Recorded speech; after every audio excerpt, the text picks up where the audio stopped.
How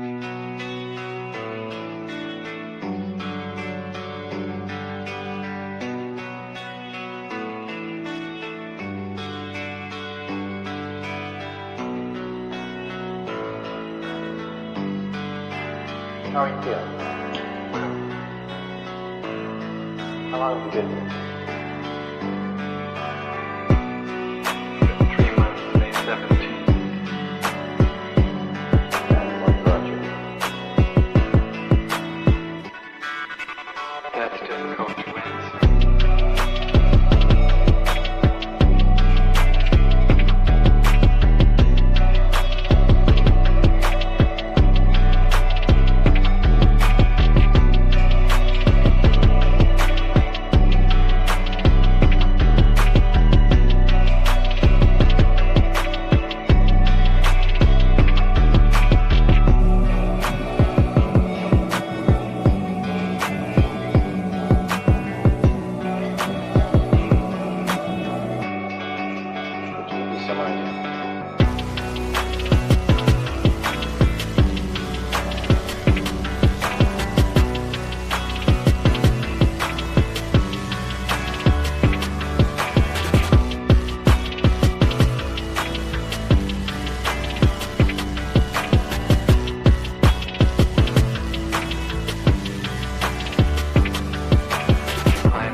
Eventually resulted in your being here in the hospital.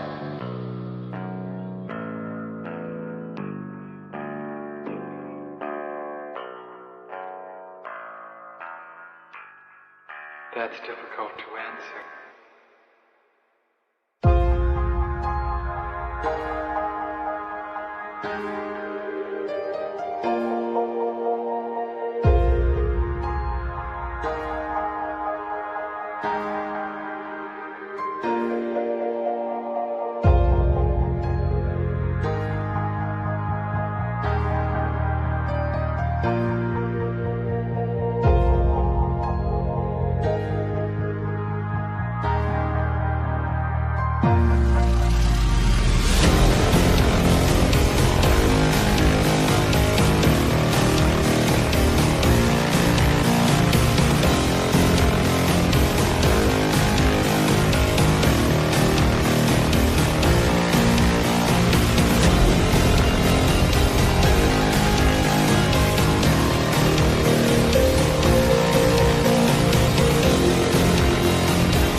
this the end? There's a noise inside my head of crying people facing death.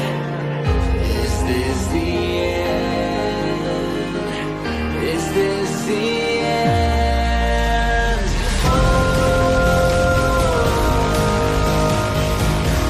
I'm burning in the stone.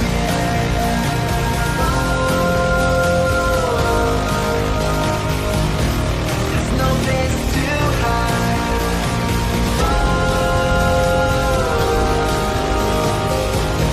I'm burning in the stone.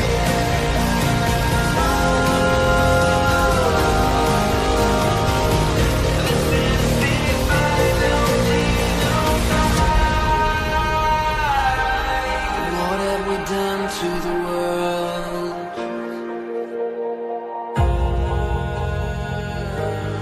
What have we done to the world?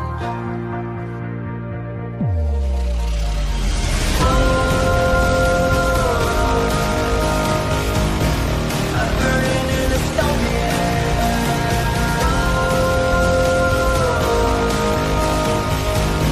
There's no place to hide.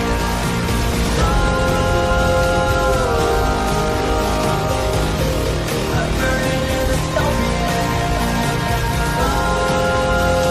This is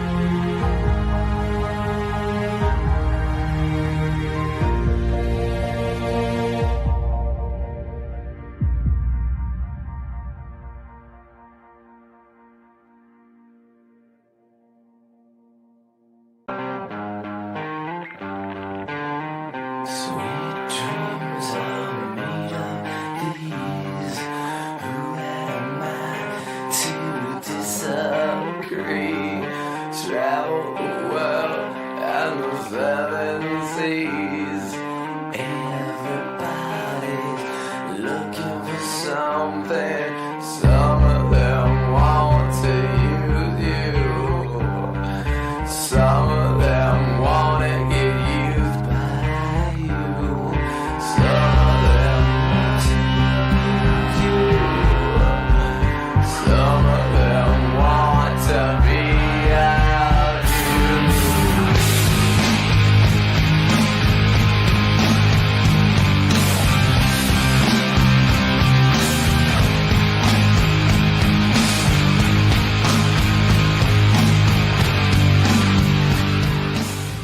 Who the fuck is Karlyn? She's just some sweet lady. She's like in a knitting. She does like a knitting stream.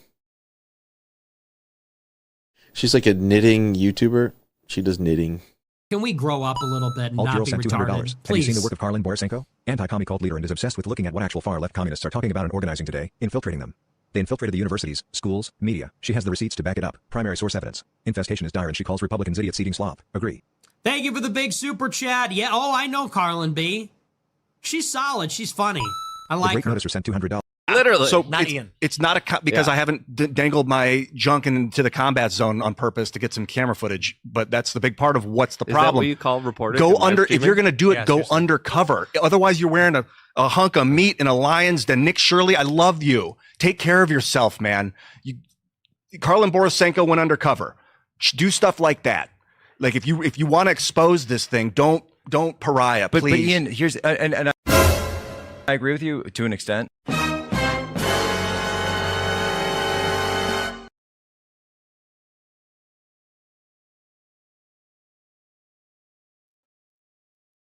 All right. Does the microphone work? Does the microphone work? Does the microphone, which in theory is exactly the same microphone that I just had, it works, right? I just got a weird sound in my ear. I was like, are you fucking shitting me? I just got like right before I went live, like right after that last video was playing, there was like a weird buzzing in my ear, and I was like, you gotta be shitting me. I was like, you gotta be shitting me. I literally just got a brand new microphone and I'm already getting weird sound. But it works. It works. Okay, we're back. We're back. You know, we just gotta assume that everything happens for a reason. And we missed a spy stream yesterday because my microphone decided to just not work at the last effing minute. And that sucked. And I was really pissed off about it, if I'm being honest. But, you know, I made an emergency run to Staples and I bought 2 cables just in case one of the cables didn't work. I bought 2 different brands of the same type of cable, and I was like, you know, I probably am going to need these for something else anyway, so fine, whatever. I thought it was a cable issue, ran the fuck out to Staples, bought a new cable, 2 new cables, in fact. And then I even went to Walmart because I was like, can I just buy a new microphone? And Staples doesn't sell microphones, apparently. And then I went to Walmart, which is right down the street from Staples. And listen, man, I haven't been to like, Staples is still very much a thing for like office supplies and stuff. It comes in handy in a pinch. I went down the road to Walmart. I was like, I bet you Walmart might sell microphones. And they don't, by the way. They don't. They apparently no one sells microphones. But I have not been in a Walmart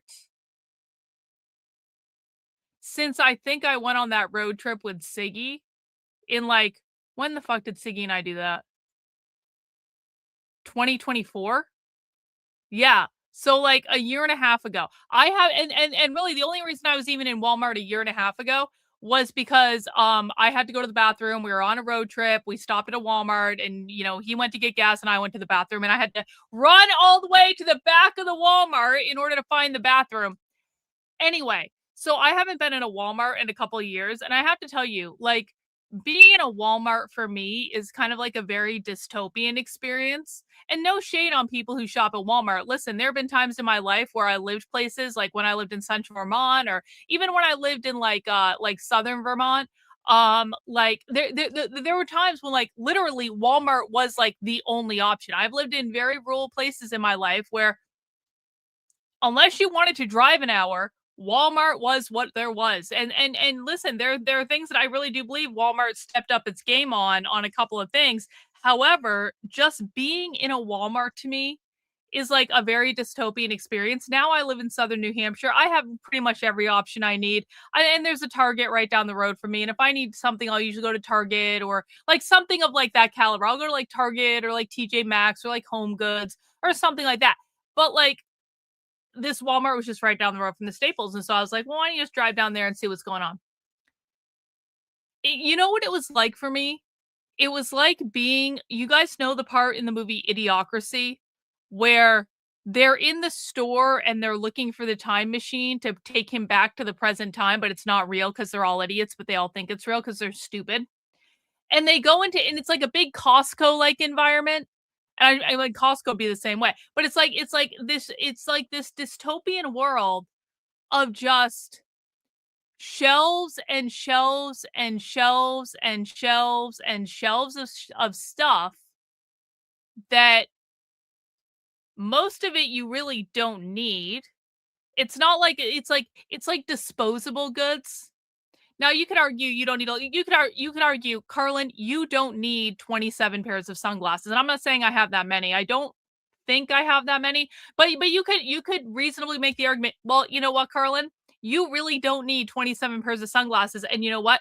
You would be correct about that. I don't need 27 pairs of sunglasses. That is 100% completely true. However, when I buy sunglasses, I'm not buying the cheapest shit imaginable. I'm buying higher end stuff because it's better made, it lasts longer, it's oftentimes cooler. And again, like I understand people have all different budgets, but I also think that like a lot of people spend money on shit they really don't need to just because sometimes it's the cheapest shit that they can buy. And if you just take and look at like what you're buying, like add up all the cheap shit that you buy that like really you don't need, but you're like, oh, it's like $5 or whatever. Like add up all that cheap shit. And guess what? The amount that you're spending on cheap shit that you don't really need, that you're just like, it's cheap, it's available, like, you know, whatever, like that actually can add up to money that you can use to buy nicer stuff. I'm just saying it can add up to money where you can actually buy like nicer things that are available to you, like that you might not even know are available to you if you're going to be like spending on like shopping in Walmart or whatever. I don't know. It was a very dystopian experience for me. It's like, in some senses, I get this idea of like disposable goods, like like I'm a very big fan of like, I don't buy t-shirts at any sort of like expensive store. I go to the fucking Gap outlet that's down the road from my house where I can get plain black t-shirts for $9 fucking dollars. Like that's disposable. I totally get that. I totally get like basic items, but I don't know, man. I don't know. I'm not explaining well. Yo, we got a couple dubs to give in chat. Cynthia, W's with 10 channel memberships before the stream even started. Thank you, Cynthia, for your ongoing and consummate support. We appreciate you. We love you.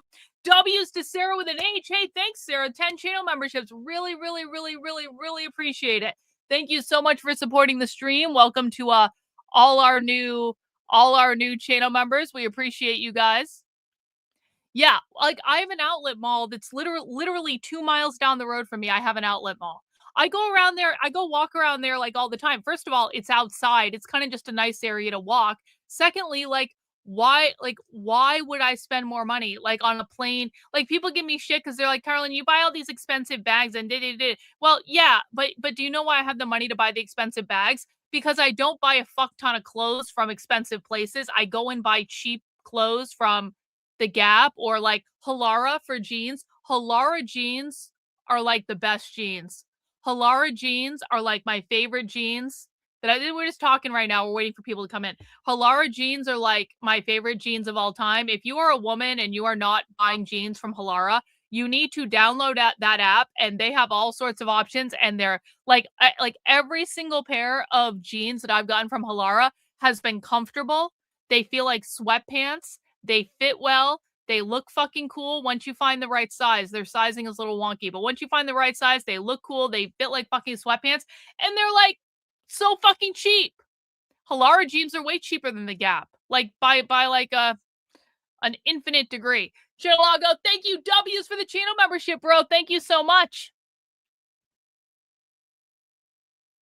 You have more clothes from my t-shirts are at least nice. Like I go out of my way with like the merch in the merch store. I made sure like I wanted to pick like a nice quality t-shirt that I would actually wear. It's not the scratchy one. It's not the boxy one. It's like a nice jersey t-shirt that like it looks good on everyone and it fits good. And it's a little bit more expensive than like the cheap shit, but it also like, I like it. I like it. Is it Halara? Halara. Halara. It's like a Chinese like app or something where you get cheap Chinese jeans, but they're actually like really fucking good, especially the asymmetrical ones. Yeah, my shirts are soft. They are. That was important to me. I don't want to sell shitty merch. I don't want to sell the most expensive merch either. But just you know, good merch. Hey guys, it's Friday. It's Friday. What's going on? We didn't have a stream yesterday, and that kind of sucked because we were going to do Spy Stream yesterday. But, you know, what can you do? What can you do? And it is Friday, and Friday means happy hour on the channel. And you know what? Listen, there is a ton of content from the Kino Casino I want to catch up on.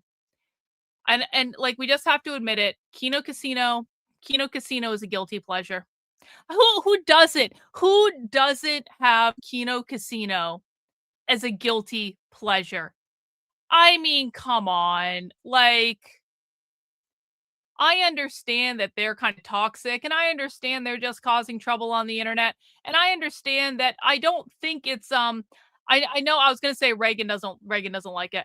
I don't think they're the most ethical of people, and you know, it is not a noble thing. I don't like this whole like hang on, I gotta fix my I changed the size of my square here. I gotta make my square bigger again. Hang on, save, update layout, boom, there we go. I really don't like this whole internet culture of like just constantly trying to destroy people. I really don't. I detest Kiwi farms. And I've never even been on Kiwi farms. I know I have a thread on Kiwi Farms that a whole bunch of people who were gang stalking me for years and years and years, some of whom still are gang stalking me, have created this massive defamatory bullshit thread about me. And I know it's bullshit because I know what's in it based on what ends up in my replies on Twitter, based on all of like all the things that they say are so unhinged from reality. It's like not even funny. But I've never been on there, and I'm never going to be on there because I think that like Kino Casino, or excuse me, not Kino Casino, Kiwi Farms and that sort of thing, basically the most toxic place on the internet. Well, sometimes, are you new here? Okay. Can we have a talk about your priorities for a second? Are you new here? Yeah, you're new here. You've never, oh no, you've been here a couple times before. Yeah, people will trickle in throughout the stream. People will, and sometimes they don't, and that's fine too, because sometimes the YouTube shadow ban wins the day. But Oren, why the fuck do you care? Let's have a conversation real quick.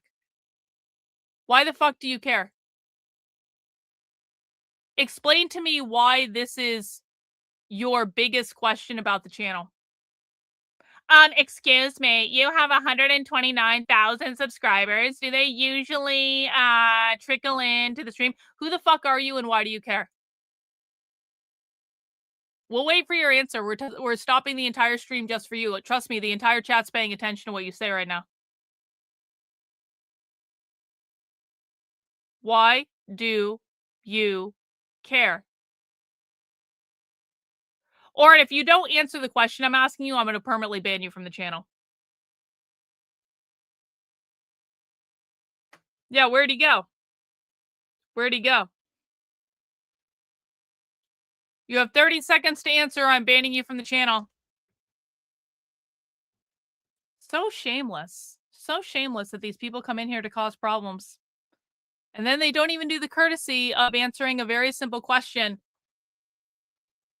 10, 9, 8, 7, 6, 5, 4, 3, 2, 1. Oren, last chance. Why do you care?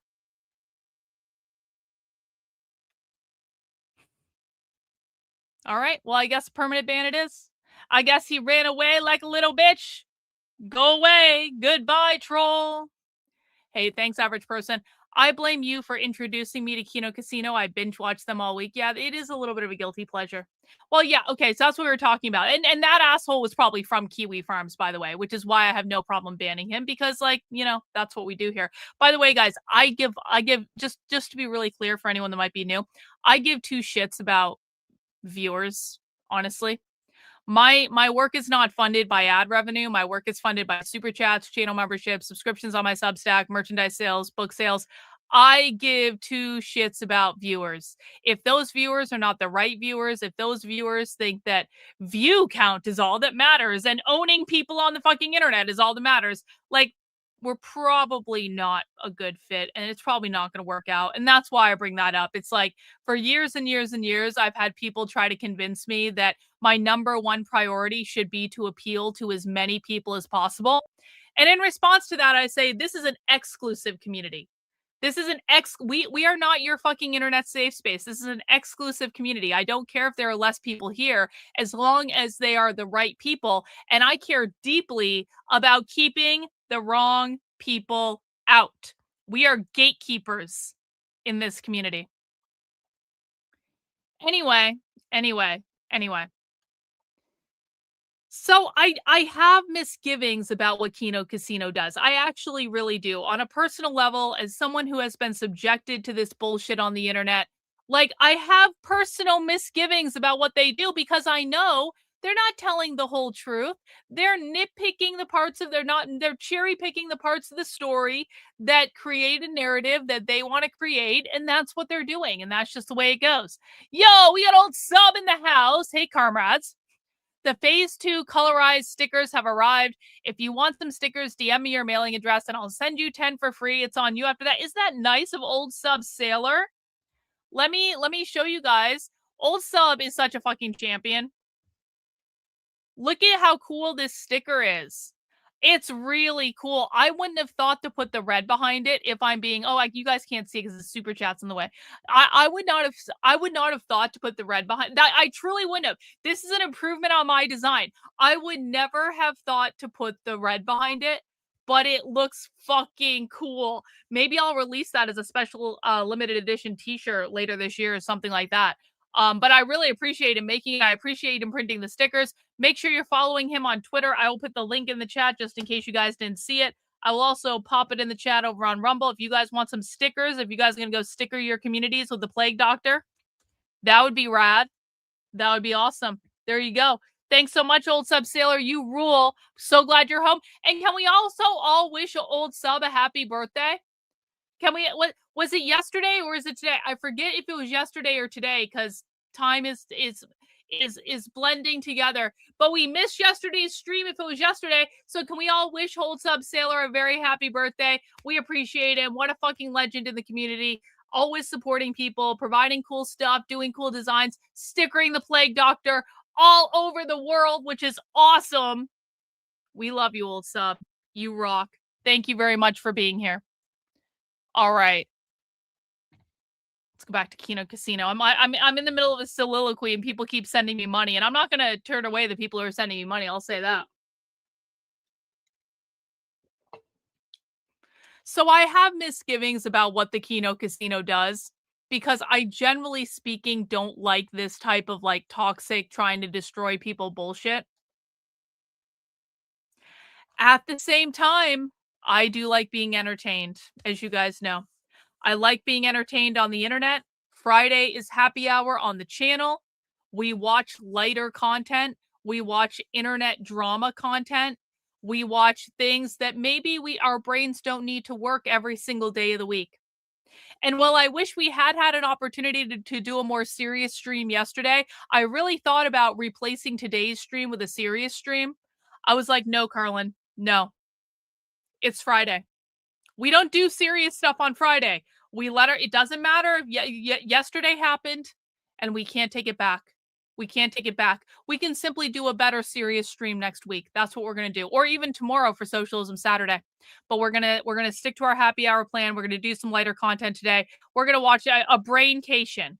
Yes. On Fridays, we take a braincation because we work hard on this channel. We deserve it. And you know what? We probably should keep up on different internet drama and tomfoolery and stuff like that, just to like know what's going on, just to have an ear on the ground. But I do have a surprise for you guys, and average person is here.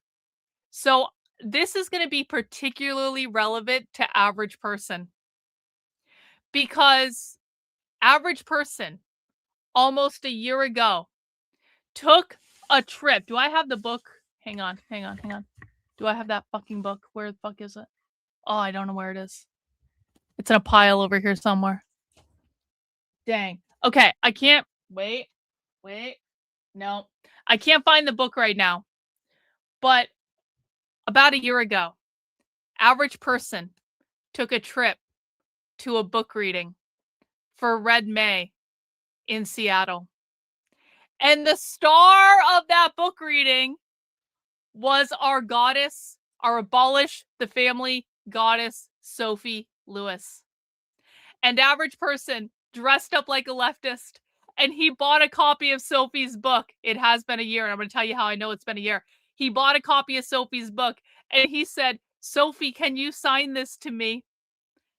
And he told her his name was KB.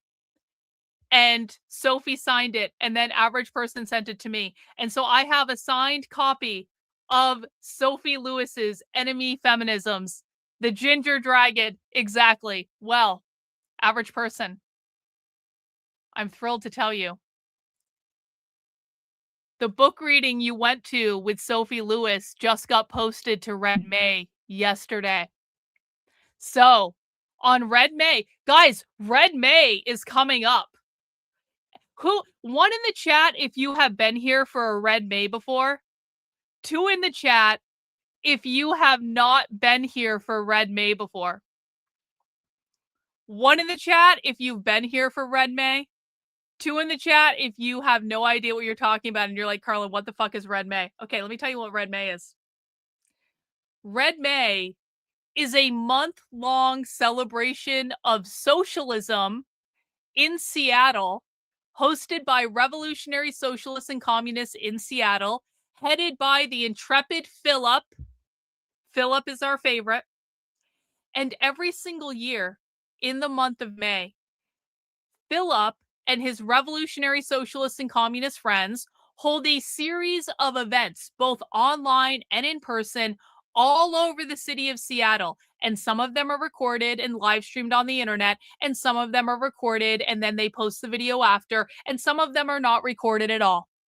And there are dozens of these events. They do like at least a dozen different online, like live virtual talks, maybe even more than that. They have some of the biggest socialist activist names come to their talks. They have a massive, this is the Red May archive, guys. Red May has a massive, if you're looking for socialist and communist content to watch, we probably should be revisiting Red May stuff, because like we have only watched but a fraction of Red May content.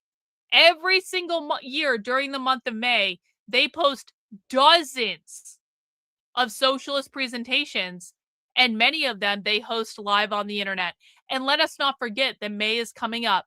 And I'll tell you what, Philip from Red May really loves it when we stream snipe him and watch his streams live. This is like Philip's favorite thing. We have been watching Red May streams live for what, 3 to 4 years now, and I'll tell you, Philip got kind of pissed off at first, and then he threatened to copyright strike my channel. And I gently reminded Philip. I said, Philip, you're a communist and you don't believe in intellectual property. So if you copyright strike my channel, that's going to go against everything you believe, Philip. And Philip never did. Philip, after that, Philip, I feel like Philip and I came to an understanding that he might threaten to copyright strike me, but at the end of the day, I know his ideology just as well as he does. And as long as I gently reminded him that he will prove that he's not a real communist if he copyright strikes my channel, Philip will back down and relent. Yeah, got him. I got him. Yep, I did. So he never copyright struck my channel. And ever since then, we have been stream sniping Red May as a yearly tradition. Maybe not on all of their streams, but we watch quite a few of them because they do provide very good socialist content. And if you're one of those people that's new to the channel and you're kind of getting sucked into this world of socialism and you're like, Karlyn, I just want to watch dystopian socialist content all the time, Red May is a great option for a YouTube channel to do that. And, maybe we'll have a Red May Day tomorrow for Socialism Saturday to kind of get geared up. I know we're only in April, but I feel like we're obligated to watch this talk with Sophie. I feel like we're obligated to. Average Person is the only one who has seen this talk with Sophie. This is a brand new Sophie presentation, and one of us was there. One of us was there on a secret undercover mission. Like, we have to watch it, but we're not going to watch it today. We're going to watch it tomorrow for Socialism Saturday. Maybe we'll even do a little marathon of Red May, Abolish the Family, Sophie content. Why wouldn't I be wearing sunglasses? What? Here's a better question. Why are you capitalizing sunglasses? I can wear sunglasses if I damn well feel like it. Why are you not using Why are you not using proper English, and why are you capitalizing sunglasses? Jeez. Fucking hate over the sunglasses. Anyway, so we're going to do that tomorrow, and I'm really excited about that, and I'm really excited that we have a new Sophie talk. And yeah, that's what we're going to do tomorrow for Socialism Saturday when we are back to serious content. So Reagan, there you go. We're going to be serious tomorrow. Reagan's like, oh, thank God, Karlyn. Thank God we're going to do something serious tomorrow. Thank you, Nick, for being a member of the channel for 42 months. When you know their ideology, you can use it against them. Why Karlyn is the best anti-communist? Because everyone thinks she's a communist. So true. So true. So true. Hey, Chicken Spawn, what are you doing? Oh yeah, that was the correct move, Chicken Spawn. Okay, Chicken Spawn put that asshole in a timeout for 24 hours. Correct move. Okay, I approve of that judgment. I approve that. You're gonna fucking make fun of the sunglasses? Get the fuck off this channel. Go somewhere else that has like bad fashion sense. I don't know. Naruto, thank you so much for the super chat. Not sure if you saw the clip I sent you on Twitter. I was watching Elijah's show last night, and No, he didn't. I didn't see that. Hang on, let me pull that up. Sorry, Naruto, I did not see that clip that you sent me. Let me pull that up real quick. Does Elijah know what that means? Oh, you know why I didn't see it? Because it didn't load. So, yeah, shit. Yeah, I can't play that in the browser, sadly. Yeah, so,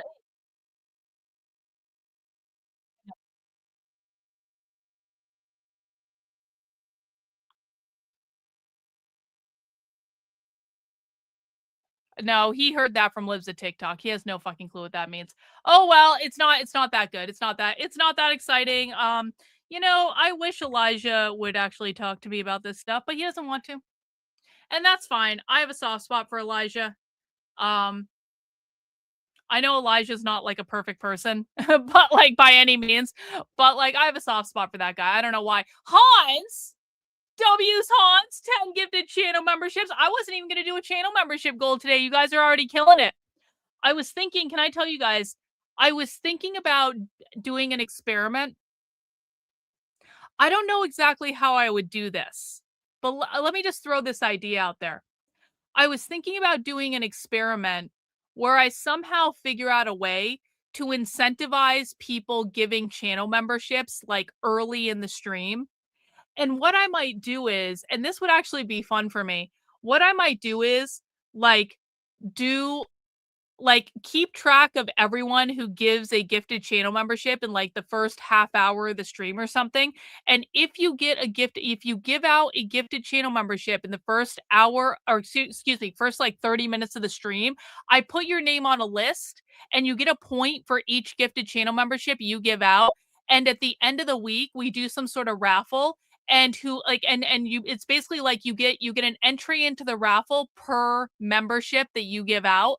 And so you're basically like buying a raffle ticket each time. And then you get some cool giveaway. Someone wins a cool giveaway at the end of the week. It could be a t-shirt. It could be one of the 3 free laptops I've gotten off of Whatnot. Maybe I would even give away one of my bags. Maybe I would give away one of my shawls. It would be like I'd be incentivizing people to send in channel memberships during like the first part of the stream. I'm not saying we're doing it right now. I'm throwing this out there as an idea.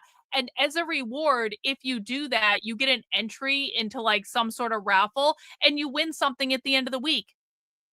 Guys think that's a good idea? 1 in the chat if you think it's a good idea. 2 in the chat if you think that's dumb. W's I am. Thank you for the gifted channel membership. Really appreciate that.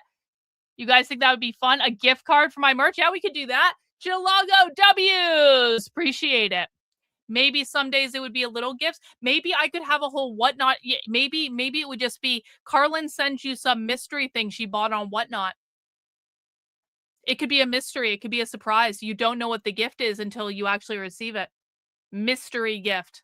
All right, we might think about. We're gonna put that one on the back burner and think about that. But let's we're doing Casual Friday here.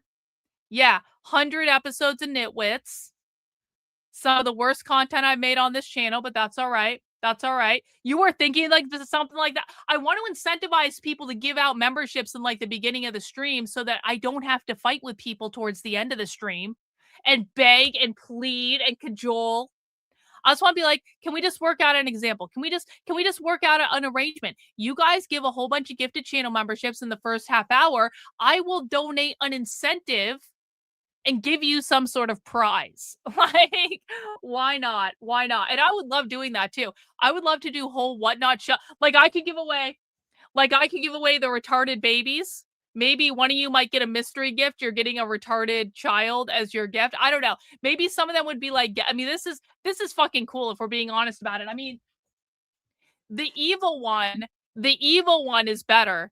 This one is better because this one is more evil than the other one. But like, who wouldn't want these? You got a daughter? Just like, here you go. Ready present for your kid, man. What do you want? But the evil one is cool. Look at that. Look at that baby. He's staring you down. This is the look that all the conservatives are getting when they come and they say bullshit things in my chat. And this is how I look at them. Just like that. Like evil baby. Evil demon creature baby. So that's the idea I'm floating around. I'm kicking that around. We'll see how that works.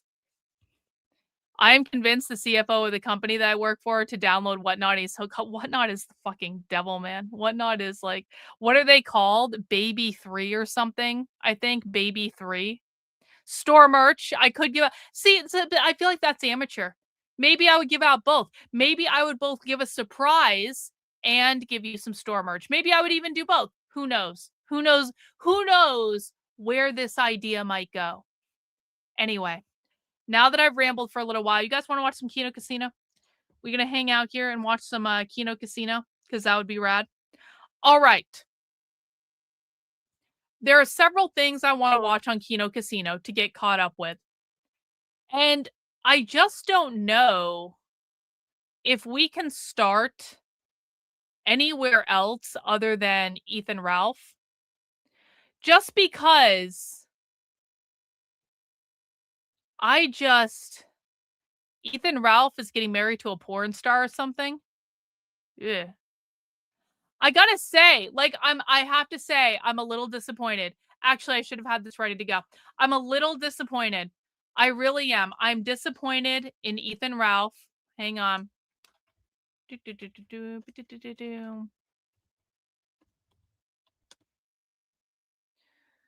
I am thoroughly disappointed in Ethan Ralph because Ethan Ralph has been one of the many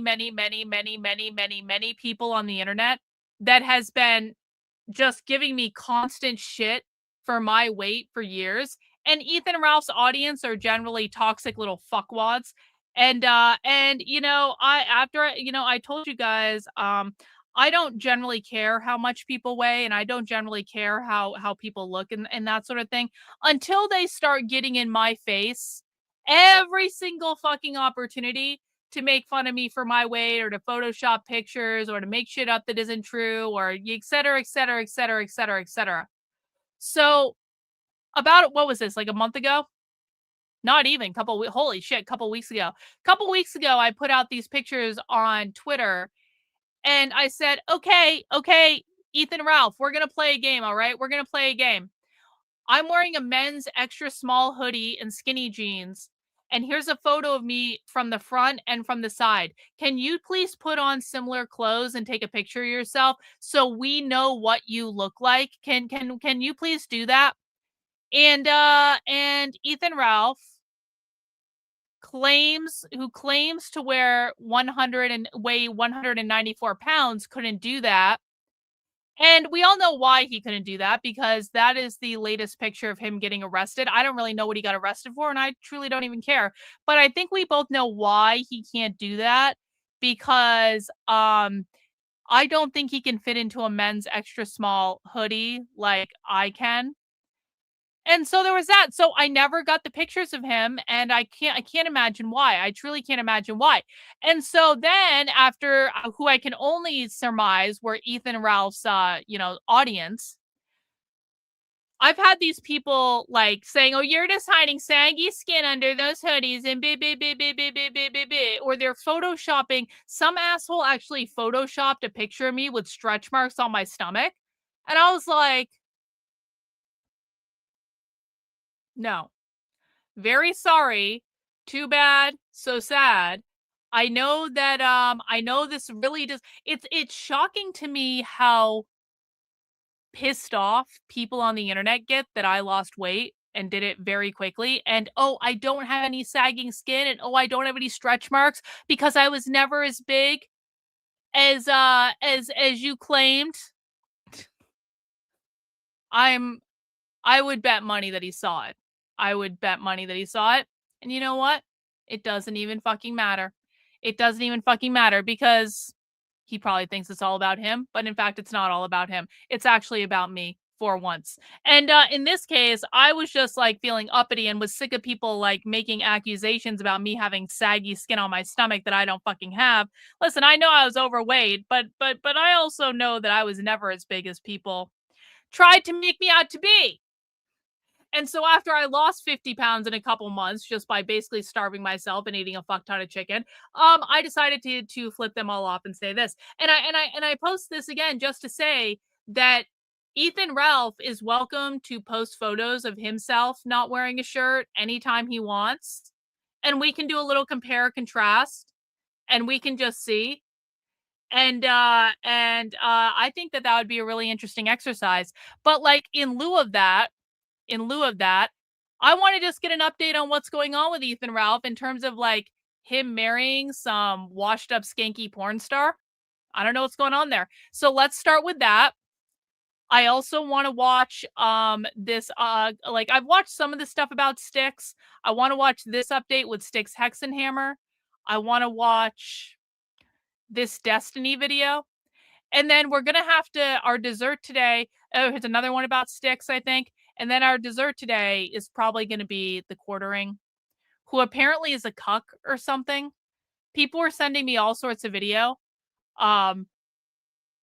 Like he's I guess some sort of cuck. I don't really know what's going on there, but probably Kino Casino does.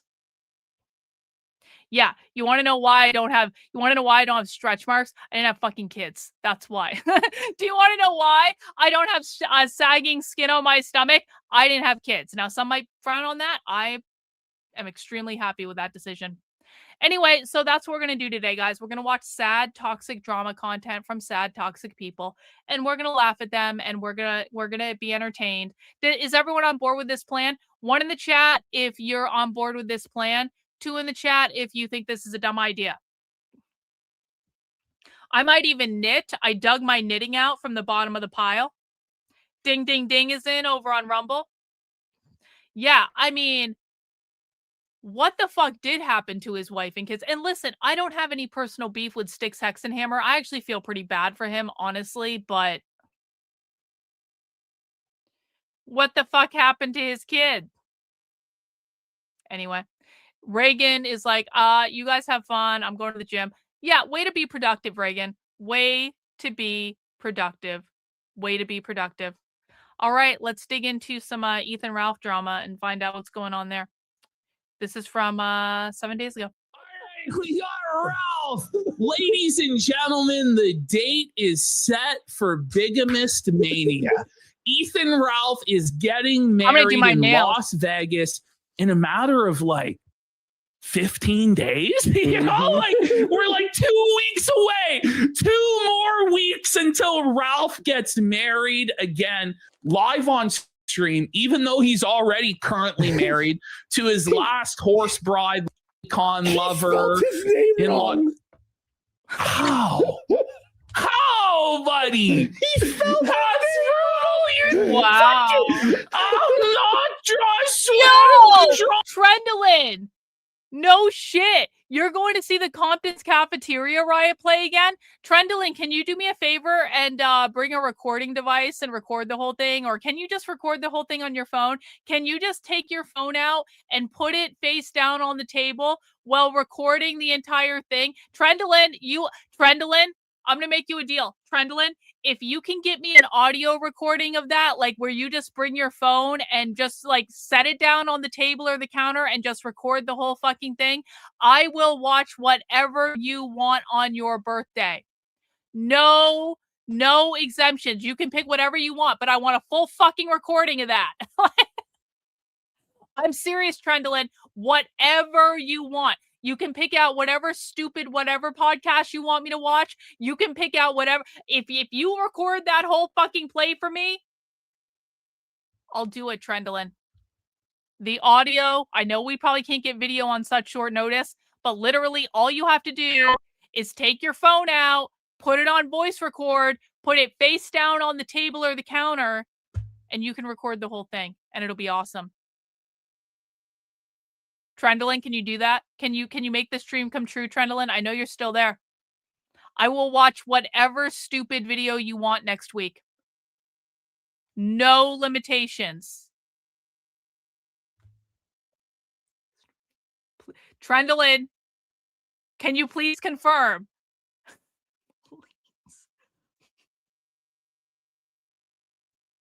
Trendlin, I can't come back out to San Francisco. I have like wanted posters of me in San Francisco. I can't do this again. I need you to do this for me, Trendlin.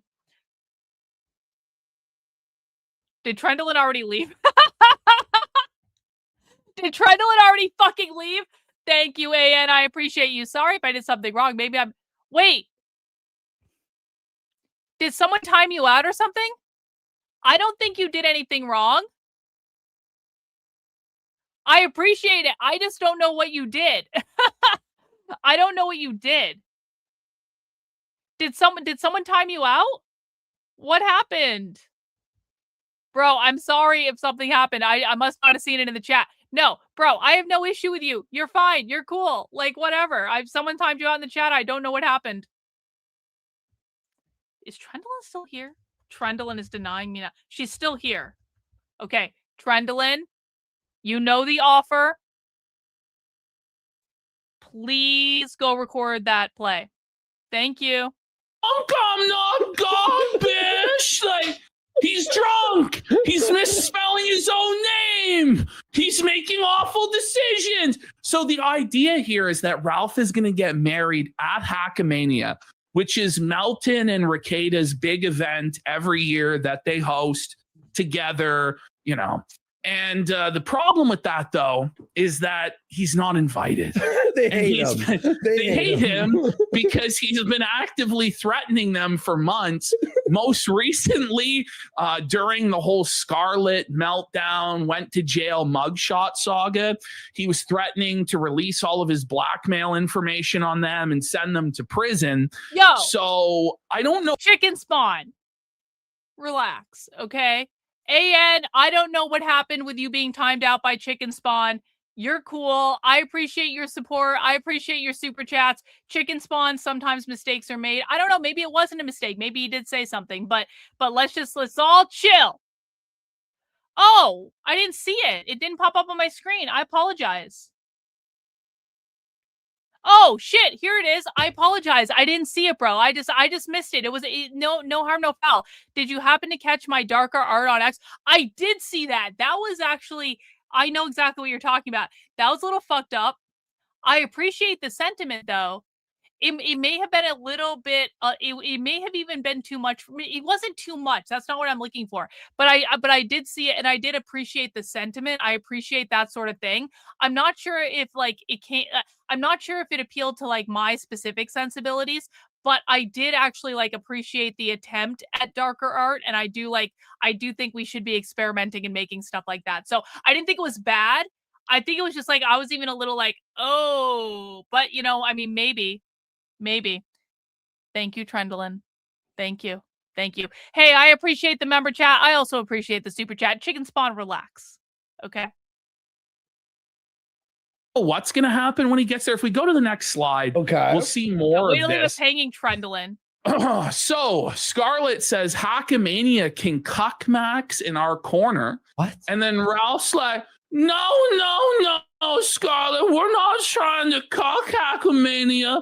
We're trying to be a part of Hackamania, even though I incinerated the bridge, bitch. And he goes, wishing Patrick Melton the best. It would be fun to stop by. Ozone cuts through the crap right away. Yeah, you guys are going to have a good time. Hey, the Compton's Cafeteria Riot play is fun. You guys are going to have a great time. Translation. Pay me and Scarlet to come to Hackamania. And Ralph goes, we will be in Vegas regardless of any remuneration. Which he misspelled. Okay. And he spelled it as remuneration. Also, Remuneration. that's not what I said in the first place, bitch. Okay. So now we're starting to get into the Mersh and Ralph seg. Like, it kind of all bleeds together. It melts. So here we have Mersh, who, you know, right now has been reigning as king of the sector, although we're going to see his downfall in the next segment. But Here he is dunking on Ralph. But Merce on lowly peasant Ralph here, watching Scarlett Hampton explaining her adventures with anal sex. Let's have a listen. Okay.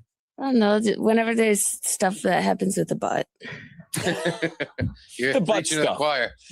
Like, do you have, like, I'm told you have to prepare before you do the butt stuff. You don't eat for like 24 hours. You do an enema. This guy knows the whole, he claims he's been told. No, this guy, Gino, knows firsthand. Gino knows because he takes it up the fucking butt, buddy. Like you know? Keanu's husband, right? Oh, man. He knows.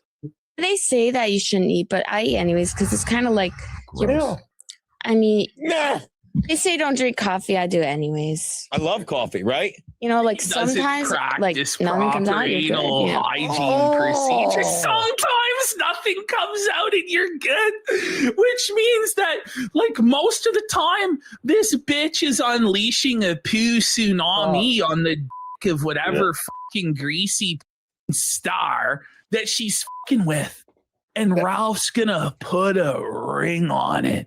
Mrs. Poop gets the ring from old Ralphie. I think they're a match made in heaven. She loves to poop and Ralph loves to eat poop. Oh God! They're made for each other. This do you is think the sex tape wasn't released because fine. it was a shit It's all scene? good, bro. It's all good. Don't It's worry going to about be it. scatologically Where is themed. that? Where is that porn? Here's what I think should happen with the tape. I think it should be publicly presented and screened on a giant projector at Hackmania for everyone there. And they should all have to lay witness to the gunting of Scarlett Hampton. And if they don't do it, they're fucking cowards and fucking pussies, and they don't even deserve any attention. There is no otherwise. tape. There is no tape. It was all AI. It was fake. Dale. Until proven Gribble. otherwise. Dale Gribble. They're calling him the most scammed pay pig of all time. Scammed, buddy. Dale really wanted to tug his micro to the Memphis micro. But sorry, Dale, I couldn't get it up for this dirty bitch. She wouldn't even fucking suck it, Dale. You want no truth about it? And sometimes you, I think you can't really predict because you could not eat and still have shit happen. So you do it with True. a. It takes a while to get through it. Have you ever had an oopsie on set? I'm Frankie McDonald. There we go. There we go. That's the lane. It did happen. It did happen. Is that Frankie McDonald broke into the studio? Buddy, a burn victim is on the monitor. What the hell is going on? No. That's Frankie McDonald. He's special needs. He's an awesome guy.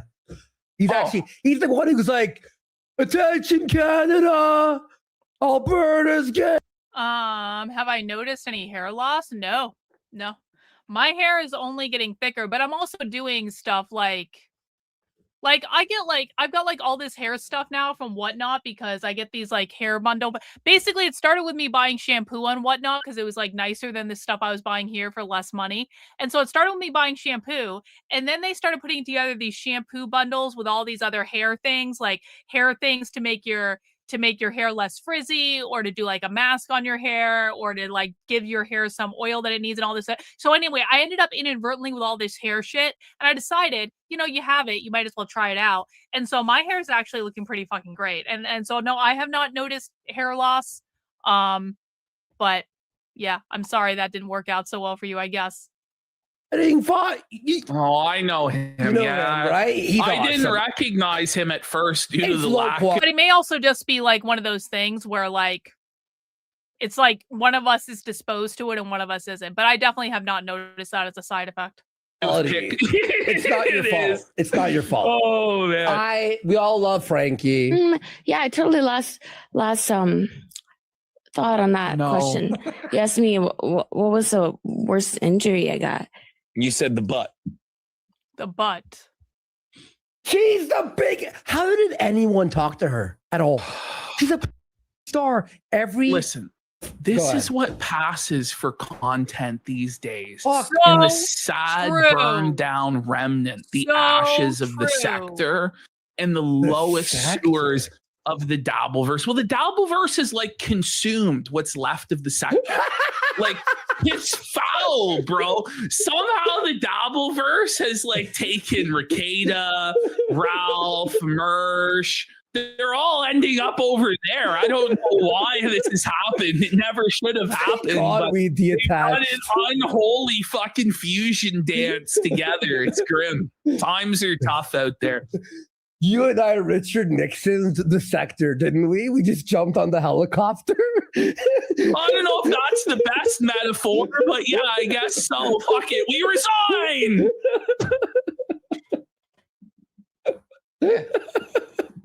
I said, I don't know. Farting, I don't know. It's like I'm farting. Lots of times I'm running while I'm farting. And really? Wait, they were on the Legion of Skanks? She was on Legion. I mean, that's very fitting. The name, it seems like you're at home on Legion of Skanks. You're right. Big J. Okerson. Just go loose, and like. Oh, I fart a lot in my runs. I'm very proud of it, dude. If I was running behind you, just trying to keep pace and staring at you, and you started cracking ass, Dude, running, no. I would have laughed. What? I would have. Do you know how many times I've accidentally shit my pants while I've been running? No! What?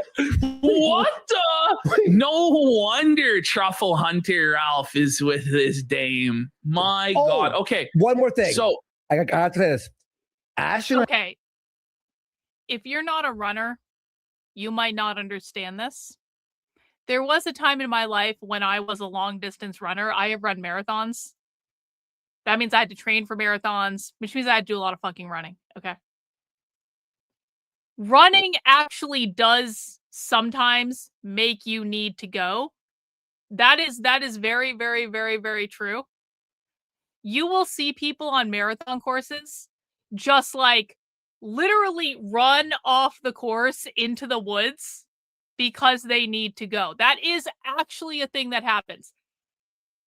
However, I will say that like when I've had that experience of like, oh, I'm on a distance run and oh, I need to go, there was never a moment where I was in danger of actually shitting my pants.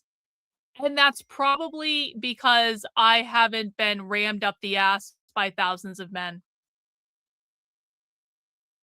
Just a thought. Just a thought. Hey, we both thought we were hallucinating because the other day we see that Ralph streamed for 24 hours. I'm like, it's gotta be like a compilation, right? No, this motherfucker did 24 hours and made $400. I don't think I've ever seen anybody do a 24-hour stream and make less than $1,000. He made less than half of that. That's crazy. That's brutal. The entire time in chat, he had less than 10 active chatters during the entire 24 hours. Super low energy, just watching CNN the whole time. There was nothing. There was no content. There was scrolled nothing. through it. It was contentless. Okay, so fucking do 24 hours and $400 fucking dollars, bro. He made like less than fucking minimum wage. $400 in 24 after hours fees and everything. Oh, he only made $400 in 24 hours. Guys, I've only been live for an hour. And I've been rambling about nonsense and like, I'm sitting here like, doing my nails. I've already made, I'll have to do math, like $150 from channel memberships. Actually, no, more than that. More like $180 because I didn't count in Cynthia's. Cynthia's aren't on the number I'm seeing on the screen because she sent it in early. So I've already made like almost $200 and I've just been on the stream for an hour rambling about bullshit. Guys, can I issue you a challenge? Can I issue you guys a challenge? Because Ethan Ralph would look at my numbers right now of my streaming numbers and say, you don't even have anyone watching you. Hey, guys, can we really piss Ethan Ralph off? Can you guys, can we get up to over, they said he made $400 in 24 hours. Do you guys think we can get up to $400 on the stream in the next hour? Do you guys think we can do that? Do you guys think we can do that? Just as a point of comparison, we already have almost 200. Maybe can we get maybe could we even, I don't know, maybe we can do a challenge if you guys want. But I think do you guys, one in the chat if you guys think that we can outdo Ethan Ralph on the stream today? Maybe not even in the next hour, maybe just on the stream. I don't know how long I'm gonna go. We'll see. One in the chat if you think we can get up to more than $400 on the stream. Two in the chat if you think that we cannot do that. We could probably do it right now if I actually really wanted to push this, honestly. Yo, we already got a channel membership. W Ninja Artist, thank you for the channel membership. Guys, as a reminder, gifted channel memberships are about $5. You can also send in super chats if you appreciate the content, or maybe if you're just entertained, or maybe if you just want to tell Ethan Ralph to shove it up his ass or whatever, just like his to-be wife does, apparently. Okay, Mersh. So unfortunately, Mersh is falling. You know, I mean, Mersh, he was becoming worse. He was the king of the sector. Maybe we can, I don't know. He was flying high, but like Icarus, he flew too high to the sun. Yo! And his wings. Cynthia, W 10 channel memberships. Awesome. Okay, so that's going to bring us up to, see, now I'm being required to do math. Hang on. I'll tell you exactly how much we have right now. 44. Yo, we got another channel membership from Shelly. W Shelly. Appreciate that. Okay, so we're 45 times 5 equals 225 plus $37 in super chats so far. We're already up to $262. We only need 140 more bucks to surpass what Ethan Ralph did on a 24-hour stream. Can we do that like right now? I don't know. Can we do that? I think we can. You guys let me know if you feel like doing that. He's melted and he's falling back down to earth in a brutal fucking fashion. But it's all his own fault. Why? Because he didn't heed his own advice from the beginning. From the beginning, Mersh's position in this drama was supposed to be, look it, I'm old, I'm fucking bald, I'm an alcoholic stroke victim, fucking degenerate, I'm like 50 years old. Yeah. What would a teenage girl want with me? And what would I want with her? This is a bad idea. Look, like they obviously have ulterior motives, Ralph. Yo! We shouldn't be falling for this shit. It's stupid. Right? Thank you. So I was like, bring it up. Mersh, yo! Like a very... Another 10 channel memberships from Hans. W's Hans in the chat. Appreciate that, bro. Awesome. We're actually making our way there. I'll even tell you guys what we got right now. Hang on. We got another one from Anthony. W's Anthony. Appreciate that. I'm not even trying that hard, and you guys are going to like just kick Ethan Ralph's ass, and this is fucking awesome. 56 channel memberships times 5. 280 plus 47. Guys, we're already up to 320. Okay? 320. Channel logo W. Actually, 330 now. We only need $70 more. Yo! Yo, go! We did it! We did it! 20 from Old Sub Sailor. We did it! We did it! $432 so far on the stream. Thank you, Old Sub. W's to everyone. W's to everyone. We successfully, within an hour of the stream, raised more money for me to buy whatever the fuck I want on Whatnot, or possibly be responsible as well if I feel like being responsible. We raised more in an hour than Ethan Ralph did in a 24-hour stream. That's sad and pathetic, Ethan. And I've only started my stream. We just barely started here. Who knows how many super chats and channel memberships I'm going to get at the end. That is up to the audience to decide. But I think it's fair to say that my audience is better than his audience. Just a little bit. Might not be as big. This is, guys, this is to be serious though for a second. Ding, ding, ding with my Whatnot link over on Rumble. That's funny as shit. To be serious for a second though, this is an example of why having bigger numbers is not always better. I have smaller numbers, but my people have disposable income and are not raging toxic morons. Ethan Ralph might have more viewers than me on average. That's fine. His viewers don't have disposable income and are unwilling to send him money to keep him streaming, even when he's doing a 24-hour stream. So let that be a lesson. Yeah. Fuck you, Ethan. Fuck you. Thank you, Kristen. Obviously. Yeah. Actually, let me take a picture of this. Let me get a picture of this. Hang on. So precarious to navigate when my nails are still wet. So we're gonna be like this. There we go. There we go.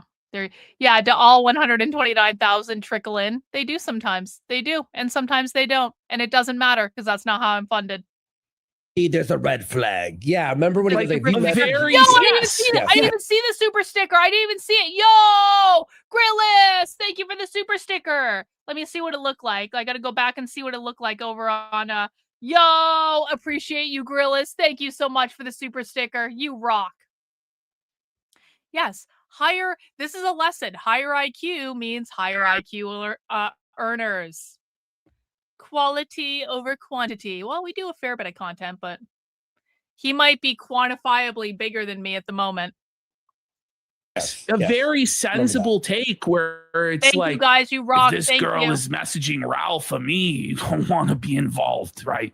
And after Ralph gets this grimy bitch to eat his fucking after he gunts her and all this fucking shit, Jesus Christ. Mersh decided to snack up on the triple sloppy seconds of himself and the Ralph Meister and actually get into a relationship with this woman. And then he made the most critical mistake of all.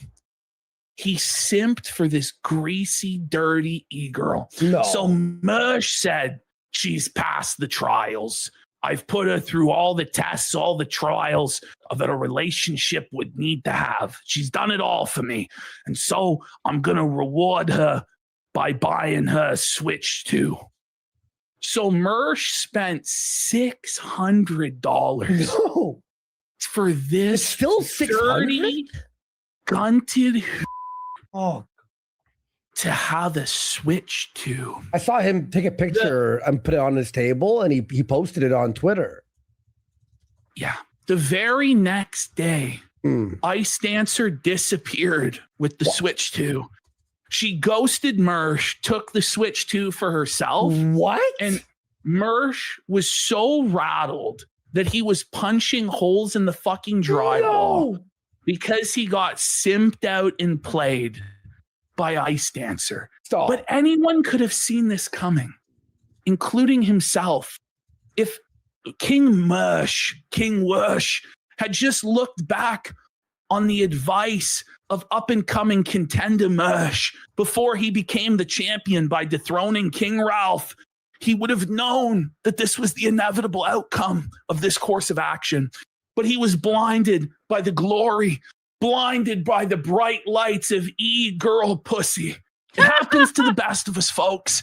And now Mersh has sowed the wind, and he is now reaping the whirlwind of a domestic incident where he's put his fist through the drywall. Let's have a look. Oh, man, Mersh. I spent most of this weekend fighting with Ice Dancer. No. Don't tell us this, King. Some people will say yes. I will say the answer is unequivocally no. I'm not a fucking e-girl. Do not classify me as that. King, keep this private, sire. If it I don't show my tits. I don't even wear a fucking bra. I don't wear a push-up bra. I don't try to entice. I certainly don't. I mean, there's so many things. No. I reject the label. Okay. No, sire, you were having such an epic reign on top of the sector. We were all bowing down to his majesty. Maybe he's got a point. Because shit's not perfect ever. You know what I mean? Doesn't sound like it's even close to perfect. It sounds like a train wreck. Guys. Look at this. He's showing the scars on his head. Now, at first you go like domestic violence smacks there, Mush. Like, what are you doing, buddy? Look at this. I gave Ice Dance a fucking knuckle sandwich. What do you think of that, Veg? Like, oh no, buddy. Damn, he punched the wall. Look at my hand. That's what we call you the old, see her face. old Bras do reduced suck. security Yeah, deposit. bras suck. Yep. Oh no. Okay. All right. Okay, so now he's talking about and coping about the fact that his girl was previously with Ralph, okay? Which it's like, buddy, the whole reason I was on Mersh's side from the beginning was that he was saying he didn't want anything to do with this slimy, disgusting, gunted hoe. The moment that he actually got with her, I couldn't even believe it. I was like, but Mersh was being so reasonable. Like, surely this is, we're just kidding. Surely we're just kidding, right, Mersh? But no, the sad, sick, twisted truth was he actually got with a gunted woman. And now he's coping about it and saying it's actually a good thing. Not kidding. What?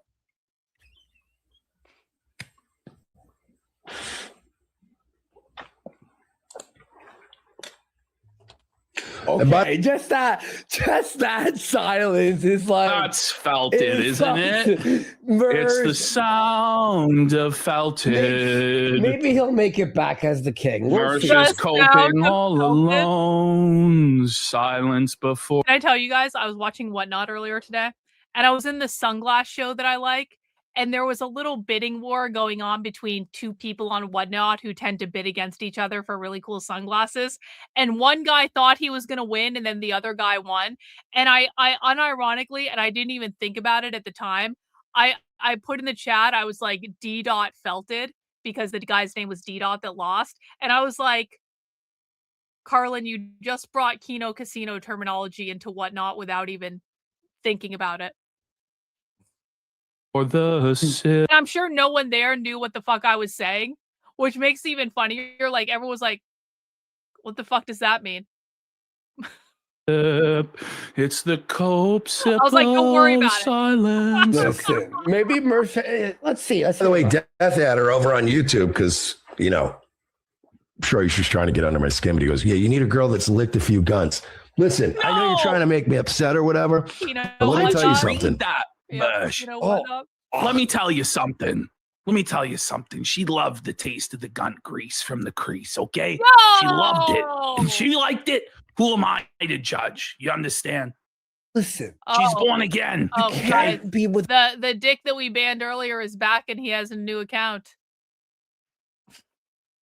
Permanent ban. I'm not even like.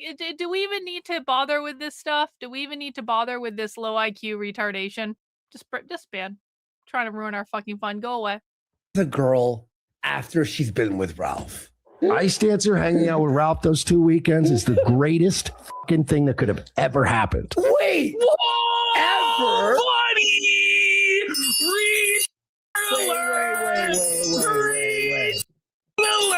Hang on. Sweep it up, Janny Mersh. Clean it up, Jan Mersh. What are you doing, buddy? Maybe he's They're got a calling great it. excuse. They're calling it the biggest cope of all time. They're calling it an insane sweep. Like, what are you doing, Mersh? The quartering soon.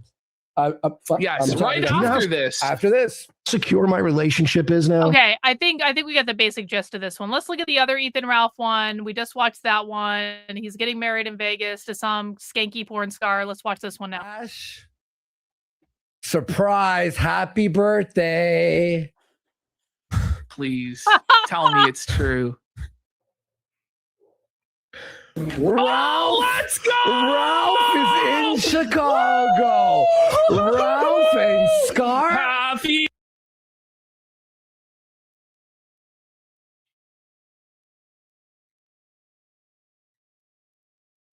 Just saying. Happy birthday to me. Let's go. Go. Ralph's landed in Chicago and he's 10 minutes ago. Can you imagine if Ralph gets arrested on my fucking birthday? I don't even know what I do. I actually that might be his best plan for revenge, because I may honestly keel over and die from joy. If Ralph did get arrested on my birthday, I would probably laugh so hard that I would go into cardiac arrest. You know what? I've warmed up to the Kino Casino guys over the years, because it's kind of like, Yeah, they're assholes. And do I think that they give a flying fuck what the truth is? No, I don't. Do I think that they cherry pick information and only show the things that are convenient to whatever story they're trying to tell? Yeah. Do I think that they are do I think that they needlessly engage in bullshit and create drama where there needs to be no drama? Yeah, probably. But you know what? They have a really good time doing it. And it's kind of fun sometimes to watch people have a really good time doing something, even if they are being epic assholes. And it's like, I appreciate all the set design. I appreciate like the extent that they go to. I think it's really funny.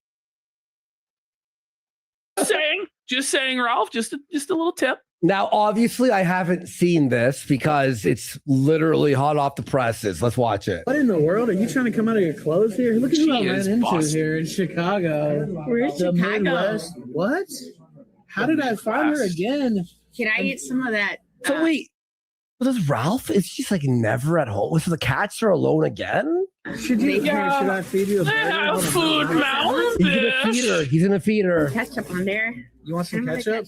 Are they Is back this the at Culver's? content? They're eating a fucking hot dog with ketchup on it? Oh, it's a Okay. hamburger. It looks like total slop, bro. This- Look at you'll never be able to eat this good, loves. You jealous?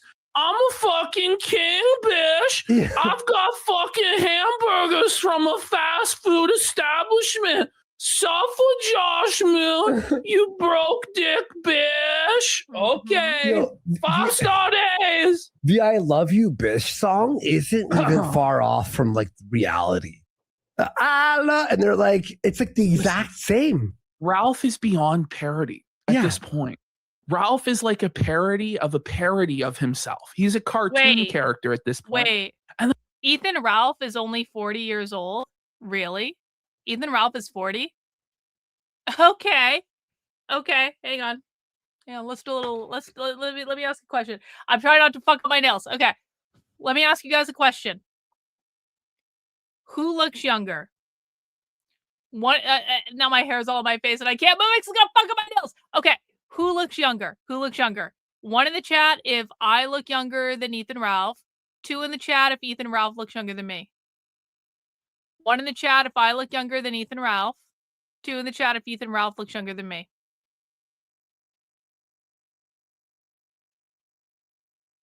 Yeah, 29. 29, obviously. 29. Thank you. Appreciate it. Ethan Ralph is also 5'3". True. Or so I've heard. That's why, like, I no longer, back in the day, I used to see that some of his antics and some of the grimy shit he got up to.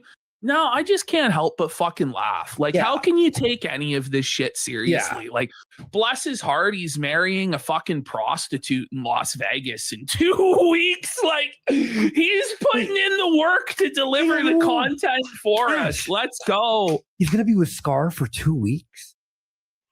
Oh no. They're gonna go to jail. Oh, no. Someone's Probably going gonna to go to jail. jail, buddy. Probably true. Two lunatics enter, one will leave in chains or a coffin. Sunday, Sunday, Sunday. It's BPD Deathmatch. Wow. In this corner, we have Ethan the Gun Draft, known Memphis Micro, revenge pornographer and poo eater. And in this corner, we have the porn star extraordinaire, the anal leakage black.com Scarlett Hampton. Let's go. You like ketchup? Yeah. What and happened? You know what? We don't like buns, so yeah. Okay, Get well, it look, out of here. Get 'em out. I don't No more handle buns. that. I like my buns. I like my I buns. know. He loves it. Yeah, you like your buns, don't you? Look at what is that hamburger bite, buddy? That was It's a ridiculous. commercial. He like extended his fucking jaw, bro. Like he dislocated his jaw to fucking make that happen. That was crazy. It was like the McDonald's CEO. It was. He ate the It arse. was. Ooh. Yes. Run it back. I won't, but Just content. Wow. well, look, this is gonna be a chance. It didn't even look that good. Eh? He was like, cheddar bacon burger. Like he just mumbles like cheddar bacon burger. Like your hype content, sir. Like hype beast. Like come on, bro. Give us a little bit more showmanship. Give us a little bit more sizzle. Give us some pizzazz, Ralph. Come on, brother. Imagine being a Ralph fan. Imagine being Dale Gribble and you're like, yes, another video of Ralph eating a burger. Oh, cool. Yeah. This is Kino. It's because I'm doing a half-bomb burger. They're making me hungry. I'm not gonna lie. They're making me hungry. Oh no! Oh God! That's sloppy. Look at her there, dude. That's all. Oh my God! She's slurping the onion. She can't even get it in her fucking blowhole. Her suction is cooked, bro. Okay. Now, really important question here. Really important question. Whose sunglasses are better? 1, if my sunglasses are better. 2 in the chat if Ethan Ralph's whore's sunglasses are better. 1 for my sunglasses are better. 2 for Ethan Ralph's whore's has the better sunglasses.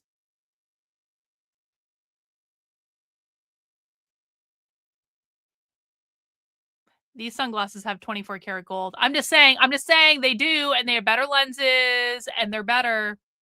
She can't even get it in her fucking blowhole. Her suction is cooked, bro. Like she couldn't even suck it up. Couldn't even slurp. Look at her eyes. Hang on. We're gonna close up. Hang on. In the onion. She can't even get it in her fucking blowhole. Her suction is cooked, bro. Look at her eyes. Look at the fucking bags under this bitch's eyes. I'm bloating now. I'm like stepping into troll Aries mode. Do you guys see bags under my eyes? I'm not wearing makeup. I just don't have them. You want to know why? Because I do skincare. It doesn't look normal. Yeah, I agree. It doesn't look normal. And she's got too much lip filler. You know what? I don't need lip filler. Don't need lip filler. Because I haven't sucked 10,000 dicks or however many dicks this woman has sucked. Look at that.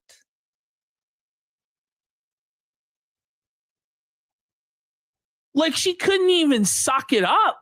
Couldn't even slurp it up. Like, how does that happen? Like, if you're a porn star, you should have a vacuum of a fucking blowhole. You know what I mean? Okay, here's what you want to do. The brand doesn't really matter. What you need is hyaluronic acid, retinol, and collagen. If you can get a skincare routine in which you are consistently putting on your face hyaluronic acid, retinol, and collagen, your skin's going to start to look fucking great after a while. But you got to do it every day, and you have to do it twice a day. I do it in the morning and at night, and you have to it takes like 30 seconds. I have serums, I have creams, and you can use really whatever the fuck you want. Just go on Whatnot, buy some skincare kits. They will literally send you everything you need. But those 3 things, hyaluronic acid, retinol, and collagen. Yeah, I'm not convinced. I've done red light therapy, and I'm not saying like no to it. I'm not convinced it actually does anything, although I do have vitamin C stuff I put on my skin as well. That is also true. That was gross, bro. Clean her mouth. This is a recorded video, by the way. These sunglasses are on. Like, look at how fucking swollen up her eyes are. Exactly. Like, it looks like under her right eye, there's like a triple bag or like some sort of a black dot. That's what I said. Forming. Like, look at that. It's got a gunt. Serum or everything. Her eye has a gunt. Also, the serum that I like the most off of Whatnot, the snail stuff, the snail serum and the snail skincare kit, but the serum specifically, get the fucking snail serum, use that shit every day. The snail serum is fucking life. Snail. Yes, snail. Did she get stung by a bumblebee right there? Or did Ralph give her a taste of his backhand or what? Like, You what look like the there's fuck? an Easter Island egg fucking ahead fucking reflection but there. it kind of looks like a centipede or some sort of millipede or insect. I see a face. Like, look, here's the mouth. That's the nose. And that's the eyes. It's a Rorschach test. It's a Muppet. It's actually the other side, isn't it? Oh, so sweet. Okay. They're in love. Oh my God, that's greasy. And there's still shit on her face. She's got a Glasgow smile of ketchup on one half of her mouth, Heath Ledger style here. You want to know how crazy. I got this blacked? Yeah, knife is fine. By the way, she said, "How will they know this is a new video?" And I said, "I'll put in a reference that they'll know." Lady, don't eat that shit on camera. Oh my God. Are we watching one of her tapes? Like that looked like straight up fucking jizz on her lips, dude. That was nasty. Bring it back. Let's go frame by frame. I don't know if this is custard or coleslaw or what. By the way, she but said, she's eating with a knife. This is a new Like it's not video. even a spoon. She's taking a fucking knife and like slurping this slop into her fucking mouth. Buddy, like this is insane. And I said, "I'll put in a reference that they'll know because it would have happened since I've been here." They good immersed on the left and God. right towards Ice Dancer, allegedly. It's a different. Okay, so Ralph proving that it's today and new is the fucking Mersh battle with the Ice Dancer. Ralph going after another guy for beating his woman? Yeah, wait. Ralph, there's two tapes of you being abusive. Yes. There's two domestic violence tapes that you have on camera. And also, you're also on tape saying that smacking your bitch up is based or whatever, you fucking retard. Maybe he means it in a positive way. You know, Mersh was beating his wife or girlfriend. It's like a positive domestic violence mention. Different time zone. Yeah, no. Come here, goofball. Anyway, we're going to be live tonight. I know, surprise, surprise. I'm in America. And it is Friday, March 27th. I got a knife. Is that what it is? The 27th? Yeah. Anyway, I got a knife. no, put that down. He's going to stab his eye out. No. Please don't put my eye out with a plastic knife, bitch. Okay. Put that down. Anyway, stay tuned. Kill stream tonight. What time? I don't know. She's post such it. a mess. Do you have anything to say for this? Give me this coleslaw. Okay, Satan Fugi, please, for the love of God, if anything happens, DM me. She put Splenda. I can't eat that. I put Splenda on it. Splenda on Splenda coleslaw? on What the coleslaw? fuck? Stop it. Oh my God. What do you mean? The artificial sugar? Is that what that? You nasty bitch. No way. What's wrong with you? Oh, Well, demon man. psychiatrist with the pack it up saying Ralph is still a better person than Jarbo. And we got Slob Man with a sub and wild. two Shocker with a sub. Starcade says, "Wake me up when Ralph's drunk again." Wake me up when Ralph's drunk again. And we got SOT Wolf says, "Happy birthday. Thanks for the lulz. Here's a cut for my check at the new job. ICE raided a shop and deported all the staff. Suffer illegals." Got actual Kiwi New Zealand with a sub. Glib facsimile with a rage quit. 90% of the people who hate Nerdrotic and Critical Drinker and Mauler crew are just jealous of their success at criticizing woke shit. That's right, me too. That's why I hate those fuckers too. Jeez, 30% got actual Kiwi New Zealand with a sub. Glib facsimile with a rage quit. 90% of the people who hate Nerdrotic and Critical Drinker and Mauler crew are just jealous of their success at criticizing woke shit. That's right, me too. That's why I hate those fuckers too. GG Evan! No, I didn't go back Kiwi far New enough. Zealand with a sub. Glib facsimile with a rage quit. 90% of the people who hate Nerdrotic and Critical Drinker. Where do you say it? Suffer to There cut it for is, my there it check is, at the new okay. job. ICE raided a shop and deported all the staff. Suffer illegals. Got actual Kiwi New Zealand with a sub. Glib facsimile with a rage quit. 90% of the people who hate Nerdrotic and Critical Drinker and Mauler crew are just jealous of their success at criticizing Oh, woke funny. shit. That's right, me too. That's why I hate those fuckers too. GG Evan for a pack it up. Happy birthday, PPP. Here's to another year of Jewing it, bro. Hit it, Andy, and you, Jarbo. We got Carrie Berry for a pack it up. Happy birthday, Ashton. Stay sexy. We got Sharon Cox for 5 subs. Sharon Cox. Sharing Cox, everybody's Sharing favorite Cox. pastime. JRGTO4, between Clav's deteriorating AIDS legs and the fact that I'm somehow almost an entire year older than PPP, happy birthday to you. This is all right. Is that basically the end of this? Okay, that's basically the end of this. All right. That concludes our Ethan Ralph segment. Okay. Ethan Ralph is marrying a whore who has been railed in the ass far too many times. And he's still fat. And that's all we really need to know. Okay. Let's watch this Destiny one. And then we'll do Syxhexenhammer after that. Okay, we have a little look at Destiny here. Now, I was tipped off to this stream by friend of the show, Bobby Babber. Wow, Bobby!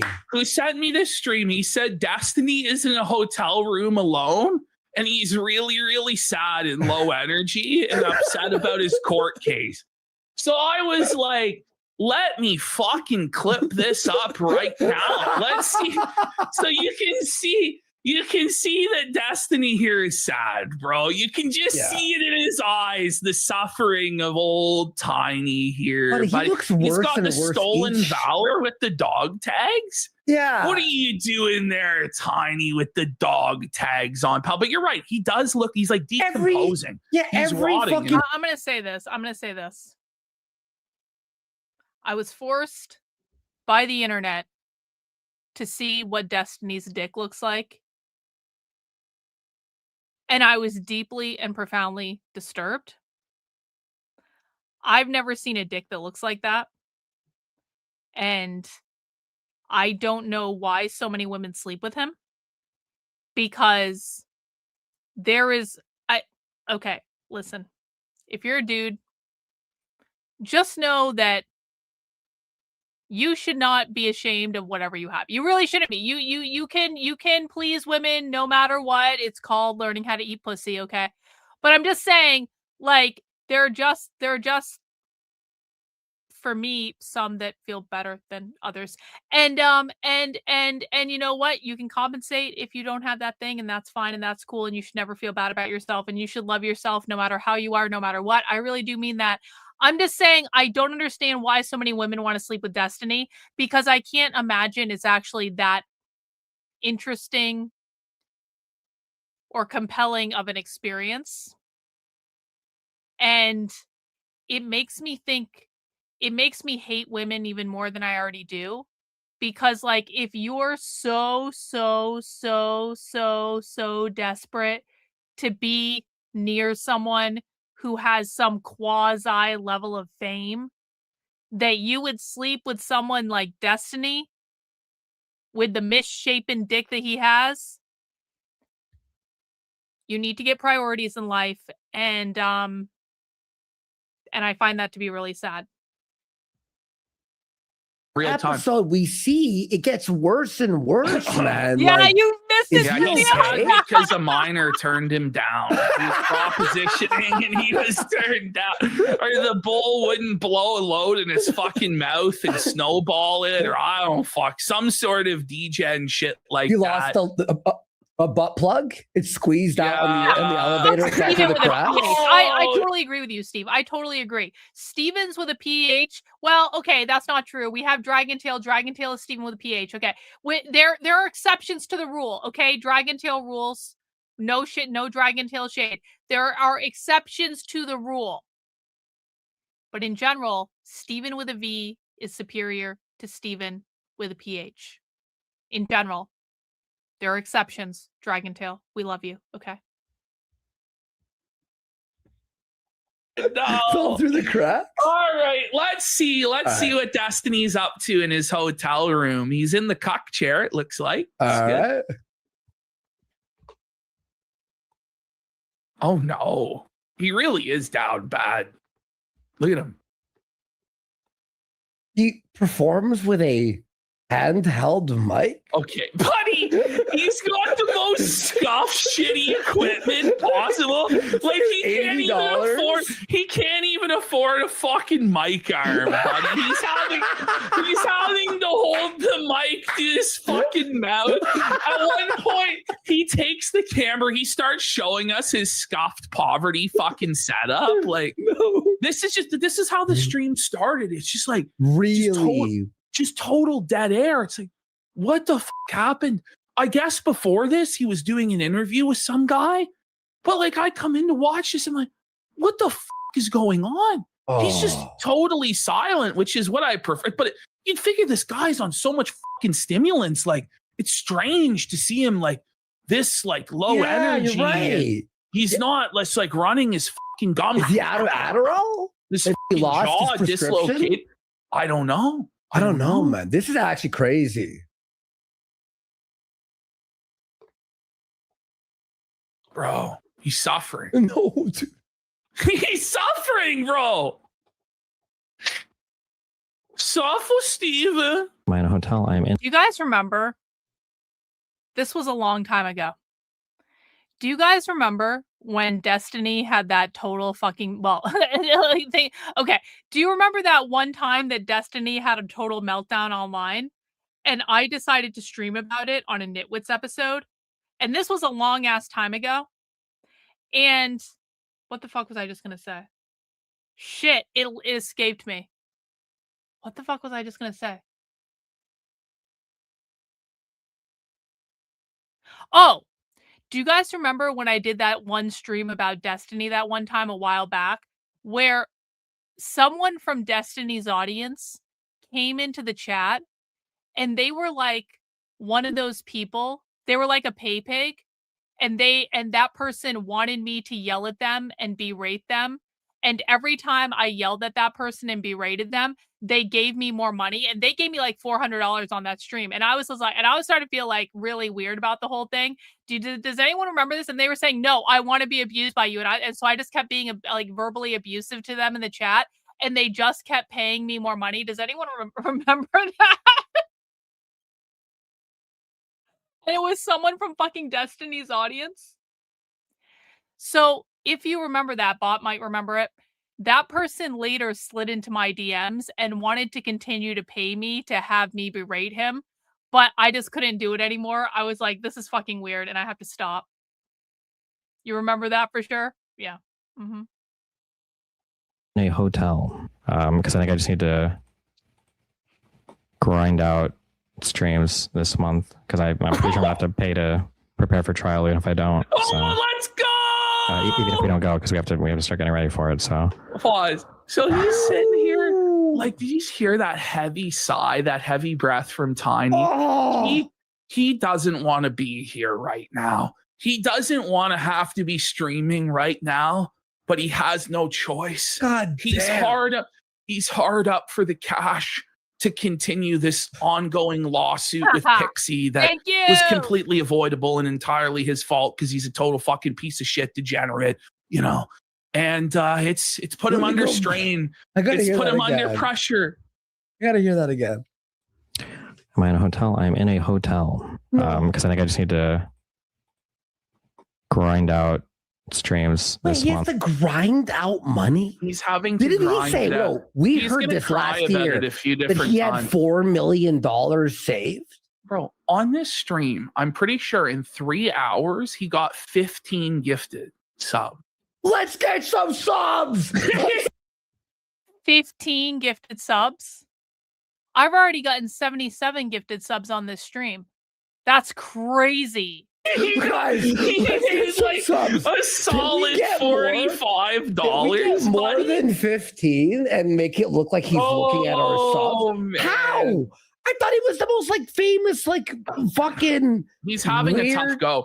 He's gonna explain some of his struggles to us. Okay. No! But this is the most low energy and quiet I've ever seen this man. Wait, like the most what? defeated I've ever seen him. Now I'm not very familiar with him, but already we've got NIR for 5 subs. Gator with a sub. Wow. Paul 81 with a sub. Jatora with a sub. And Shrapnel Stars and Rice Patty Master for 5 subs. And each. Bach 81 for a sub. Already Dented their and Destiny's Demented. sub total has been Epstein's Island. surpassed. Epstein's Island has just subscribed. And here now with a gifted sub. No, God me damn. Too. Me Wow, too. thank And it makes me ask a lot of questions about Lauren Southern, because not only did Lauren Southern fuck him, she also fell in love with him. So that's a red flag right there. you. Because I'm pretty sure I'm going to have to pay to prepare for trial even if I don't. So even if we don't go, because we have to start getting ready for it. So is he out of money? I don't know. He's pretending like he is. that they're legitimately working on so much stuff that they will start to lapse their 180-day motion rulings or whatever. Like he just bails. He's just like doesn't give a fuck. Like he's adjusting the thermostat in the hotel room. Like he's just completely checked out. Like I don't know what's going on with him. Like if he's just exhausted, like if he's coming down off drugs, if this is like clinical depression or what. Probably all of the above. Rothbard for a sub. Bobby Babber for packing up saying John Tron won. He did. That's the source of this segment. That super chatter there tipped us off to it. Oh shit! Yeah, Bobby Babber. Yeah, like imagine you're a Destiny viewer and you're just being subjected to this. Like he just doesn't care. I wouldn't even want to imagine being a Destiny viewer. It's like, hold on, what's going on? Destiny. We're looking at greasy follicles on top of Tiny's head in the left-hand corner. I want to make you appreciate how much shit I had to tear out of my fucking case just to set this interview up. Oh man! Lighting. Oh, no. Look at this lighting. Okay, Look so at now that. he's like hand bombing it. Like he's now hand bombing to show us his scuff setup, and this is like some liminal spaces, like the back rooms. It's basically like a horror movie with Tiny at this point. Like high quality lighting right there. Hello. He's building the fucking lamp. Wait, what the fuck? Now the lights have gone out. What? We just got dead air. Hold on. Holy shit. Look at that sick ass. Look at that sick ride. I guess this is like a Slender Man video. This is I know. like Marble Hornets. I'm like, what the hell is going on in this motel? This is ridiculous. He's on the floor level of a motel in Florida filming his sweet fucking Kia Whip, buddy. You think he's in like a nice, like tall, top floor? No, he's not, buddy. Holy. Do you really make considerable money per each regular stream if it's worth skipping events for grinding streams? It's not worth it to skip. Wait, no, yes. The only money that I make right now is from streaming on Kick. So when I do events.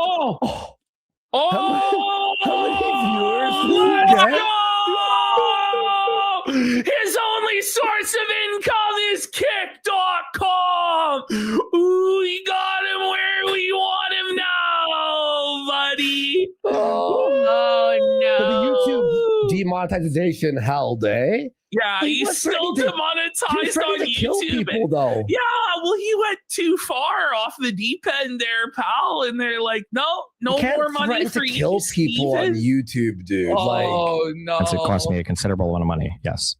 And then I'm getting squeezed from way too many places right now with zero external support. So, because I don't have YouTube money, the Kickstarter. Oh, let's go! He's getting squeezed.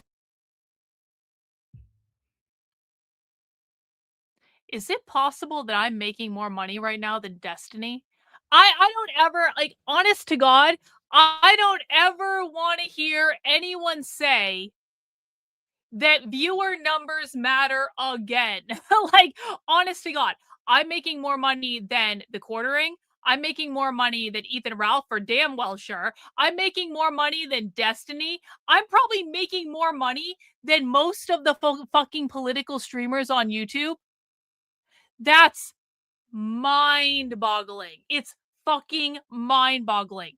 Quality of audience matters more than total viewership. I will die on this fucking hill. Quality of audience matters more than total overall viewership. Because guess what, guys? In order to do this long term, you need to be able to monetize it. Like, that is just reality. From every angle, he has no source of it. Thank you, Fonznos, for the super chat. Came in late, so I'm listening on 2 devices.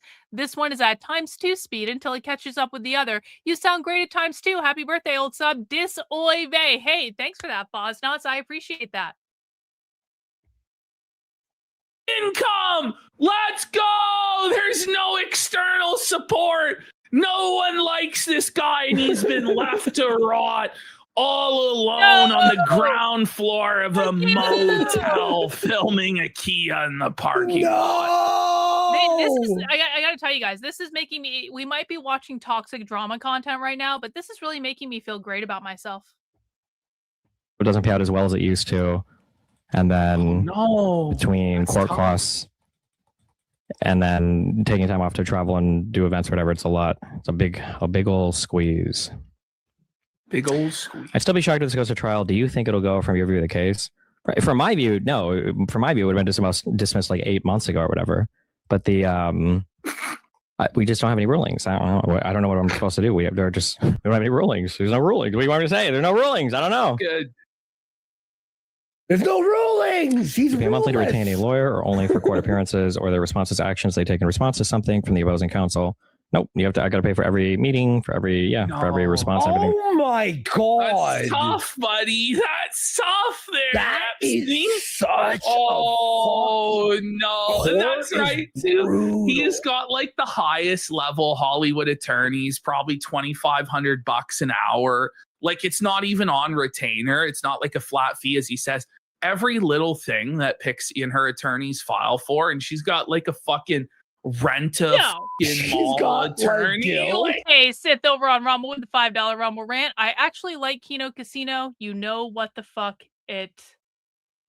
You know what? Fuck it. Okay, I misread that. I actually like Kino Casino. You know what? Fuck it with the $5. Thank you, Sith. I appreciate you.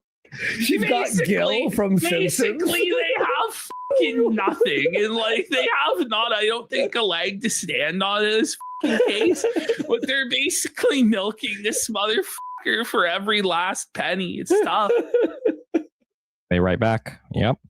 So every time Joan shits out another AI generated thing, the AI generated briefings. And Destiny's got to put his dream team of Hollywood lawyers to respond to a Chat GPT fucking briefing. Apparently, it's tough. It's tough. Chat GPT. I've got to pay my people to look at it and do a real response to it and everything else. Yeah. Oh, I can imagine they send in like a motion, and it's like Chat GPT's prompt where it's like, okay, here's how you would say it. And then it's the motion. Like you can keep in the Chat GPT jargon. Your Red Bull. Fuck. Don't know TTS back. Did you hear that? Tiny goes, I need a Red Bull. Fuck. Yeah, you do, bro. This is the lowest energy I've ever seen you in all my life. And like what you guys just saw, that was like over the course of an hour and a half, where he's just not saying anything. He's just sitting there in silence, just mauling about what was this the stream about? It wasn't about anything. Oh, he's just grinding it out. He's just grinding out time for cash. Didn't he used to be on every like panel ever? Like not anymore, buddy. They've all abandoned not him. anymore. They've forsaken Epstein on his island of irrelevancy there, buddy. I mean, don't know TTS back? Are we bringing that back? I don't know. We'll see. We got a trial gig. He's gonna bring TTS back, buddy. You know it's grim when Destiny is like, do I bring TTS back? Like I need that money. I really do. I need that money. No, but doesn't do that. W's for Foznots. I'm employed again, so I can afford to buy some memberships again soon. Thought I was gonna have to trade my house for a haunted one in town. I still want I would want the haunted one too, Foznots. I would. But W's to you, bro. I'm being employed again. Massive W. We appreciate that. And we look forward to future channel memberships. But best news of all is you don't have to trade your houses, and that's pretty rad too. Congrats, bro. Bring it back, Tiny. Bring it back. Well, this is the thing. And like, Epstein here has like this sidekick on that even he can't stand. I don't even know who the this jabroni is that he has as the sidekick, but the sidekick calls in because Tiny is so lonely. Thank you so much for the $20, bro. Trying to catch up. I don't love the casino, but Ashton's Ralph voice almost makes them tolerable. I know, bro. I have misgivings as well. I have misgivings, but I appreciate it. Thanks so much for the super chat. Would you like to see the haunted one? Yes, obviously. And low energy, and it doesn't take very long before Destiny is fucking sick of him and his shit, and he just rage quits the entire stream. Kick back then. Maybe we will. Oh no. We're bringing donos back, man. We're gonna be doing 24-hour streams. It's gonna be cinema. Not the 24-hour streams, Tiny. Stream where you have to put the air horn whenever someone donates. No, that's grim. He's gonna do IRL aim part 2. Wait, hold on. I'm starting to like this court case. Oh boy. This guy's like, thank God I get more airtime. This guy's like, yo, he goes, I like this court case because I get more airtime with you. Look at Tiny, bro. He's so miserable. Look at him here, dude. Oh no. I think they are Canadian, Well, aren't they? anything else? I'm bored. And then he ended the stream. Oh, he is done. So that's our little Destiny update. It's not looking so. I mean, you guys gotta admit, even when I'm sitting here painting my nails and just talking shit, I feel like I'm more entertaining than Destiny just was then. All right, let's see. Let's get into the Styxhexenhammer portion of this stream. 3 days ago, Drunken Cope stream. Here we have the Syxhexenhammer segment for you guys. Yeah, Okay. hold on. We have the Styxhexenhammer segment, everybody. And then So here quarterly. we have the before and after of Styxhexenhammer. This is the before. That's the before, and that's the after. Whoa, buddy. The pact was stole off. See, guys, some of us have a midlife crisis, and we go on to Whatnot and buy a bunch of purses and shoes and sunglasses, and you know what I've been really into lately? Scarves. I've got a couple Alexander McQueen scarves. I just got a Versace scarf, a really nice like silk Versace scarf, and we buy off-white clothes because off-white clothes are fucking awesome. And some of us have a midlife crisis, and we do that. Okay, some of us do that. Some of us have a midlife crisis, and we turn into a pirate and leave our wife and kids. And yeah, quarter life crisis. My bad. We turn into a pirate and we leave our wife and kids. And we develop a harem of women all over the country. And one of those women ends up punching us in the face, and we lose a tooth. And then we make other ill-considered decisions that leads to warrants being out for our arrest in multiple states. Yo, I'm a big fan of I have an Alexander McQueen purse. It has a skull on it. It's croc embossed. It's beautiful. So I'm just saying, I fucking love Versace. Not everything, but Versace is just like, it's so fucking gregarious that it's like you can't not like it, just in small amounts. Anyway, I will take my midlife crisis over this. And I say that it's like, I said this before. Syxhexenhammer and I are both from Vermont. I feel like Syxhexenhammer and I have like an unspoken understanding between us just based on the fact that we both grew up in Vermont. So I kind of feel bad for the guy a little bit, but my midlife crisis has gone better than his midlife crisis is all that I'm saying. This is not going so good, is it? Styx, man. Bro, that was only 3 The years shared ago, and trauma he's of lost being from another Vermont. 1,000 Listen, the struggle is subscribers. real. You don't know. Last You time don't he was know. at 499,000. He peaked at like 510,000. He's losing everything. Oh, Thicky Nikki is engaged. She's found a new man. Wow. Aaron McReynolds, buddy. And you think that that's a joke? You think that's not actually how her new man looks? No. Go to the next slide here. Oh my God. Wow. No, buddy. What a fucking winner. Now people are debating. She's like, did she find the only man lower than Styx in all of fucking I would say Rutland? it's looks max. I think it's a Or fucking looks- win looks for match, Nikki. rather. Honestly, Looks I match. think it's an upgrade, actually. Yeah. You know, because this guy would whoop Tarl's ass. Yeah. I would True. bet my whole life savings Thank that you, this Ross. guy I'll would take a stomp a look. fucking mud hole in Tarl. So he, you know, I don't know. He's an Arkham City thug. Like he's just a with Batman. Batman. For people who might not understand this because you're not from Vermont, that guy is about the type of person I would expect her to find in Rutland. Batman's not going to show up, is he? Oh, Oh no, it's Batman! It's the Bat! No! That's actually really good. Okay. It's the Bat. So Styx has filmed this video for, I think, legitimately the 6th time. I swear to God, guys, this is a new video. It is not one of the previous 20 other times he's filmed this. He is once again refusing to grow up and saying that if you're a mature adult who pays your bills and works a job and you aren't a pirate bum like him who lives off other people, you're a loser. Okay. So this is his take. Does he forget? Does he forget he wrote the story? I just There you think go. that he really is insecure about this and just has to keep trying to validate himself. And it just proves that he is insecure and not that he's this confident badass that he thinks he is. Okay. Okay. All right, everyone. I wanted to talk about. Ew, he's got something on his lip. Wipe your fucking beard. Look at that, bro. Ew. We'll do that in a second. Have I found any keto-friendly beers? No.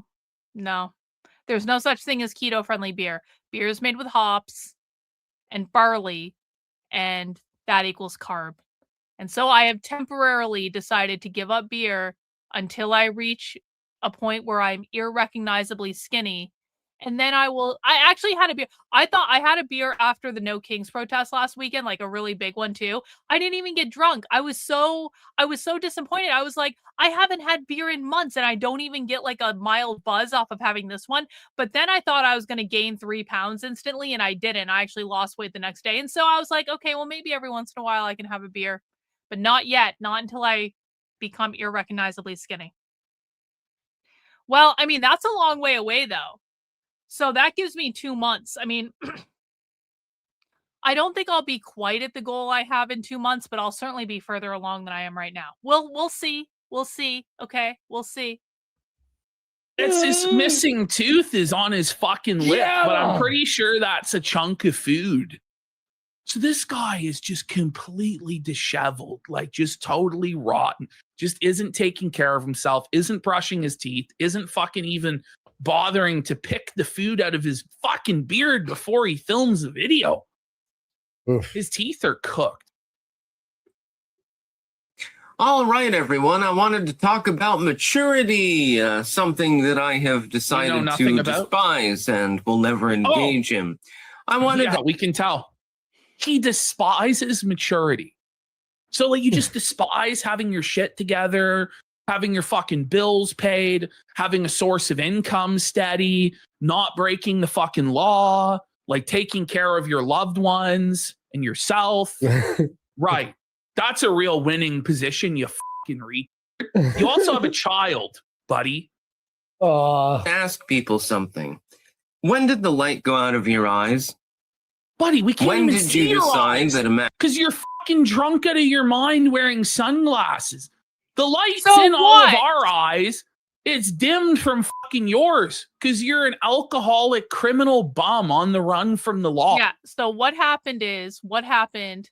Styx had some woman living with him that it was his like ex-girlfriend apparently, but she was still living with him and sleeping in his bed. And one morning she just smashed him in the face. And I saw the body cam footage of her getting arrested and all that stuff. And so when she smashed him in the face, he lost a tooth. And now here we are. We have a Rutland here too. Are they all the same? Yep. I'm pretty sure. Yep. If you guys just look for Styx like body cam footage, it'll come right up. You'll be able to see what happened. They arrested her and all that stuff because, you know, she smashed him in the face. And you can't accept the fact that you fucked up your entire life and threw it all away for nothing but sucking off a gay owl demon, you read. Oh my God. Imagination wasn't important. When did you decide Who that you said had to? that imagination isn't fucking important? Like, because people go work fucking jobs, now they no longer have imagination. Do you know what you're supposed to fucking do? Provide for your family and yourself, and then you can imagine and you can have hobbies and dreams. Exactly. They're not mutually exclusive, dingus. You have an imagination, you think of something cool, and then you have money to buy that cool thing or do that cool thing. Styx? Be part of the physical reality. And you go to work. He asked, when did you decide to be a part of the physical reality? That's not a choice. Oh. We are all part of the physical reality, whether we would like to be or not. This unless is you're just going to end your life, but then your body is still going to be physically on the earth. Like, buddy, this I don't is know. fucking cringe. It really is, dude. And the highlight of your day is going to the water cooler to talk about sports ball, and then you come back to your shitty. So you go to a job where you earn a steady paycheck so that you can have a normal life for yourself and your family, and you talk about your hobbies with other like-minded people at the office. Oh no! How horrible! It's way better to be on the run from the law, an alcoholic bum sponging off a mentally disabled woman's parents, huh? Yeah. Like, the highlight of this guy's day, as we're gonna find out, is eating a lukewarm can of fucking SpaghettiOs. I'm not kidding. This is actually insane. The wife and your shitty kids and stuff like that. Oh no! Why is Having this a wife thing? and kids? Wife and kids, You're shitty kids. So that's how he feels about his kid. Well, you shouldn't have chose to have a kid and a wife then, should you have, Taro? If you didn't want to raise them, if you didn't want to feed them, you shouldn't have fucking breeded them then, eh, bud? You fucking degenerate. I hate this motherfucker. I really do. He's a piece of shit and deserves this. Seems to be the theme of hundreds of millions of people. I wonder why you fucking read. Hundreds of millions of people are a fucking normal, It's, by the way, stable life. It's not like everybody. Okay. I want to say this. And listen, I think that what Styx did to his wife and kid is really, really, really fucking shitty. And I don't think he's a good person for that. All right. So I'm not defending Styx at all. What I will say is, oh, hang on. I want to read this first. Hang on. For anyone who might be new, membership is well worth it. Been a week for me after watching for 4 months. Member resources are awesome. Same with Spy Stream. I really appreciate that, Focus. That's awesome. Okay. So I'm not being the great defender of Styx here. I think he's done some really fucked up shit, but I want to give people some perspective here because like I used to have a real world job. I used to be very successful in the real world. I know how to navigate the real world. I know how to do all that. All right. When you become a streamer on the internet and when you're doing this internet content thing, your perspective of the world does change rather significantly in that I truly don't mean any offense by this because I know that you guys all have normal jobs. You guys, well, I'm betting most of you have normal jobs and normal lives. Like you go to work, You work for someone else, you have a thing you do, and I hope you love that thing you do. And I hope that, like, you know, you get fulfillment from doing that thing, and I hope you get paid very well for that thing. When you are but like when you work for yourself, and especially when you're doing this type of internet content thing, your perspective about the world fundamentally changes. And it's like, for me, I look at people who have a real job, and although that might be there are many reasons why people just want to work in the real world and have a real job. There's reliability there, there's a consistent income there, like all that stuff. It's like much more security than what I have. But I look at people with a real job and I'm like, I would never fucking do that shit again. But I've worked for myself for over 10 years now. And so, like, I worked for myself building a business where I, like, did consulting in the real world, and then I kind of switched gears and now do this content thing. But, like, I look at people who have, like, a real job, and I'm like, never in my fucking life would I do that again. I would sooner go broke trying to figure out how to make money on my own than working, like, in that system again. And I think it does give you, like, a really distinct perspective in terms of, like, I think when you work for yourself, you become much more aware of all the opportunities you have and all the things you could do. And maybe this is just me, but when I was working for other people, it was like I was kind of constantly in a place of, like, holding myself back from things I could be that I always could have been doing, but for some reason I didn't see them as a possibility because I was in this mindset of, like, working for other people and believing that I needed to work for other people in order to be successful. And then once I started working for myself, I realized, oh, that's all total bullshit. Like, anyone can figure out how to be successful outside of that traditional system. Now, it takes a lot of work. You have to make sacrifices. If you don't get up and work, you don't make money. Which means you have to be your own boss. Like, it's a higher risk thing, but it's like, for some reason, when I was in the working world with other people, I just didn't even see it as, like, a possibility that I could go and do some of the things that I'm doing now. My mindset was very, very, very different.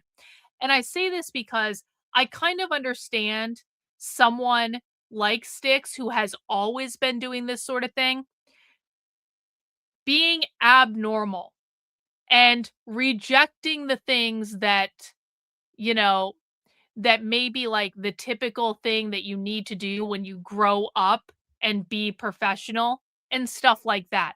Now, the other danger about making content on the internet, though, is that because you have so much freedom, that can bring a certain level of insanity with it. And you can get sucked into rabbit holes of insanity very, very. I mean, how many content creators have we seen this happen to? It's like, you can do anything. When you're making content on the internet, you can do anything to make content on the internet and be successful at it. And so once you start, like, going down that rabbit hole, it can be very easy to lose yourself to it, is all I'm saying. You will lose your mind doing content on the internet. And I think that's why we see a lot of content creators just, like, go fucking insane. If you are not grounded and hinged into reality and having some sort of, like, plan and vision for what you're doing, that is more like, I have business-like procedures around what I do. I have multiple streams of revenue. I force myself to sit my ass down and work. I could just be running around to leftist protests all the time, filming content, and I would probably make much more money, if I'm being honest. I could literally probably just fly around from leftist protest to leftist protest and live stream that and then do whatever the fuck I want and make more money than I'm even making now. But, like, the possibilities for some people are a lot to handle, and you get pulled into things where, like, you have easy access to drugs, you have easy access to booze. You're bored sometimes because, like, you're not making content all the time. Yeah, and then you get bored of, like, during the day, you're like, oh, what do I even do with myself? And so it's like, I can understand. I guess I'm not being the great defender of Styx here. I guess I can just understand why people on the internet get pulled into a certain level of insanity. And I'm really trying very hard not to do that. I may have certain levels of insanity, and I admit to that, but I'm never going to go this far, I don't think. Hey, we got a super chat over on Rumble. Sith. Styx was a normie, Lulbert. It's sad to see him crater. Was he ever a normie, though? Was he really ever a normie? Thanks, Sith. Appreciate you. Wants to go to fucking work, buddy. None of us want to go to fucking work, but you have to fucking pay your bills. You have to go to fucking work somehow. Most people aren't lucky enough to get to live a perpetual adolescence of being a man-child fucking spurg screaming into a camera online. Bless us, somehow we found a fucking way. I don't know if I would really recommend it, for everybody. It's but it's not for most people. Most people have to actually go to fucking work, buddy. Do you want to know why? Because they don't have the luxury to sponge off of others like you do. You fucking leech. Yeah. My own audience would lynch mob me if I did this. They'd be like, Karlyn, what the fuck? Bum has never worked a fucking job in his life. His job ever. was Not reading one day. headlines. His job was reading the headlines and giving a conservative take or a free speech take. And he threw it all the way for nothing. For fucking nothing, He dude. had a hot fucking wife. Yeah. She was hot as hell. He had a fucking child with her. He was getting to live in the Netherlands. Like, that's pretty fucking cool. He had a garden. He threw it all away. Oh, no, thank you. Satan. Je refuse. I issue a je refuse. I can't even look at his face. It's so disgusting. He's so ugly. I will not do that. I'm going to be the goddamn pirate my entire life.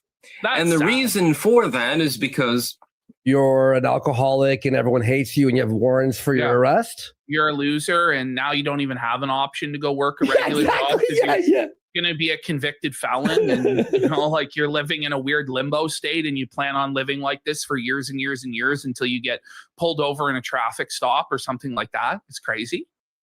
I want to. It's a good idea, it seems to me. I just want to grow tomatoes and shit, and I get legally persecuted for it. No, Taro, you're not getting legally persecuted for growing tomatoes.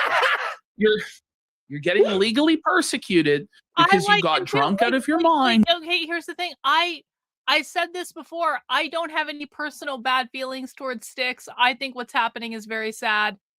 And again, like, we both grew up in Vermont.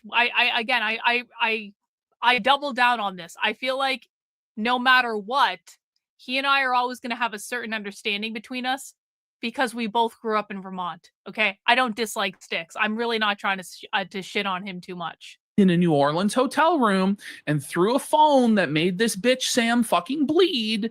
And then you were found guilty of it in court and accepted the court conditions for probation because you could have just went to fucking jail and served your time. But you accepted the court conditions to not contact Samantha Keister ever again. And then you violated those court conditions. And not only did you contact this woman who got you sent to fucking jail and convicted, but you paid her rent like a fucking simp. And then you fired a gun at her and missed, thank fucking God, depending on your point of view. And then she reported you to the fucking pigs again. Yeah. And that's why you're facing felony charges in Vermont that you're not showing up to court for by faking seizures. Oh, and then your other fucking live-in girlfriend pig then knocked your fucking teeth out of your head, bud. That's what's actually going on. And there's no way to dispute that. That's all proven fucking fact. Seriously. It's all there for anyone to see. Jer. Honestly, Jer's going to be... He's the only one out there defending this fucking guy. Oh, yeah, exactly. Jer always defends him constantly, dude. All I want to do is grow tomatoes and bell peppers and okra plants and stuff like that. And Oh, I can't even look at his face. It's making me actually. The Jer segment's next, by the way, guys, and this won't be on too much longer. I actually can't even like. We will be doing the quartering last as well. Like concentrate. Weird books but I keep getting bashed in the face, literally and figuratively speaking. It's your own fault. I would rather just say, fuck it. Don't you want to retain that childlike sense of imagination? No! Yo, it's the best. It's We don't want to be kids anymore. Sometimes I'm nostalgic and I'll be like, I'll play Zelda fucking, on SNES to have that moment. But it's only like a second for nostalgia. You don't fucking want to be a kid. No, well, kids don't get to fucking drink all day either, buddy. Exactly. Kids aren't allowed to get drunk as fuck every day This and is dress sad. like fucking pirates 24/7. This is not sad, bro. This is so fucking sad. Things like that. There's no reason to become an adult. I'm not going to act my age. Well, you don't have a choice Yeah, in the matter. Like, you don't. You're going to become an adult, whether you want to or not. The question is, are you actually going to have a stable, nice life where you're not locked in a fucking cell like an animal or not? You're choosing to just live like a dirty fucking animal bum and be locked in a fucking cell where you belong. Like, that's your choice, buddy. But don't try and tell other people that that's the fucking way to live. Like, and shame people for actually taking care of themselves and their family. Unlike you, who abandoned your fucking child and your wife because you couldn't take it.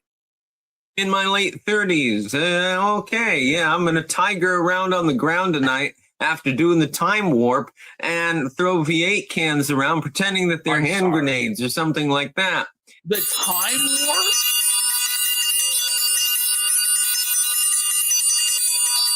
Good luck. I'm sure fucking Bubba and Jamarcus in the New Orleans County fucking prison are going to let you tiger around on your belly with V8 cans while they blow out your back, bitch. I'm sure. I like how his thought or his imagine or his want is to be a kid, but when you're like a toddler, not when you're like high school, like riding your bikes around in the summer and like many times is he going to make this video? I know it's the V8 cans always, by the way. It's not even like a cool part of your child. No, I mean, this is like a really good point. Like, YouTube fame isn't healthy. It's absolutely not healthy. 100%. Not everyone can handle the craziness of online drama, seeking clicks and subscribers. This is part of the reason I have always rebelled against this idea of like, you have to have as many subscribers as possible. You have to try to appeal to everyone. You have to make everyone happy. You have to build your channel as big as possible. Okay, yeah, life is easier when you do have more subscriber numbers because inevitably that will lead to more people watching your streams, which should, in theory, lead to more like super chats and monetization opportunities and stuff like that. But if you build your audience with the wrong subscribers who are just hate watching you, or who don't have disposable income, then the whole like, you need as many subscribers as possible. If your own audience is hate watching you, that's not going to work out so well because they're not going to give you super chats. They're not going to give you channel memberships. They're not going to do any of those things. It's like Tim Pool's audience fucking hates him, but there are also enough people in Tim's audience where he's still being able to monetize and stuff like that. But like half of Tim Pool's audience is just fucking hate watching him. He's never going to get any money from those people. They're watching him to make fun of him. It's the same with Styx now. Like, Styx audience is actively like rebelling against him. You also get like your chat gets all fucked up. Like, you get so many people just being dicks in the chat, it becomes impossible to manage. Like, and that's when audience capture happens, is like when you just can't even control the thing anymore. It's a really, and you always have people, I mean, you've seen them come in on this stream. Oh, you only have this many people here, even though you have 129,000 subscribers. And they're trying to put this idea into your head that you need to be out there chasing subscribers. It's a total fucking psyop. You really don't. Like, you really don't. Allow the audience that's going to gravitate to you because they like what you do to come and filter the rest of that shit out. Yeah, you can't make content purely to please the audience. You cannot do that. You can never get captured by your own audience. It will ultimately lead to your downfall. It's like Remember when I was like 4 and I used to roll around the floor pretending I was like a spaceman? Oh, man. What? That's the way that I live. It's quite much more fun than the average. Honestly, I do picture him doing that with the girl. It actually doesn't look like fun. Like, it looks like you're living in hell. Like, it looks like a miserable, awful existence. Every single person who looks at your visage right now does not want to be you, is not jealous of you in any way, and is either sickened by you, hates you, or pities you, or a combination of all of it. Seriously. Existence, I feel. A lot of people, they go to their 9 to 5 and they There's nothing wrong slouch with into that. work. Oh, yeah. Because they actually have My shit to wife- do. Because they have responsibilities and obligations in life, and they don't just live in filth and fucking squalor. They actually, you know, clean their fucking house. They brush their fucking teeth. They clean their fucking clothes. They go into the fucking office even when they don't fucking want to because they have kids to fucking provide for. You selfish fucking scumbucket. Like, what's wrong with you? Seriously.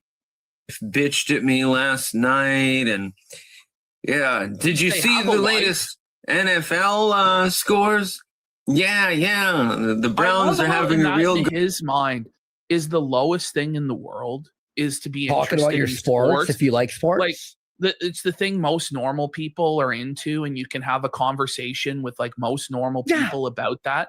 But like, you know, worshiping the devil and doing fucking sacrifices to the devil with blood tampon magic And shooting isn't cringe weapons. and related. Besides your girlfriend, you're shooting guns on the floor beside your girlfriend. Yeah, that's way Like, better. get a fucking grip, man. Like, seriously, get a grip. Someone said he's just like DSP. No, DSP is better than Styx. Because you know why? DSP shows up every day.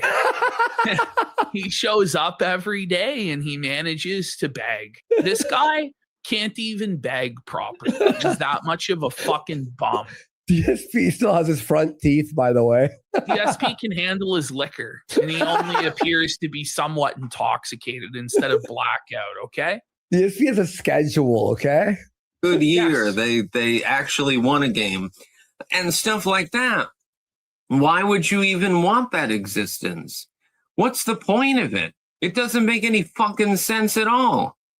Yeah, okay. You get to work for your entire life That's in life. order to Everyone has engage to in work. drudgery and Yeah, misery. that's life. That's life. Misery. We got Spartan over on Rumble with $5. Thanks, Spartan. Tim Pool always has a hat on because he is Jewish. Trump for prison, should be charged with 168 deaths of Iranian elementary school girls. Styx hat is cool, but he is suspect now. You know, what I do have to give Styx credit for is like his total commitment to the pirate outfit. Like, he's got some nice fucking pirate stuff. That's a nice pirate hat. He's got a nice pirate leather jacket. He's got nice pirate boots. Those things are all leather. That's fucking cool. Thanks, Spartan. We all have to do some things that we don't want to do. We have but to that doesn't mean give that something to the, to back to make money. That's every what second happens. of your life is misery. And there's some people here in chat who say they genuinely like their job. Yeah, exactly. You know, and there's a lot of people who do like their jobs, right? Well, there's I'm positives sure, and negatives obviously, to every job. I'm Like sure friends. everybody, there's a lot of people, I'm sure, who do really enjoy their jobs. There's like workaholic people that's like, that's all there is. Most people, though, obviously are going to have something they'd rather do, whether it be sitting on the couch, scratching their fucking balls and eating Cheetos, or going on a fucking hike, or sitting on the fucking beach, sipping margaritas or whatever. But you have to do some things in life that you don't want to do. That's just the way it is. Exactly. And if you never learn that lesson, and you never are forced to learn that lesson by your parents and society, and you just get coddled, you end up like this fucking pathetic bum. Sad. And See, like, really nothing. That's actually a really good point. That is a lesson you should learn from my parents. I think one of the reasons that I'm able to be successful in working for myself is I watched my father work for himself growing up. My father used to work for other people. My father, fun fact for people who don't know, my father designs gravestones. It's a little bit more complicated than that.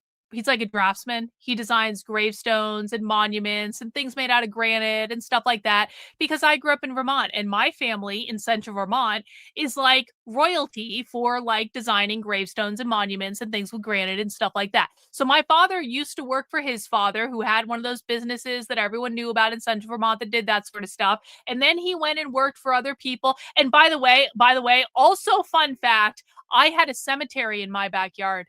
No shit. My parents had a house. There was a big backyard. There was a brook in it. On the other side of the brook, giant ass fucking cemetery. No shit. So my father used to work for other people. And then when I was about 12 years old, my father said, I'm going to work for myself and start a business out of our house. And so he commandeered the dining room, which we didn't really use anyway, because we mostly ate in the kitchen. He commandeered the dining room and he turned it into an office. And he got up every day and went to work in the office. And that was what he did. So literally, I grew up with my teenage years watching my father run a business out of the house. That is very different from what I do now, but like, what do? I get up every day. I come into my second bedroom, which I've commandeered as an office. I sit my ass down at the computer. I do work. I work until it needs to be done, because I learned that from my fucking father growing up. If my father hadn't run a business out of our house that became pretty effing successful, honestly, if my father hadn't done that, would I be doing what I'm doing today? Would I have had the confidence to start a business running it out of my house 10 years ago when I started my, well, even more than that now, like when I started my organizational psychology practice?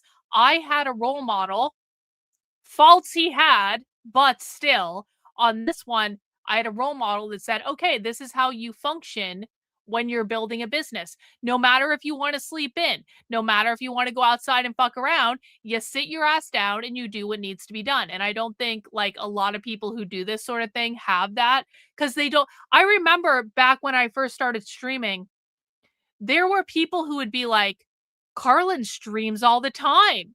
And they would be like, they'd be saying it as though it was a suspicious thing. Like, Karlyn is streaming every day. How dare she stream every day? And it's like, I had a work ethic. The reason I stream every day, almost every day, it's a work ethic, and consistency is much more important to long-term success than just having a viral video every now and again. It always perplexed me when people were like, well, you know, Karlyn is streaming a lot. It's like, yeah, I stream every day because that's part of what having a work ethic means. So anyway, I agree with PPP on this one. More. Oh, there's Capybara supporter for a Pack It Up saying, I hate my job, but I have friends and I met there, and my girlfriend I met there. So even though I hate my job, I like stuff about my job. Yes. Exactly. Yes. Exactly. Anyway, we've got TN here says it's all cope anyway. He should be honest and says he wants to drink all day and not work. Like, there's already a sub portion of society as it is that do that. But in his twisted mind, pretending to be a kid sounds better than being an admitted drunken loser. Yeah, I'd be more like, this is a thing. You know, like I told Phil this with like begging, like, just be honest. It's all going to the mobile game. Like when the homeless guy has a sign that says, I need money for beer and drugs, he gets way more money than the bum who says, give me money for food. Because we all know where it's fucking going anyway. Exactly. And we appreciate the bum that's funny and self-aware and goes, I need beer money, right? We got Threading this Needle here for a Pack It Up saying he unironically has worse teeth than Blackbeard from One Piece. Whoa, buddy, definitely. And they're decaying. Blackbeard looks like a good pirate, like a nice looking pirate compared to fucking Styx. We got JC Denton's account for a Rage Quit, Pirate Games, SpaghettiOs. We've all met the peaked in high school, but I never imagined peaked at 7 years old. 7 years old.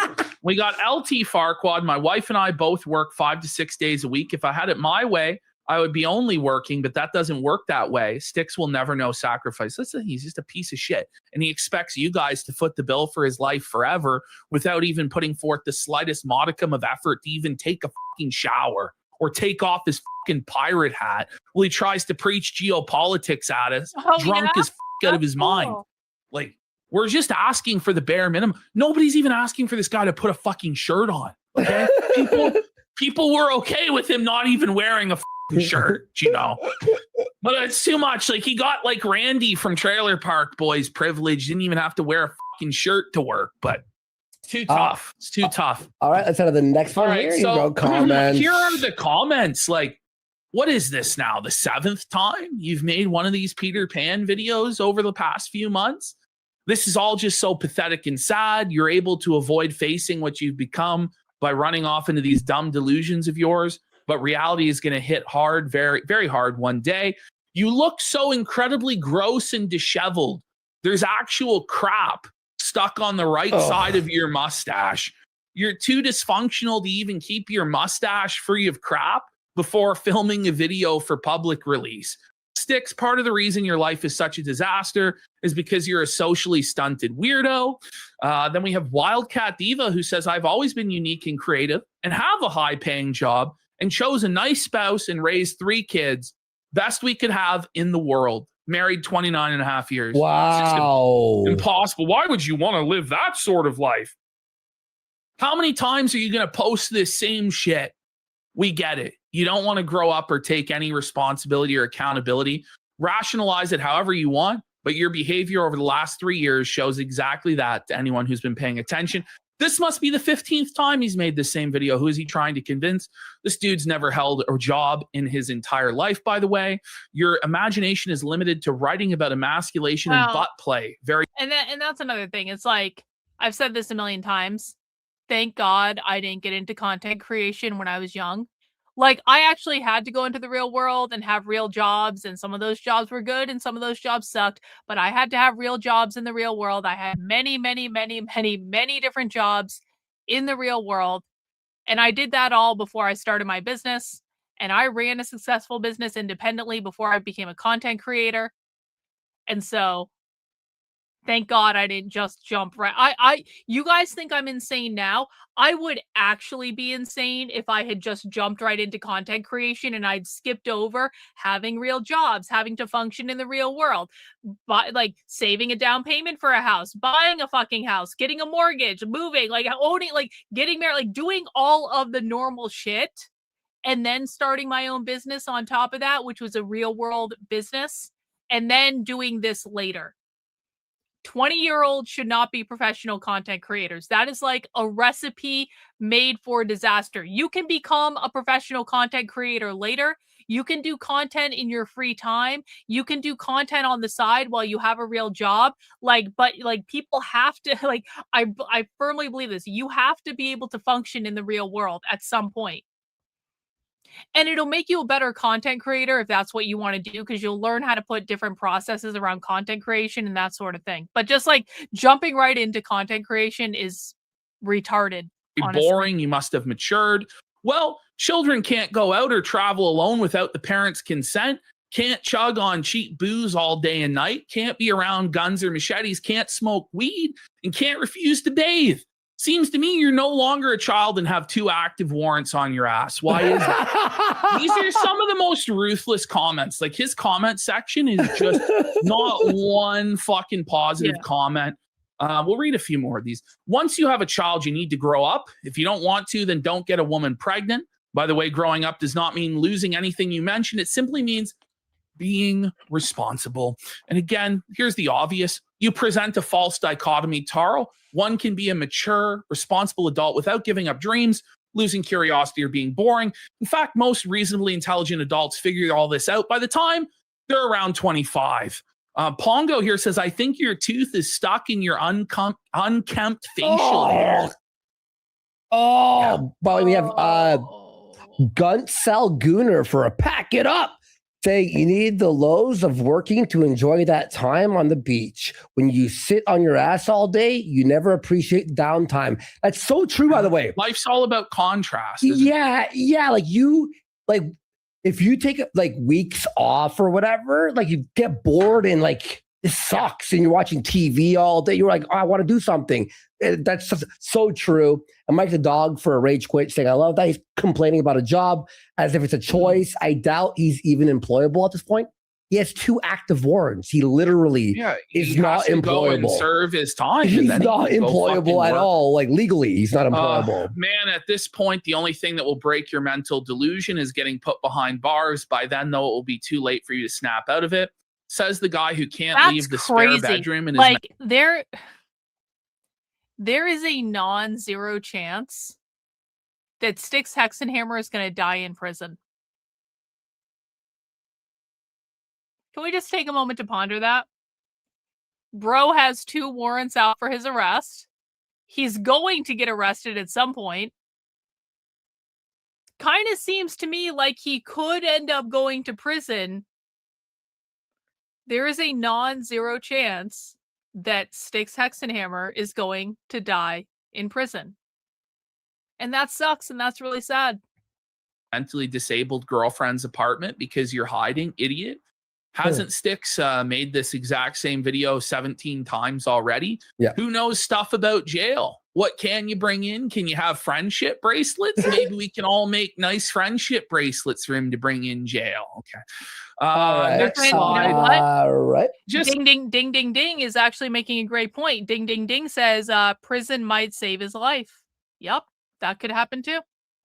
Just skip through the rest of these All right, comments. blah blah blah. Big. Did all his sponsors ditch him? Poor man's chemist here is fucking based with this comment. You know, we go to work every day so we can pay the bills and live a decent life and make sure our loved ones are cared for. But yeah, he's a piece of shit.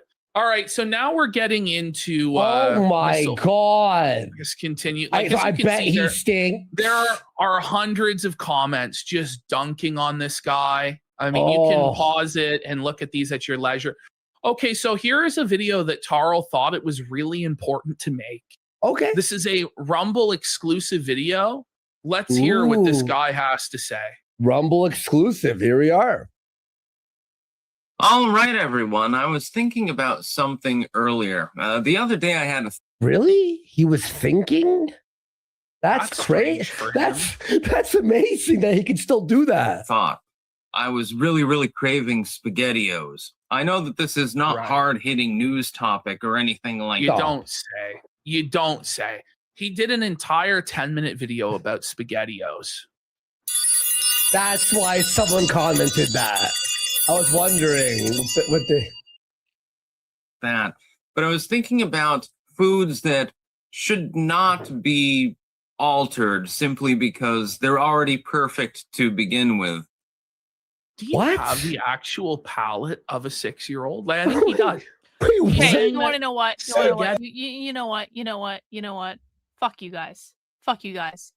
Styx is right about SpaghettiOs not changing. SpaghettiOs are fucking delicious, just the way they are. And I probably haven't had SpaghettiOs in 10 years, but I know what SpaghettiOs taste like because that was a food of my childhood. It's like the McDonald's double cheeseburger. You don't fucking change that shit. You leave it alone. I 1000% agree about the SpaghettiOs.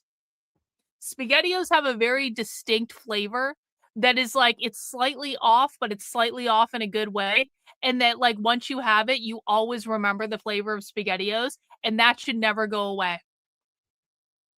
SpaghettiOs is the apex cuisine. That it's like the perfect food. And that he eats like, he basically says in this video, he lives off of a diet of SpaghettiOs, canned beans, and canned soup.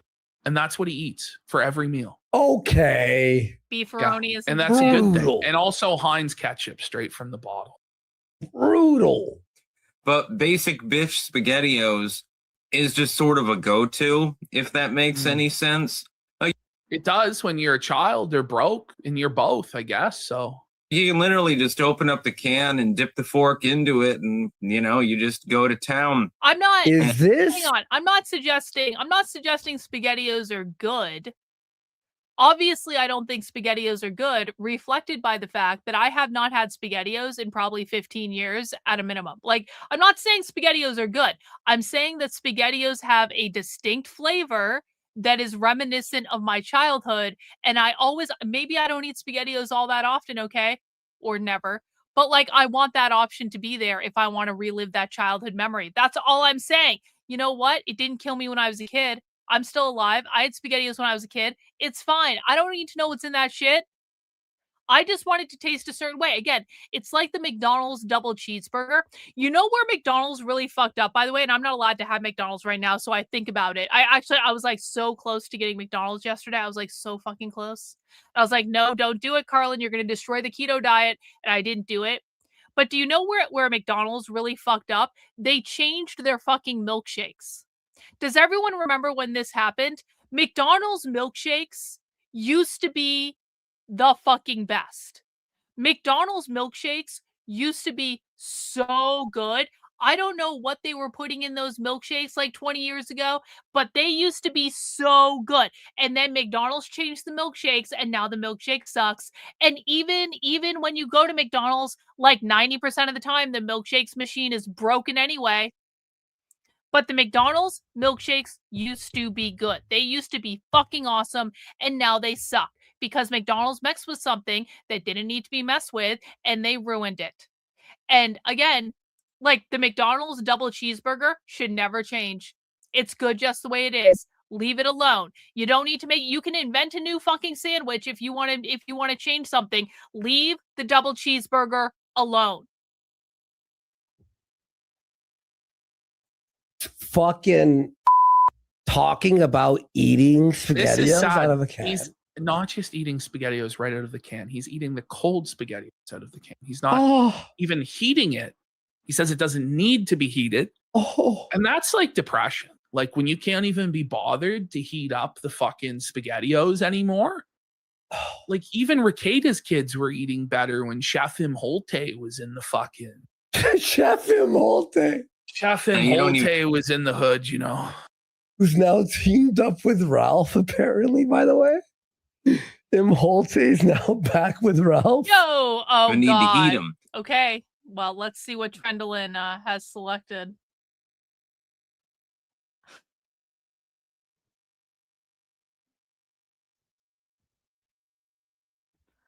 All right, Trendlin.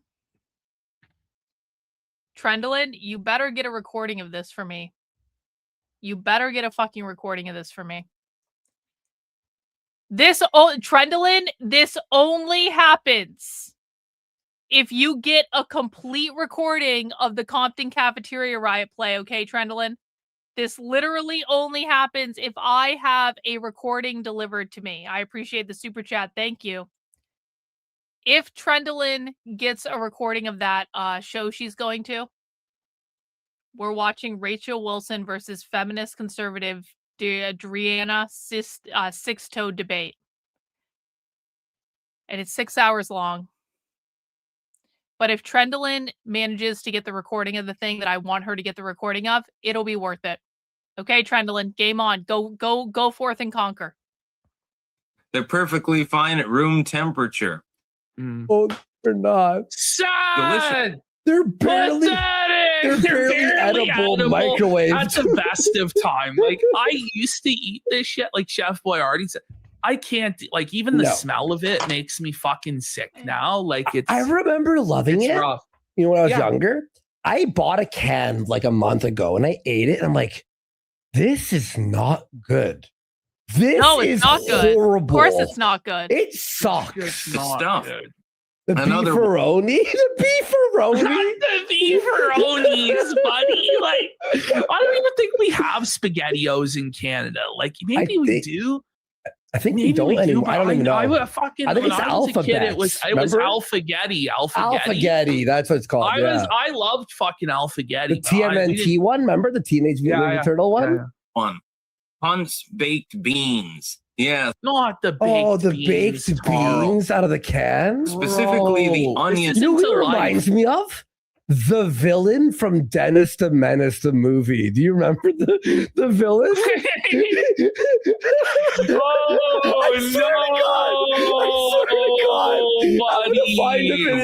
In my personal opinion. Remember when he was eating I the like baked the onion beans? baked bean. I think what's happening here is he's so poor that he's actually going to the food bank and getting canned goods. Oh my god! I think that's what's going on. Villain, I'm gonna show you a scene. You're gonna fucking. Oh my god! I found it. I can be on my YouTube. I just can't use my studio, so I can't upload anything. Well, what sense does that makes a whole lot of sense. Verify that it's you. Okay, then send me the fucking verification code to the email that I'm already he still lost his YouTube? Yes, he still can't get into his YouTube account. I think it's because he's permanently drunk. Or he's just lying and making up excuses. I don't know. Longed into. Nope, not gonna send it. Sorry, fucker. Yeah, screw yourself. Happens all the time. It's happened several times before. It makes absolutely no sense whatsoever. Yeah, you're telling Please me. keep your fucking hands off the SpaghettiOs. Please don't reformulate the SpaghettiOs. Okay, so please the vast leave me. Okay. We get the picture. Okay, we get the picture. All right. I want to watch this other Styxhexenhammer clip about him apparently being a compulsive liar, and then we'll move into the quartering for the last part of the stream. Are you guys enjoying Happy Hour Friday, where we just watch boring drama content? I wouldn't say boring, just not. We're not doing smart people content today. We're doing low IQ content. One in the chat if you guys are having a good time. Two in the chat if this totally sucks. You guys enjoying this? One? Okay. Only have one, so that might not be so good for me. One in the chat if you guys are enjoying this. Two in the chat if it totally sucks. Okay. All right. Thank you. Let's continue. Speaking of criminals that get away with it, here we have Styx, and Styx is drunk as fuck. Yeah. So he tweets out, I am no longer readily able to read Twitter DMs, comments, etc. It takes me a long time to edit, then to... I'm okay. Styx says he's had a stroke. I'm not 100% convinced he has had a stroke. Styx claimed he had a stroke. Maybe that's true. Maybe that's not. I don't know. Evib, be readable.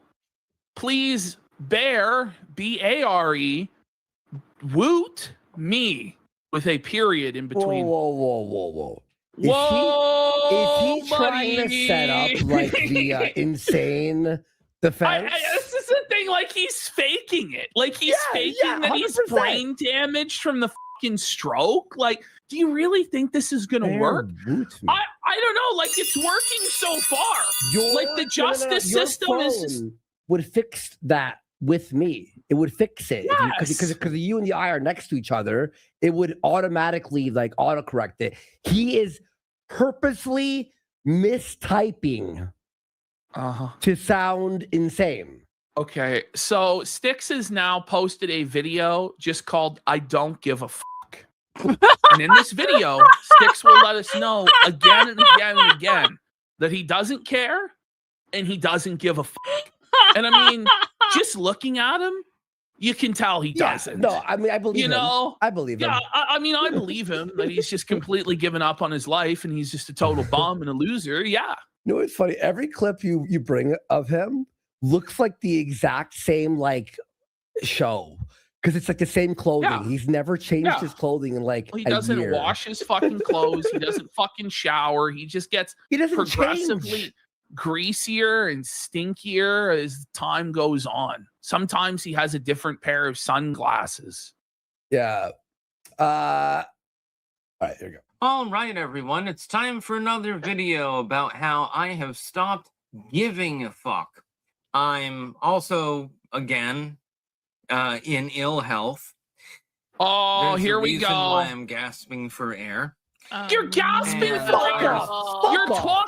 You're talking the exact same way you always do. I'm sick, guys. I'm in ill health. Bro, I'm gasping for air. This is ridiculous, bro. This is ridiculous, bro. Stop giving a fuck. Because there's no reason to give a fuck. My temporal body is soon going to be retired. No one cares. No one cares. No one cares. No one cares. No one cares. How many times have you told us this, that you're going to die, like right now? Yeah. Just do it then. Just do it. But you're not. Fuck You're off. going to be around for years and years and years because all of this is lies. And then when you do finally serve your sentence and come out, is anyone going to support you when you lied about having a terminal fucking illness to scam money that you said was going to your daughter? but it doesn't. It just goes to your alcohol addiction. By the way, this temporal guy body. hasn't made a YouTube video in 2 weeks, and he's only making, between his Patreon and Subscribestar combined, $700 a month. Oh my Wow. More than that on fucking welfare. Oh fuck, bro. Oh man. There's nothing that I can do about it. I mean, we're talking a matter of weeks, maybe. Maybe A matter months, of weeks? if we're lucky. What do you mean weeks and then it turns into months? Like, is it weeks? Is it months? You told us back in January you'd be dead by the end of the month. We're now in fucking April. It's been like 3 months now. It's not even like it's been like 3 years and now he's bringing up the lie again. It's like within the fucking same year. It's only fucking March. April now, obviously April 1st, but you know what I mean? I've stopped. But yeah, he already forgot he's supposed to be guys. Wow. What a brave stance you took, Tarl. You stopped giving a fuck. You stopped giving a fuck years ago. That's how you got like this. Maybe it's time to start caring. He's like, I'm gonna die. We don't care. No one, no one will be sad. This is basically like the ultimate form of DSP saying this is your last chance to donate. Guys, this is literally your last chance to donate because I'm going to be dead soon. Now, you may ask, why would you donate if I'm going to be dead?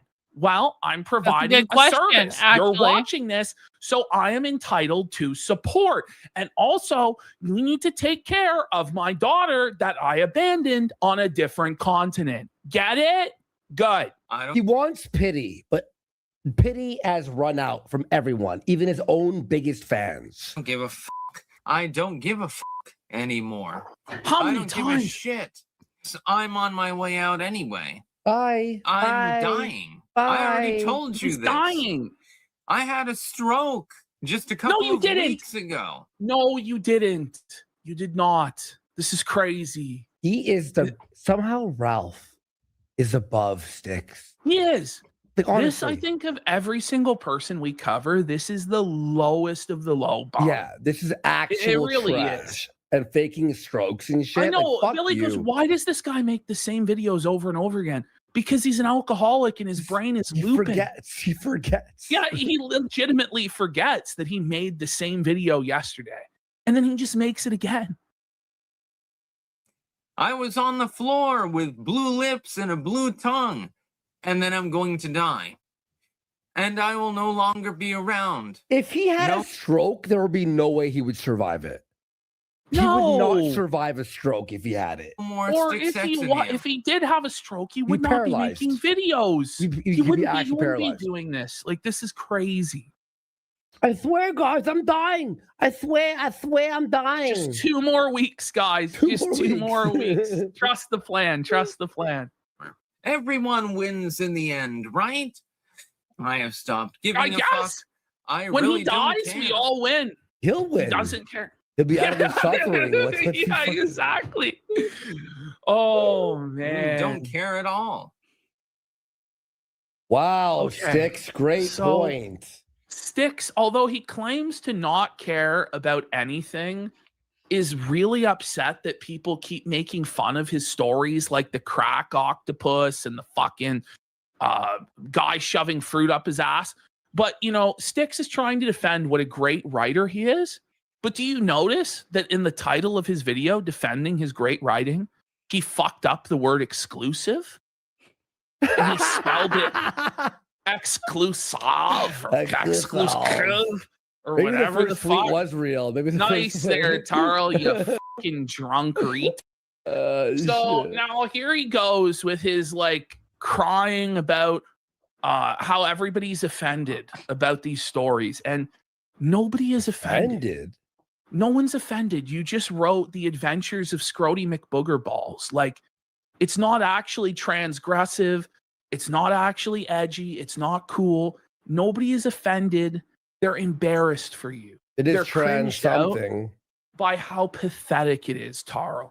But he's going to say that this is an epic troll.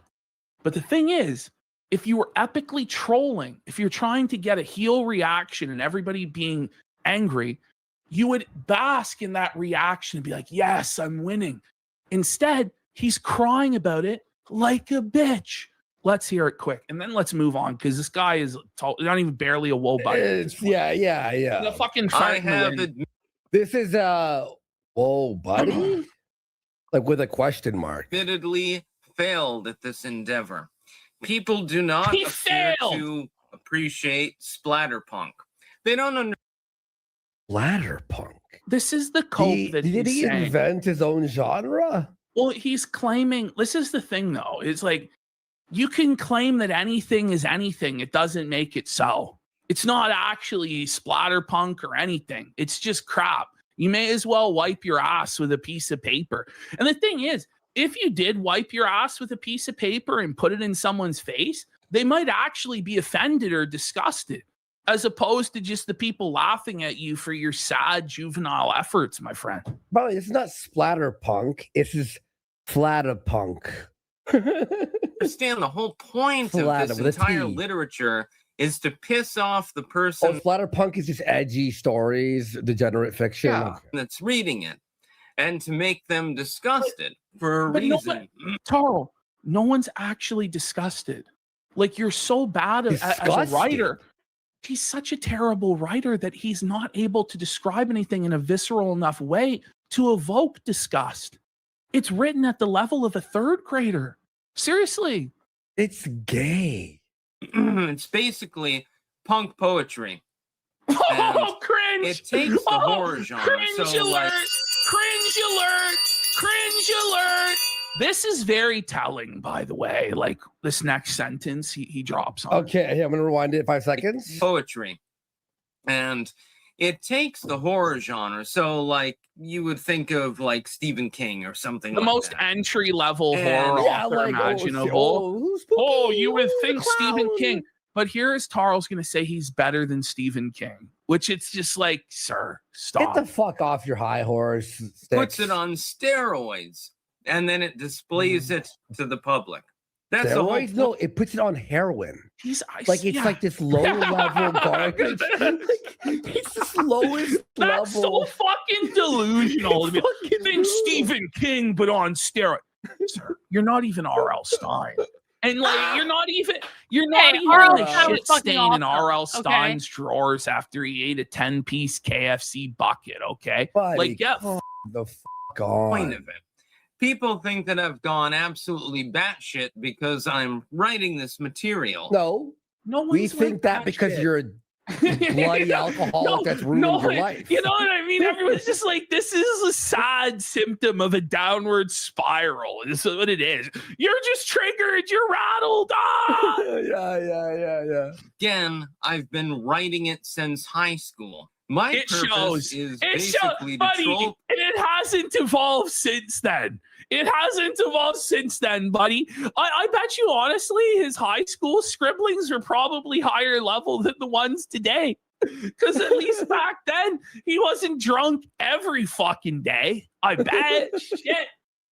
People by giving them the most obscene, degenerated material possible. So we're searching to find effectively the Holy Grail, which would be the most degenerated story of all.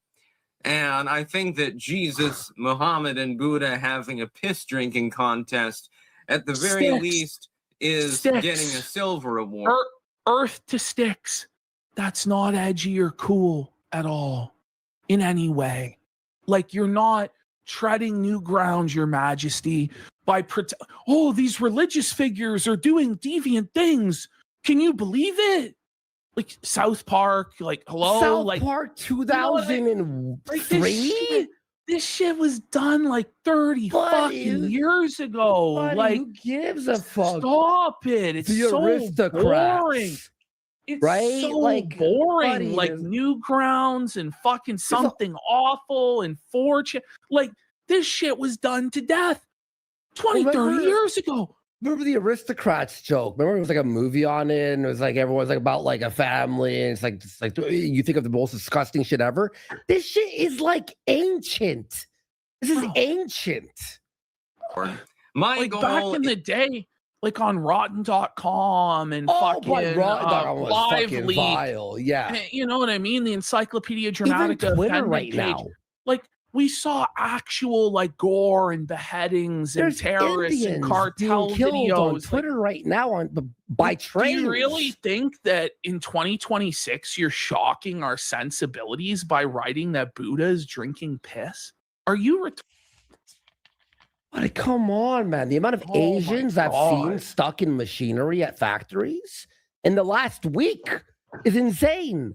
Is to create a work that is so depraved that it bothers literally everybody in the fucking. It bothers us because you suck. But it doesn't. It's just sad. Like you just laugh at it. And this delusion of grandeur that you're capable of creating any sort of work that would affect anyone, let alone the entire world. You got to stop. You got to grow up. This is delusional, buddy. Delusional. Fucking insane, dude. World who don't get the joke. You're not getting the joke. But that's a good thing. When you're trolling people, you don't want them to know they're being trolled. You idiot. All right. Well, that brings us, ladies and gentlemen, into the grand finale for today. And that is going to be Kino Casino shitting on the quartering. It's 2 hours long. I don't know that we're going to watch all of it. But let's just dig in and let's see what happened. The quartering exposed. This isn't the cucking one. I guess I don't know I don't know which video is the cucking one. But this is the newest one that they posted. The quartering exposed for buying views, felted by Candace Owens. If you think I should watch a different one, speak now or forever hold your peace. Because this is the most recent one and it's 2 hours long. Why would you ever admit this? This is so embarrassing. It's so embarrassing. How is everybody? How was your weekend? I didn't ask you. It is fucking Tuesday. This is like watching a trucker play Truck Simulator.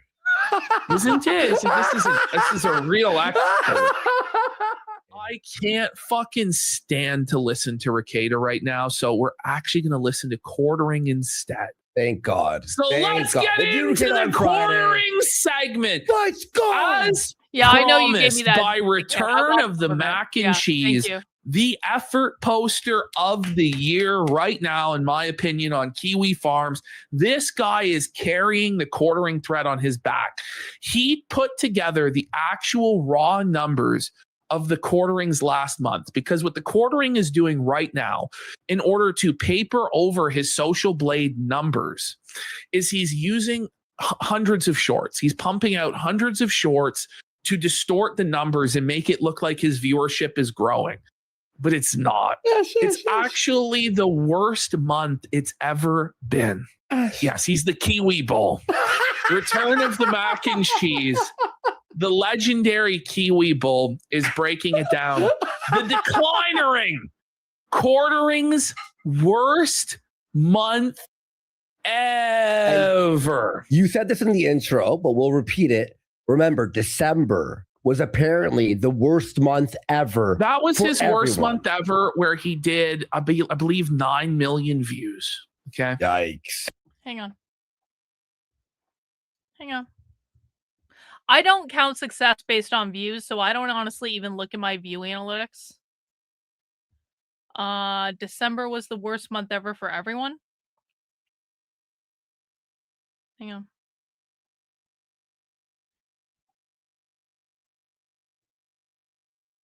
December was the worst month I had in the last 6 months. It still wasn't that bad though. I mean, it was still actually a pretty good month overall, and I'm not upset about how much I made in December at all. So, not the worst month ever for everyone. It was of the last 6 months, it was the lowest revenue, but not by a lot, and it still was pretty fucking high. So, I'm actually really happy with it. So, just saying. And that was where he was like, we're going out of business if this continues at that rate. Okay. Yeah. So he says, as promised, I did a deep dive today of quartering's monthly stats. Social Blade is a good resource, but it tracks shorts and long form views combined. So it doesn't give a full picture of what's really going on. Jeremy has been pumping out shorts full of stolen content to pad his numbers and mask the true. One of the things I do need to start doing for the channel to break out of the YouTube algorithm again, because I'm absolutely in the YouTube shadow ban again. I know this, I can tell this, and all that stuff. I do need to start pumping out shorter videos again, and I really don't want to do it, but I have to do it because it's the only thing people want to watch on YouTube is shorter videos, honestly. Decline of his main channel. So since Social Blade has finalized the numbers for his stats this month, I manually extracted the short views from the long views to give a better breakdown. Social Blade shows 18,165,869 views for the main channel in March.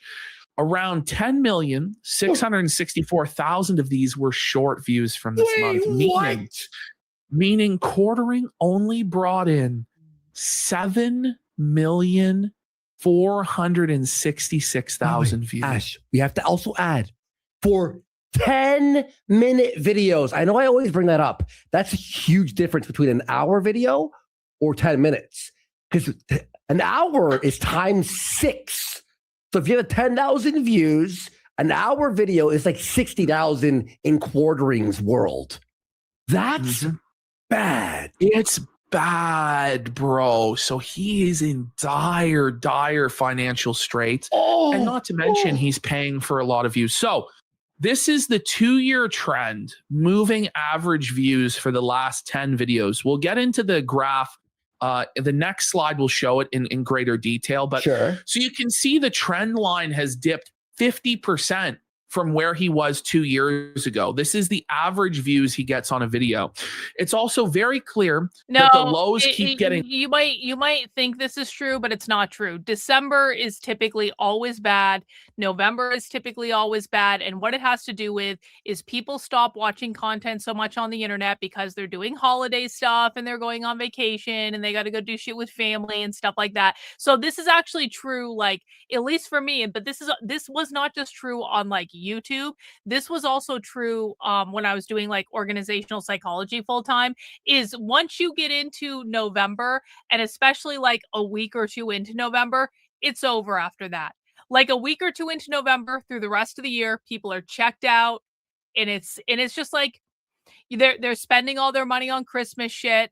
So it's like they're not spending money on content. They're not giving as many super chats. They're not giving as many channel memberships, stuff like that, because they're buying presents for Christmas, and that makes sense too. So November and December are typically very low months. But like for me, again, my audience is fucking awesome. And even though, yeah, it was technically both November and December were technically like the lowest in the last 6 months, they were still pretty fucking high. And so it was like, January was off the charts good. So it didn't really matter, honestly. Lower. The floor, meaning the very fewest amount of views he used to get on average, was 100,000. Now he's averaging about 55,000. And that's with him deleting poorly performing videos. In reality, it would be even worse if he left those up. He had one 300,000 view video this month about Carmelo Anthony pull his average up briefly.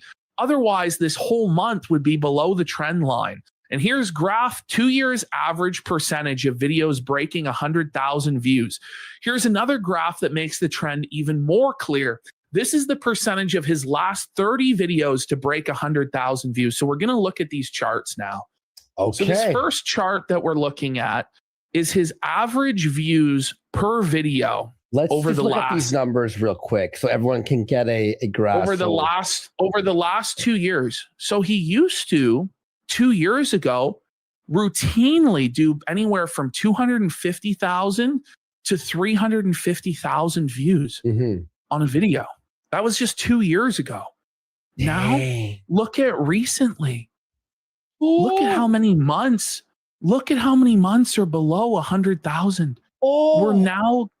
We're now approaching his average views per video on a 2 million subscriber channel being 50,000 views only. What's this Look day? at this drop off. What's this day? Well, I think that's where he deleted a bunch of shit. Oh man. Because like, again, like I explained this earlier, in the content creation space, there is just an obsession with like view count, subscriber count, relevance, clout, view count, subscriber count, relevance, clout. And they think that in order to be successful, you need to hit a certain number, but that's just not true if you're able to bring in revenue in other ways. But that's all they know. And so that's why the obsession is with this. Hey, thanks, average person, for the super chat. I appreciate it. You are right to prioritize a quality audience. Everyone else who wanted numbers is experiencing karma, are cringe, and just fell off. Because I've never chased numbers, is the thing. It's like, even when people were trying to psyop me into believing I should be chasing numbers, I was like, no, fuck you. Because, again, this is reflective of having had a job in the real world.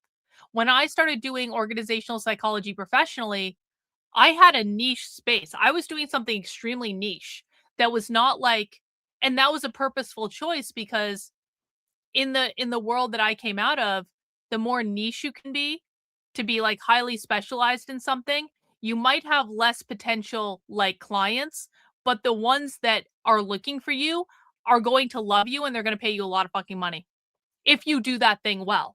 And so it's like, that was the world I came out of. The world I came out of was like, you need to develop a very specific niche and you need to serve the audience in that niche. And that's not going to be everyone. It was actually, it's like the opposite of content creation. It's like saying, I don't want to be the right person for everyone. I don't want to be the right consultant or coach or whatever for everyone. I want to be the coach that I'm right. I want to be the right coach for the right people. I want to be the right consultant for the right people. And so that's how it works in the professional space that I was in, is like you develop a niche. And that's what led to me being successful in that space, because I had a niche that other people weren't doing. I was doing mindfulness in the workplace and doing it really well. I was mixing that with like psychological profiles in the workplace and stuff like that. And so I had a very specific niche, and I didn't have the biggest audience in the world, but the people who did like me, they loved me and they paid me a lot of fucking money. And so you always have to like, this is my perspective anyway. Like, I think the idea of like trying to appeal to everyone on the internet is stupid for so many reasons. If for no other reason than there are a lot of toxic people on the internet who will just live to destroy you, and you want to keep those people out as much as possible. Looking really bad. And remember, this is the only part of Quartering's enterprise that makes any money at all. Everything else is a break even or a loss. Like in the fucking live streaming is a massive loss, a massive black hole of money that's about to get even worse when the Rumble contract expires. The coffee company, if he still has staff, is also bleeding him. At best, it's a break even enterprise, in my opinion. This is the percentage of his videos that hits 100,000 views. If you look 2 years ago, he was at 75%. 90%, 80, 85% pretty regularly. Mm-hmm. Now he's hovering anywhere from 20 to 25% of his videos are hitting 100,000 views. In Quartering's world, he needs it to get to at least 100,000 views for him to get to the views he needs to sustain. He's not getting there. He's only getting there 25% of the time. Not even this is what a quarter. This is his worst month of all time. It always turns into a quarter, buddy. Somehow, buddy. That's actually insane. Soft chair. So, Return of the Mac and Cheese continues to break it down. Again, he's been deleting underperforming videos recently. Otherwise, this would be even worse. But he's been struggling the past month to even hit 100K views on 25% of his videos. Average of around 82,000 views per video for this month. That will rise a few percent as some videos pick up residual views over the next month, but it will definitely be under 85K.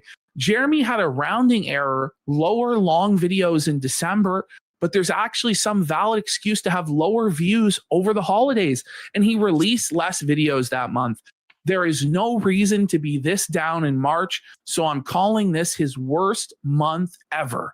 Not going to go as deep on the Jeremy Hambly channel, but he had 9.2 million views, but over 7.4 million of them were shorts.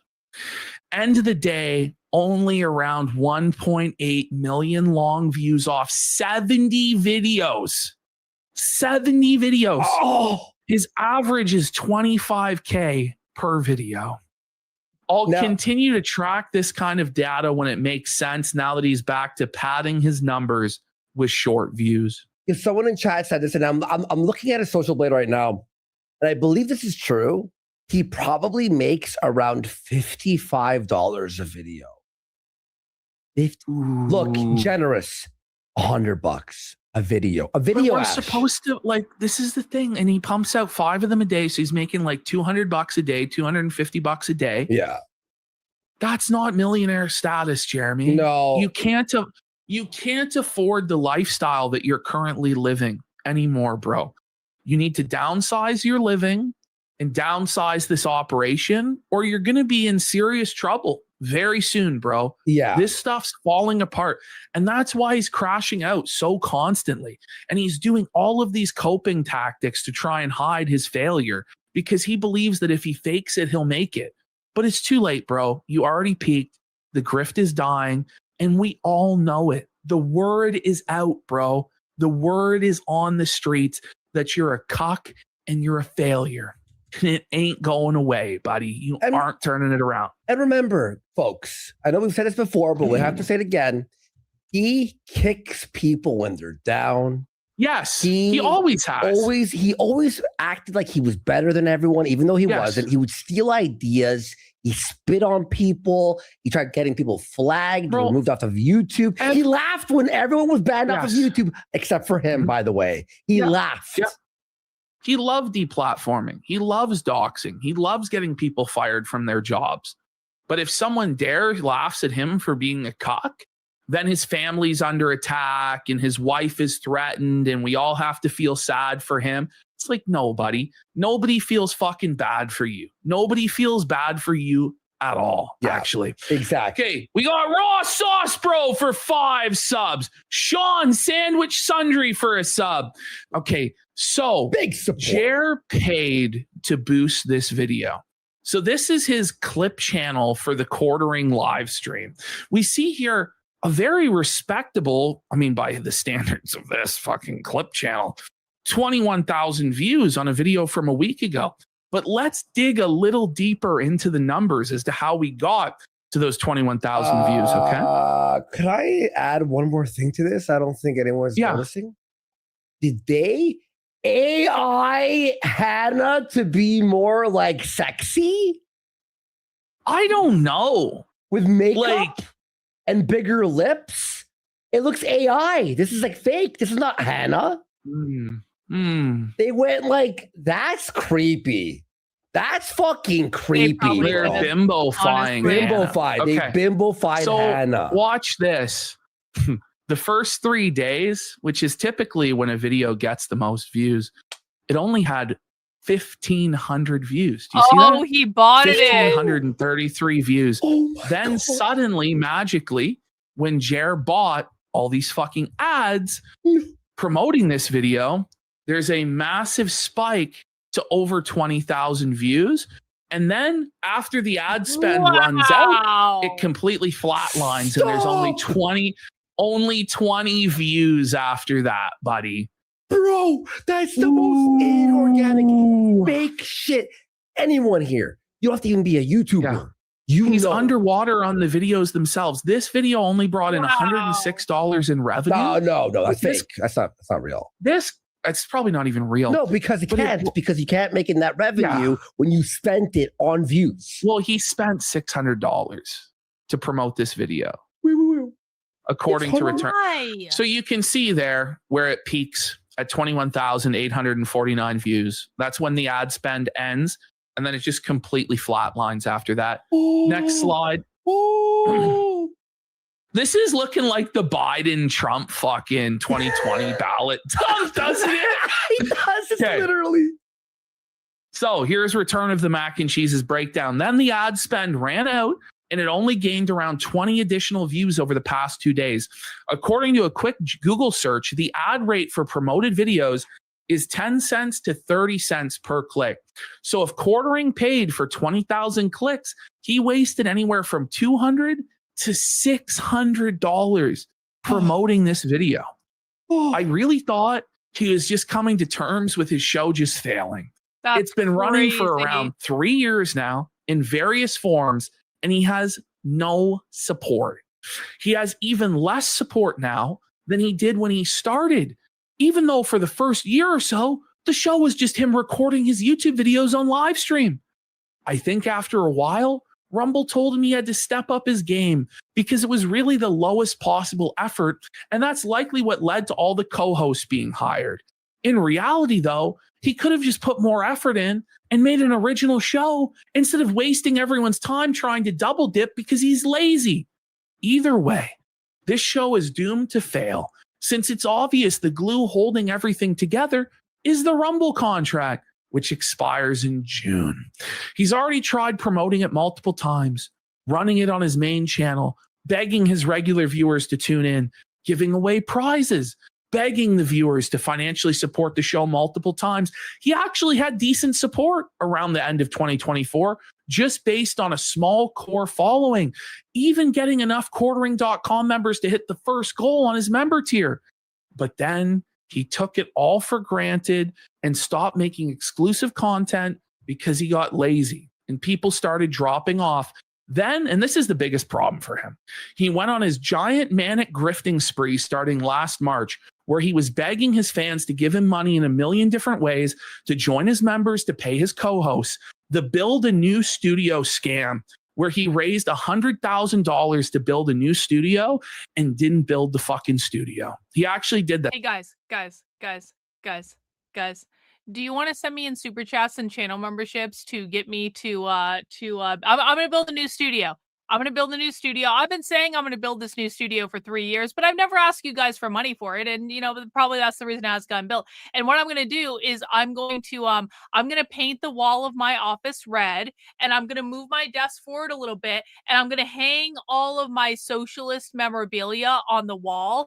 And I'm going to have like a very kind of like gothic vibe to what I'm doing. We're going to got to get rid of the green wall. The green wall was a remnant of when I was doing mindfulness training. It made sense at the time. It coordinated with the color of my business. I do like that green, but do you guys want to send me in super chats so I can clean the shit out of my office that I need to clean out and move my desk forward and paint my wall? That'd be fucking great. I'm kidding. You guys, I'm gonna get you guys the best new studio. We're gonna do a commie propaganda studio, and it's gonna be awesome. And you guys don't even, I have piles of shit just waiting for me to literally organize my office and paint the fucking wall so that I can build a new studio. Brooks! W's for Brooks donating to the new office or the new studio. Thanks, Brooks. Do you want my Soros sign to go with your decor? I've got my own Soros signs, average person. Don't worry about it. Scam them all. Yes. Then there was the scam to pay off his business debt for the K-Cup machine. Like, where'd had that go? to sell like. And there was no to fund the machine needed, development by the way, of the coffee facial scrub. Yes, because it was white label coffee. So it was all lies. He just purchased way more coffee than he could actually sell, realized he was fucked, and then begged his fans to bail him out. Yep. And then, of course, there was him saying you guys needed to fund the development of a coffee facial scrub, which I believe was to the tune of like $50,000.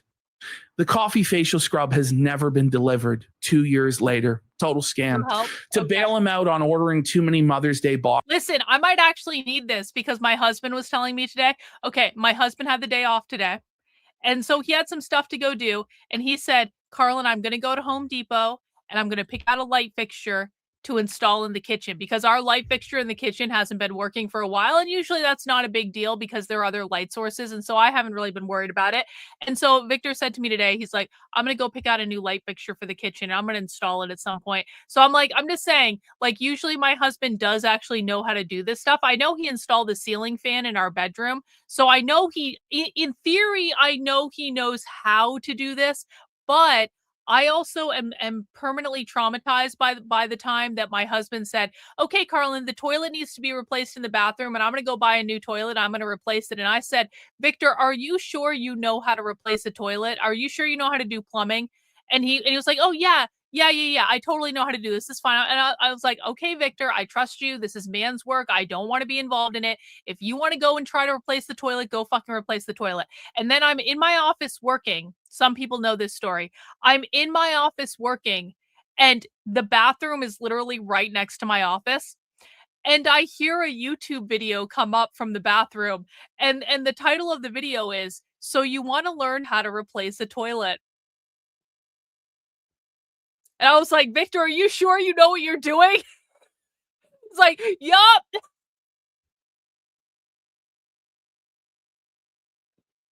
So what I'm saying is we may in fact need your help as an electrician, but I don't know yet. Maybe my husband will replace the light fixture successfully. Who knows? We're going to let him give it a try.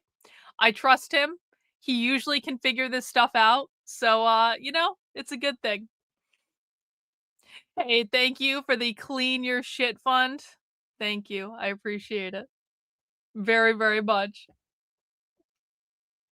It was really insane to watch. Of course, once he had all the money, he spent it on watches, toys, Victor W. fish tanks, and rug pulled the coffee. To his credit, he did actually successfully replace the toilet. He did it very successfully. He did it on the first try. It still is the same toilet we're using to this day. So, yeah, W Victor. Scrub an office, then laid off a bunch of people a few months later. That's really when the wheels fell off and a lot of his longtime supporters bailed. There really was no coming back from that, but the Kino Casino have been pounding nails in the coffin ever since. This show will never succeed. Give it up, Jer. And now on Unsleeved Media. Craziest thing I've ever read in my life. Jer is so desperate for views.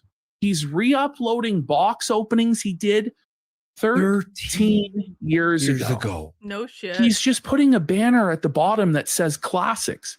People in the comments who don't realize what's going on are very confused. Am I gonna hire co-hosts? If I'm being honest about it, probably not. I'm an Aries. I'm like more. I also don't want to plan with people.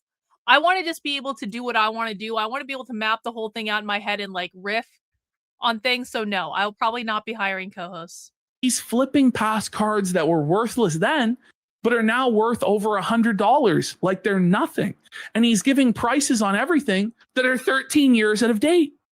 And by the way, these re-uploads of the old videos, those old videos used to get tens of thousands of views. These re-uploads are getting like 1,000 views or 2,000 views. And one thing Return of the Mac and Cheese doesn't know is that it's against the terms of service on YouTube to recycle content like that. You can't do that, Jer. Yeah, it's called, what's it called again? No, there's literally a policy against recycling content. It's like repetitive content or whatever. Yeah, because we were going to do the, remember the compilation of Ralph stuff? Mm-hmm. And then we asked the YouTube manager and they're like, oh, that's not allowed anymore because it's called reuse content. Reuse content. So that's we right. fucking, it's erased it or whatever. So you can't do that, Jer. That's crazy. I spent so much time editing that and I had to throw it out. I was so upset. By the way, we got Anger McFadden for 5 subs. Let's go. Big we support. got Raw Sauce Bro for 5 subs. Big support. Let's go. For Rage Quit says, anyone who tried to flag Medicare can suck a dick and burn in hell. I want to watch them suffer. Everyone hates fucking Jer. Okay, here's his battle with Candace Owens on Twitter. Somehow, this guy managed to lose to Candace Owens in a Twitter battle. I don't know how you fucking do this, but she's talking about the bullet. This is a Daily Mail article. Yeah. It says bullet used to kill Charlie Kirk did not match rifle allegedly used by suspect Tyler Robinson. Candace says, where are all my neocons who have been overwhelmed by the non-existent evidence against Tyler Robinson? You should be ashamed of yourself. Hope the money was worth your soul. Quartering comes in. Did you read the article? The defense is desperate and claiming they don't agree with the way the bullet was matched. The bullet matches, you dumb twat. Then Candace hits him with, no, you illiterate toad. It isn't a defense claim. It's the ATF that was unable to match the bullet fragmented to the gun, which the defense filed as exculpatory evidence. Stick to your, hey, Grok, is this real reporting? And leave the thinking to us adults. Well, then Quartering fires back. Candace, I know it's really important to you that people think you're smart, but what I would prefer people know is your history. People should look up the leftist site you used to write for, that website called Social Autopsy, your old red pill, black pill content. So Jer moves the goalposts and tries to deflect it to fucking a decade-old drama, which, by the way, that shit is bullshit that Candace fucking did, and she is a scumbag. But Quartering's basically like losing this argument, so he tries to pivot it to this. Look, I went after her for that 7 years ago. How many years until someone is like, do we kill her for that? Do we murder her now? Like, you're always guilty for the rest of your life. She claims to have changed her views, right? And I don't know. I feel like there's more evidence for her changing her views than Quartering having sincerely changed his views on. And by the way, there's one thing not added here. There's one thing not added here. Wait, unless it's here. It's here we go. Throne of Silence says, hang on. Brock. Before this, I have to add one more thing. He deleted his first version of this tweet. He first @grokked. And he went @grok. Did the social autopsy thing happen? Blah, blah, blah, blah, blah. We covered it on the show when it happened live. But people felt at him so hard and Grok wouldn't respond to it that he deleted it and then it wrote this. That's hilarious. Now we go. And so he goes, hey, Grok, who has the most accurate POV, Candace or the Quartering? And if you remember, Quartering said Grok is like the most accurate source of knowledge there is. Based on the court filing and news reporting, an initial ATF report states they were unable to identify the bullet recovered from Kirk's autopsy to the rifle tied to Robinson. Candace is accurate. Now, I think they're both retards fighting over retarded fucking shit, to be honest. But I don't know anything about that shit. I don't even follow that shit at all. Jared just getting fucking felted. It's two retards fighting. I just think it's jokes. Jared getting dunked on, to be honest. But I mean, if you were to back any horse, who would you back, Candace or Quartering? Well, she's funnier and more charismatic. Yeah, exactly. Although she's more dangerous to the world, so I don't fucking. Fair enough. But anyway, here we have, this is an old Quartering clip in our miscellaneous folder. Let's have a look. Okay. What's going on, everyone? Jeremy here from the Quartering, and I looked down at the date, looked at the time, and I thought, really, is there any better day to defend the Brony community than? He's defending the Brony community. So he defends swingers. He defends furries. Now he's defending the Brony community. The Bronies put My Little Pony dolls in jars and come inside them and fill it up. Oh no! And jack off to. No! And jack off like, to. Imagine picking that. No. Do they really do that? Is that real? Do they actually do that? That's fucking gross. Imagine picking that hill to die on of defending the Brony community. Wow. And we're meant to believe that this guy is like a righteous, traditional, conservative Christian man who's against masturbation. All that. Okay. So because how do you know that knowledge? There's a documentary, I think Medicare made it. He was making fun of a Brony and Medicare like showed all he was making fun of it or whatever. The 20th of April. Shit. Here I am. I'm going to do it. Now, there was a terrible event. In fact, there's been several terrible events that have been happening around this country that involves one person doing something awful to many others. And apparently, the mainstream media is now trying to attach this to the My Little Pony fan community. Oh no!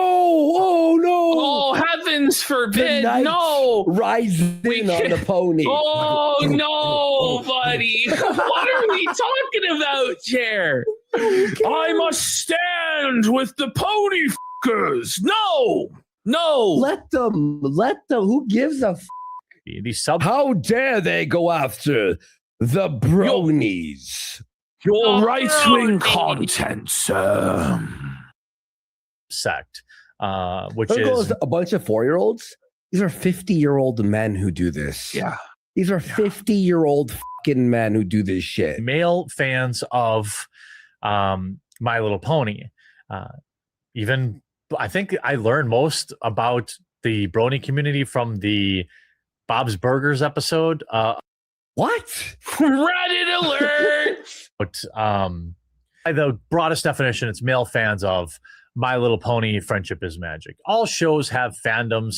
You don't have to understand it. Look, I understand my reach is large, and I have fans, viewers that are fans. My reach is large. Buddy, I don't know. Pal. I have fans in the Brony community. Oh, come on, man. He's a clopper? Is that what they call cloppers? No, he's clopping, buddy. He's clopping in the cock corner there, buddy. No. Oh, my reach is large. Not anymore. No, your gut's fucking large there, buddy. Your fucking quadruple chin that you have the coat beard for is large there, buddy. Dude, chat's dying, bro. The Malcolm, this is a decent and fair question. And I wish I had an answer for you, Malcolm. I wish I did. What the fuck is wrong with these people? Fair. But this is Happy Hour Friday. And this type of content is very popular on the internet. And I feel like we always need to keep an eye on the stupid shit that's popular on the internet, so that we have a semblance of the space that we are playing in. But yeah, I agree. You're not wrong, bro. They're calling him? Fans of all sorts of things. Heck, my not first video wrong. editor was a furry. No! Oh, no! Oh, no! Yeah! Your trad con, sir. Your Christian conservative champion, sir. We need to all avoid the spiritually caustic act of masturbation on this man's orders, simping for Melanie Mac, but his editor is a brony. I did not expect that. Is this Rain Furnace? What's Rain Furnace? Does that sound like that? Like the ball pit? Sweep it up, Is it the Hannah. ball Sweep pit it one? up. Oh, it's an old clip. He's changed and given his life to Christ. Right. Yeah. I don't care. I don't judge. Whatever you're into. Doesn't cool, judge. as long Whatever as it's you're worth- into, cuckoldry, homosexuality, Wally. bestiality. Like, what do you mean? I just don't understand why people are discussing their sexual fetishes in public. Am I being crazy? I don't understand why people are discussing their sexual fetishes in public. The internet doesn't need to know about your fucking sexual fetishes. They just don't. And I can make jokes here and there, and I understand that. But just know, you guys have absolutely no fucking clue what my actual sexual fetishes are. You have no clue. I can joke about things, and I can pretend sometimes because it's funny as part of like whatever topic being talked about. But you guys have actually no fucking idea what my sexual fetishes are. And you're never going to know what my sexual fetishes are. You want to know why? We're not having sex. Like, you really don't need to know that information. I don't need to know if someone's a fucking brony. I don't need to know if someone's a fucking furry. I don't need to know if someone likes taking it up the ass. I don't need to know this information. Okay? I don't care if someone's a cross-dresser. I don't care. I don't care. It is your business, and it is not the business of the internet. So can we please stop? Like, why is this even a topic of conversation in the first place?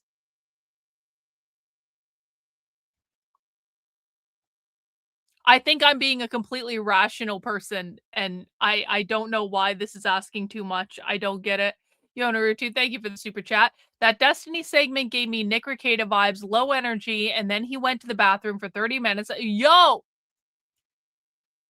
That is a really fair point.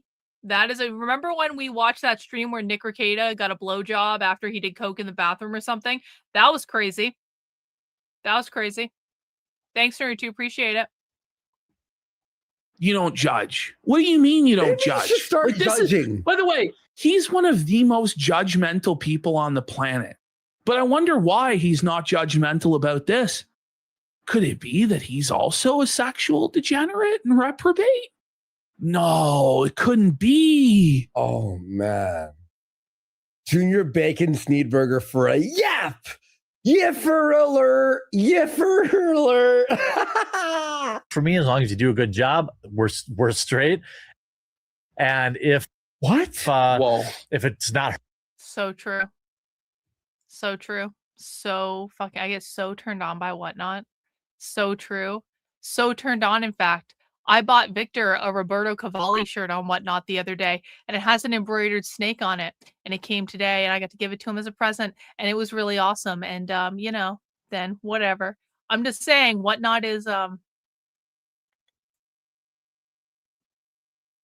hurting anybody else, then it's legitimately none of anyone else's business. Oh. But over the past few years, many publications like ding ding ding every time I mention Whatnot.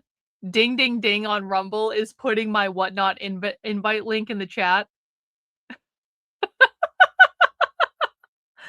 Thanks, ding ding ding, appreciate it.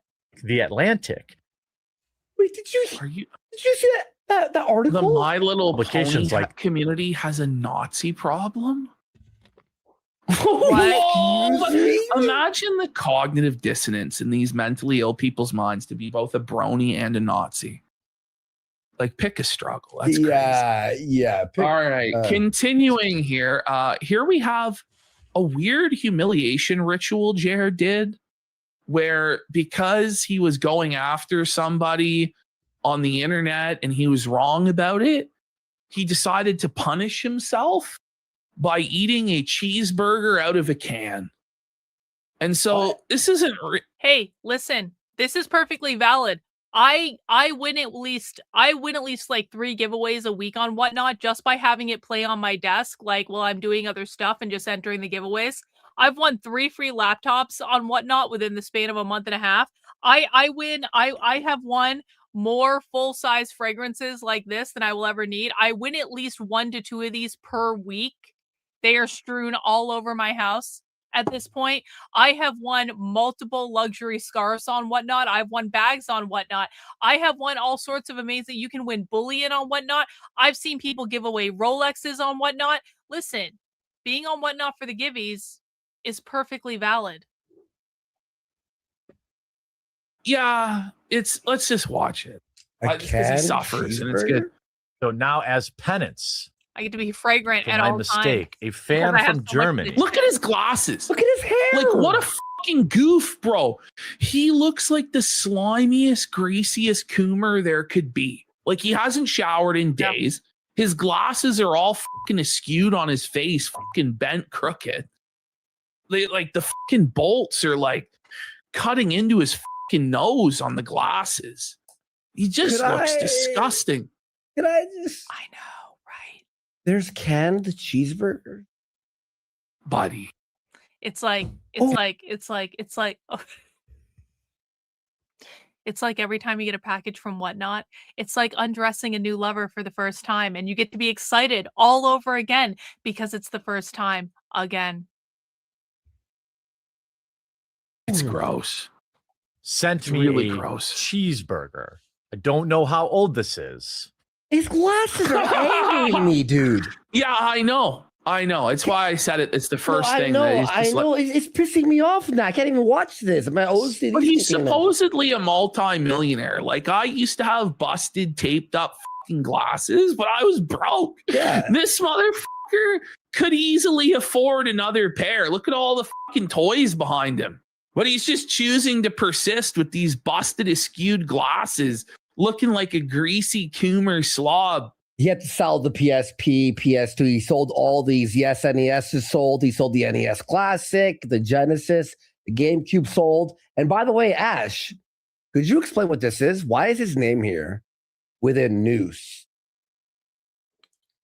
Yeah, I don't. Well, because the practice of quartering, like being drawn and quartered, like you were cut, you were like hanged and shit like that. I didn't know yeah, that. that's. Okay, it's foreshadowing. His name foreshadowed his YouTube channel's name. Wow. What is he doing? It is good to 2029. It's in a can. You know what the quartering What's up with his should do? hair? You know what the quartering should do? The quartering should start a Whatnot show where he just sells all his shit. If he's really that hard up for money, the quartering should totally. Would you guys? I would totally fucking watch that. I think that would be fucking hilarious. The quartering should start a channel on Whatnot where he's just trying to sell off all of his gaming shit. People could go buy stuff from him. I think that would be a win-win-win for all of us if that happened. That would be like, guys, that would be like a crossover episode. Wouldn't that be fucking crazy? Wouldn't that be fucking crazy if YouTube politics land collided with Whatnot? And I've just been, and by the way, I'm not the only person in internet politics land that's like on Whatnot. I know Cassandra McDonald is on there too. Cassandra Fairbanks, Cassandra McDonald. Because one day she and I were talking about watching the same purse shows, and Cassandra accidentally bought a YSL purse from one of my favorite streamers on Whatnot, and she talked him into like taking it back because her kids allegedly swiped her phone or something. So like, so I know there are other people in like the internet politics space that like are kind of like, we're like covert on Whatnot. We don't talk about politics on Whatnot because Whatnot is a politic free zone, but like we're on there and we're shopping, but no one really, it's a weird thing, right? Because you're reminded, can I Whatnot philosophize for like a second? It's a weird thing because like on the internet, hey Beth, what's up? I hope you're doing okay. Good to see you, Queen Beth. We haven't forgotten about you.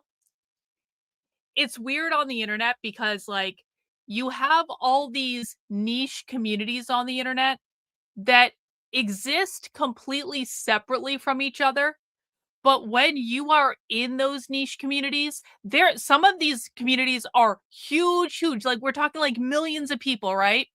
So these people, like these communities have millions of people in them.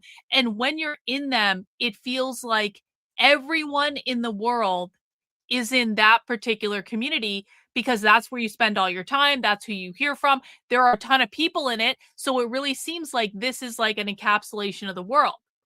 And then sometimes, and most of the time, people stay in their community and they don't venture outside of it so that they don't know that so many other communities exist outside of this one community they're spending all their time in. So for our purposes, think of our community as like the internet politics, cultural commentary space, right? This community, we aren't major players in this space, but we are certainly very solid minor characters that kind of live in infamy in our corner of the internet. Like everyone fucking knows about me. And some people like what I do and some people get it and a lot of people don't and a lot of people hate me and that's all fine, well and good. But like we're not unknowns in this space, right? Is I guess what I'm saying. We are in the internet politics / cultural commentary space. And when you are in it, it seems like that's where everyone in the world is. There is also a community of people over here called Whatnot. And here's what I've learned from watching way too much Whatnot over the last several months. Whatnot has its own subculture, and Whatnot has its own community that is completely separate, at least to my experience so far, from the internet politics community. So it's like a few of us in the internet politics community, we've escaped and we know the path over to a much nicer, a much kinder, a much more emotionally fulfilling community. And that community is called Whatnot. And there are no politics on Whatnot. There's no religion on Whatnot. There's no arguing or crying. Well, some people cry when they spend too much money or they lose something that they wanted. Okay, fine, they might cry then. But like usually on pretty much every single Whatnot show that I watch, everyone's in a good mood. Universally, everyone is in a good mood. Everyone's happy to be there. Yeah, okay, maybe they're about to spend thousands of dollars more than they should, and that's going to be their problem to deal with. But like, no one is unhappy in a Whatnot stream, okay? It's like going to the dispensary. No one is unhappy at the dispensary. That's why like customer service experiences are always great at the dispensary because like literally everyone is happy to be there. The employees are happy. The customers are happy. Everyone's happy, okay? So like Whatnot is the same way. And when you venture into the the nice community, the happy community, the just like we're excited to be here and we love this and this is fucking awesome and da-da-da and everyone's great. They have their own community where like, guys, most of the people I watch are in the luxury category on Whatnot. The luxury category, I think, only makes up like 10% of the app or something like that. But even within the luxury category, they have their own community where I know this is going to be shocking to people who come from the internet politics space. Guys, they help each other. They support each other. Not everyone, but a lot of the streamers, they help promote each other's shows. They purposefully say you should watch these people. It's not a constant competition. They say nice things about each other. They all buy shit from each other. So they're all like literally financially supporting each other. It's its own little, like very supportive, kind place. And I'm sure there's like internet politics over there too that we aren't like privy to, but it's just like, it's like, this is the way the world should be. And what I'm thinking right now is like, wouldn't it be funny if someone from the internet politics world ended up like doing a show on Whatnot, like Jeremy from The Quartering, and then all of a sudden we're going to have an insane crossover episode where internet politics, at least for a short time being, is going to like start to invade this perfectly nice community. Did I just write the beginning of a horror story? I think I may have just written the beginning of a horror story. But my bigger point is that I think it would be funny if Jeremy started a show on Whatnot. And I think that it would create an interesting opportunity for a crossover episode that would probably destroy the sanctity and purity of what Whatnot is as soon as the political people invade. But it'd be entertaining for me. Oh, why is it greasy? I will now take a bite of this burger. Honestly, he looks worse than the canned burger. As penance for my mistake. What was the mistake? What did he do? Did he kill someone on the road in a DUI? But like, okay, 42. Sorry, I'm going to say one more thing about this Whatnot thing. I feel like I'm writing the beginning of a story in my head right now. So you're seeing me in a creative moment. I'm going to say one more thing about this Whatnot thing. It's like, just like most of the people in the internet politics world have no idea that anything exists outside that world, the Whatnot people, so far as I can tell, seem to have no idea about the internet politics world. So far as I've been able to surmise, based on the like very, very few times I've heard political references, because people stop it immediately anytime it gets brought up, I don't think they have any idea about the world that exists over here.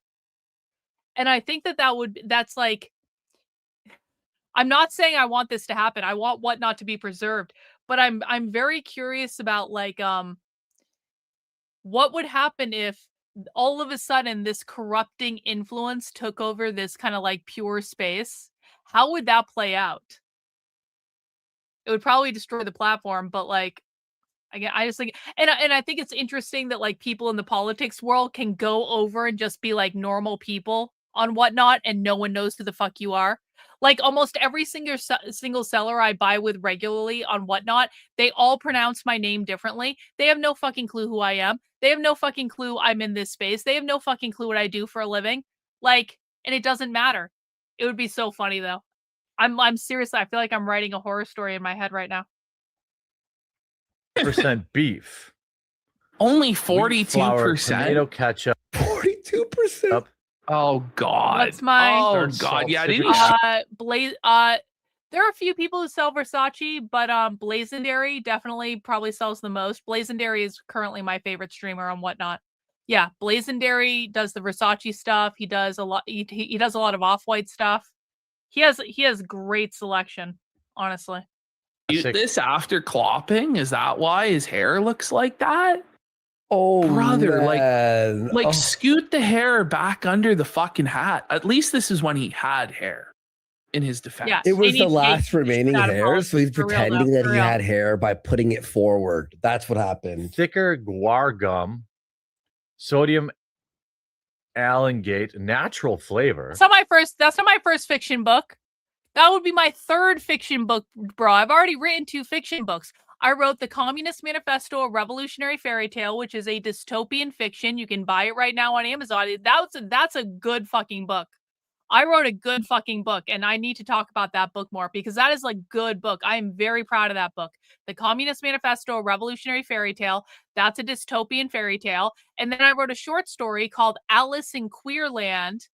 And basically it's Alice in Wonderland, but redone so that she falls down the queer rabbit hole and she gets put through DEI training and all this shit. And I actually really enjoyed writing that one too. That was actually a really fun one to write. So if I write this like politics invading whatnot, like, horror story or whatever, that'd actually be my third fiction book. So don't take away my credit. Come on.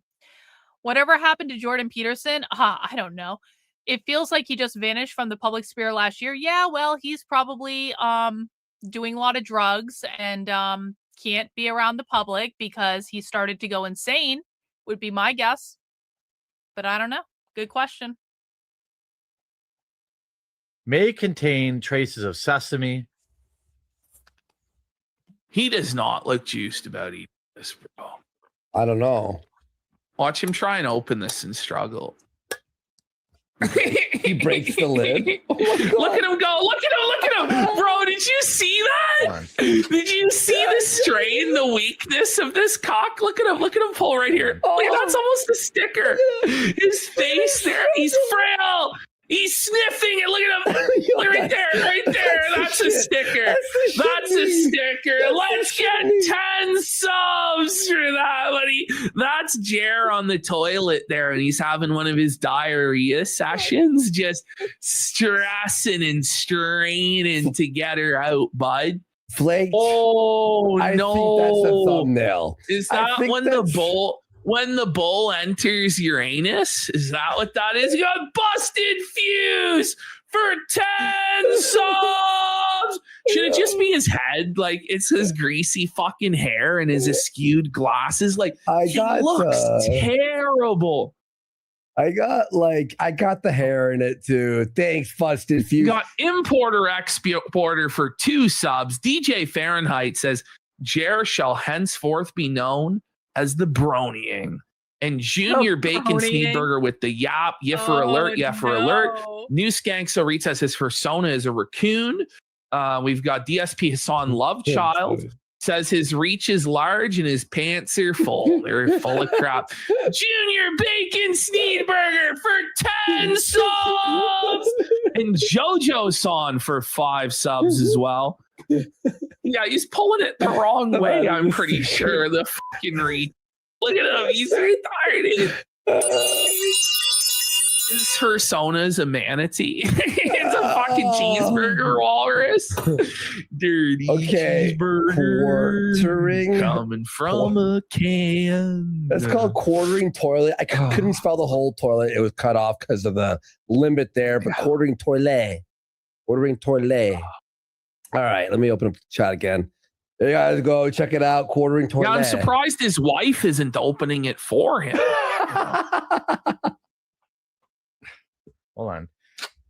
Hold on. He was oh my God, he's sniffing it. Bro, look at those glasses. The goofy glasses. Like, what's wrong with this guy? Why is he like this? Oh. Is it comically tilted? Maxing. Oh God. Oh no. Get ready. No. This is so gross. No.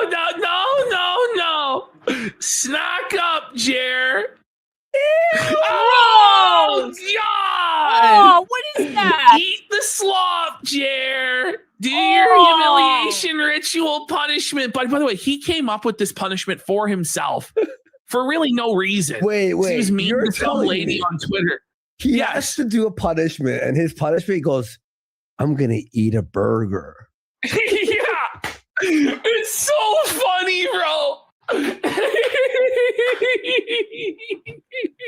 Are those supposed to He's be like fat! if there's like an Canned burger? apocalypse and you have like the bunker Yeah. and shit? Oh, my god, it looks just foul. The ketchup on it, 10 Dude, it looks years? so fucking dry. Like the That's bun what he just was looks wait, greasy wait, and wait. That's what he was opening with that fucking can. It was that burger. He opened.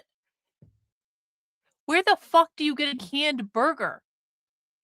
I'm sorry. I need to. I obviously was not paying clear attention. I need to see this for myself. I need to understand. I need to understand what's going on here. I'm sorry. glasses. Like, what's wrong with this guy? Why I is have he never like this? heard of such a thing. Oh, It's a comically tilted. I was thinking about Whatnot. I missed the whole fucking punchline. Oh God. oh no! Get ready. no. This is so No. gross. No, but it's the whole burger, right? It's the whole burger. Snack Yeah, up, it's the whole- Jer. it fucking comes out of the can like that. Suffer, Jeremy.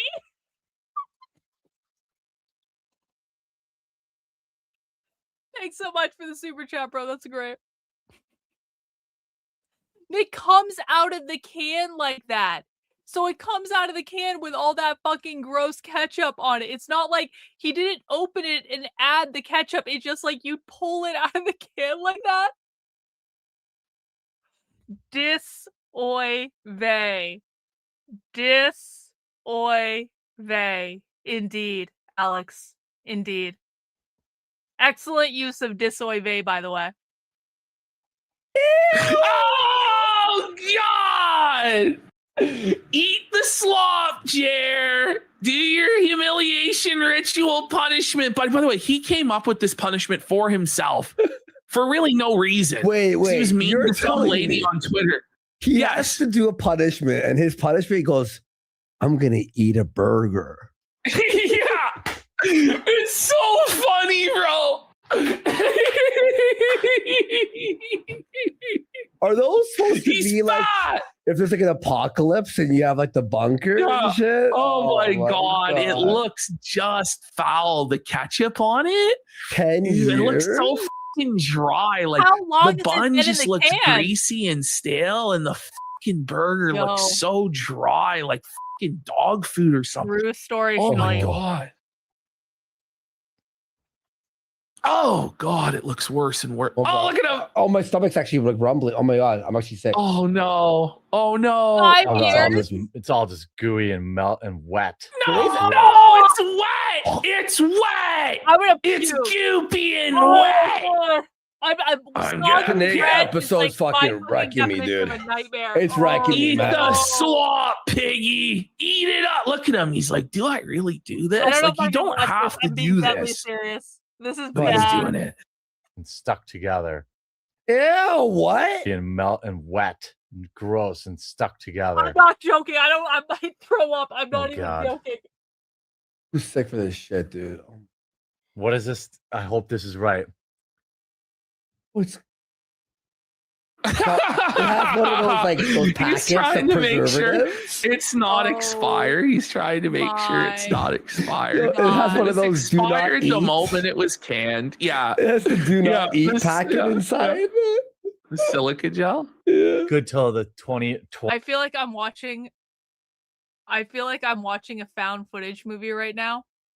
And it's reached that point in the found footage movie where you know something viscerally offensive is about to happen.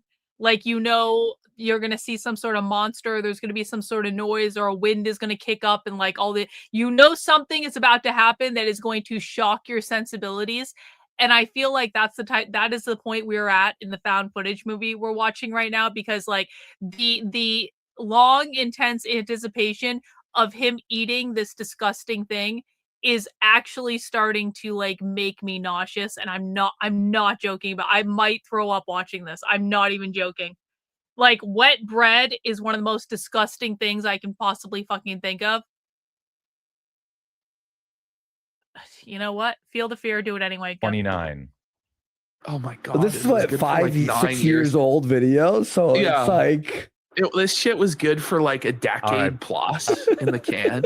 All right, friends. I know, Annie. I'm gonna do it though. Oh God. The dog's like, please God, don't eat this shit. Oh, he's eating it. Oh, look at that. You can see the Annie, I'm gonna do instant it, though. regret Oh God. when it's in his mouth. We got to get it paused perfect. Oh, Look at him. He's like, oh no. Rock and roll. Vic, just look at him there. Oh my God, he's suffering. Yes, he's suffering. Oh my God, it's so gross. That's a face of felt right there, buddy. That's almost another sticker. Like, look at that. Yeah, like 18 Devour. Most disgusting Devour. shit. Oh no, Andy. Oh no. This is actually rattling me, dude. Is the quartering toilet video sticker there, folks? They want another sticker here. Well, let's see 10 subs then at least. Fuck, if not 20 subs. I actually feel this at the quartering toilet. Oh my God. The quartering toilet sticker.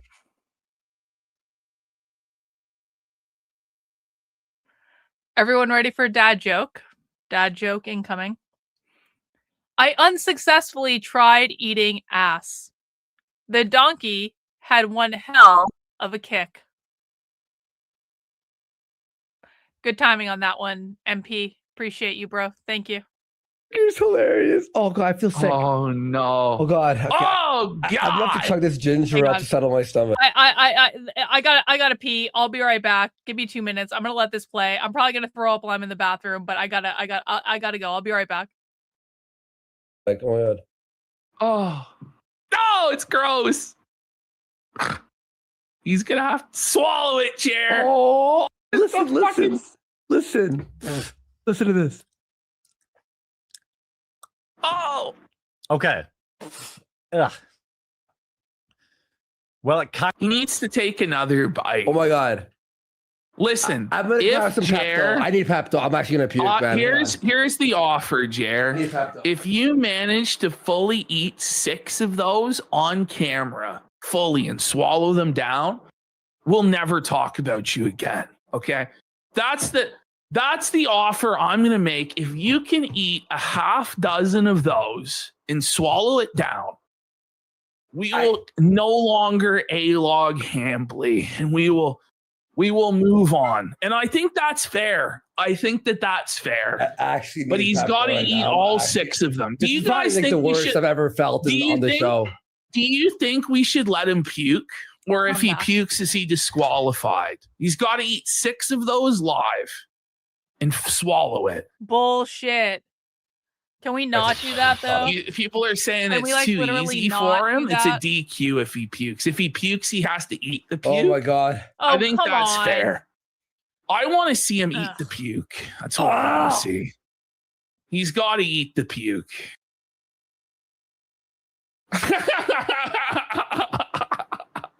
It's not fair. That's not fair at all. Hey, thanks, Goro, over on Rumble for the rant. How many sut dudes does it take to screw in a light bulb? None. Because it's already lit, fam. Thank you, Goro. Appreciate you, bro. Thank you. Bottle of Pepto. I just cracked it. Honestly, I'm not joking, man. This is the worst out of all of the things in the past we've done over the past 4 or 5 years. Is that worse than JF eating the century egg? No, really? I think it's because like the whole. Yo, fuck you. Century eggs are fucking awesome. I've had a century egg. I had a century egg in Vegas. It was fucking awesome. It was good. It tasted like pork rinds. From the Ralph to this, my stomach's been like slowly going, but that burger was like the final straw. People are saying he had a forced cream pie tongue. It was looking mighty white. This will save my stomach, hopefully. Oh my God. So now don't as pull a penance, crowd on us. Okay, we don't have to say it a fan. You can know I'm not beat. Okay. I think that's it for our miscellaneous JR folder. Now let's get into the show proper. So we're going to start with the Monday edition of the quartering stream. Let's have a look. JR looks sad. He's got resting sad face going on for sure. Look at him. It's looking rough. He hasn't been able to sleep for over a week. Oh my, was he crying? He was crying before the show. It looks like, folks, looks like he was crying. Buddy, just eat the 6 cheeseburgers in a can. By the way, look at Hannah Claire's face when she first shows up. And the horror will end, Jared. The A-logging will end, bro. She does not look happy to be there. Just saying. I honestly asked my girl to make me food before the burger segment, and she just put it in the room. And I'm going to puke just because the smell of food just give now. it a few minutes. You'll be all right. Good day. Happy Monday. Hello, happy Monday. How was your weekend? Okay. Listen. Mediocre. How about you? Oh, no! Mediocre weekend alert! Mediocre weekend alert! You know, if he said it was mediocre, it was the worst fucking weekend of this guy's life, dude. Look at the bags that have developed around his eyes, man. Just look at him. He's looking rough. He hasn't slept in fucking weeks, man. Ever since the allegations, well, the truth of his cuckoldry came to everyone's attention. Look at Hannah. Wow. Hannah's like, oh no. Hannah's Boss had a bad weekend. Oh no. Oh no. Oh God. It was fine. Finishing some more of my Mrs. Quartering's homemade sourdough. So there he is. He's trying to flex his relationship with his wife and let us all know that she loves him. They're in a happy marriage. He's coping. He's compensating. It's tough. Have mercy. Granola. Because she's in she's supportive of your healthy girl era.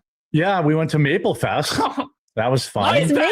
I bet you went to Maple Fest, buddy. Buddy, look at his face there. He looks disgusted at the thought of Maple Fest. He was sucking those maple syrups down fucking by the bucket, buddy.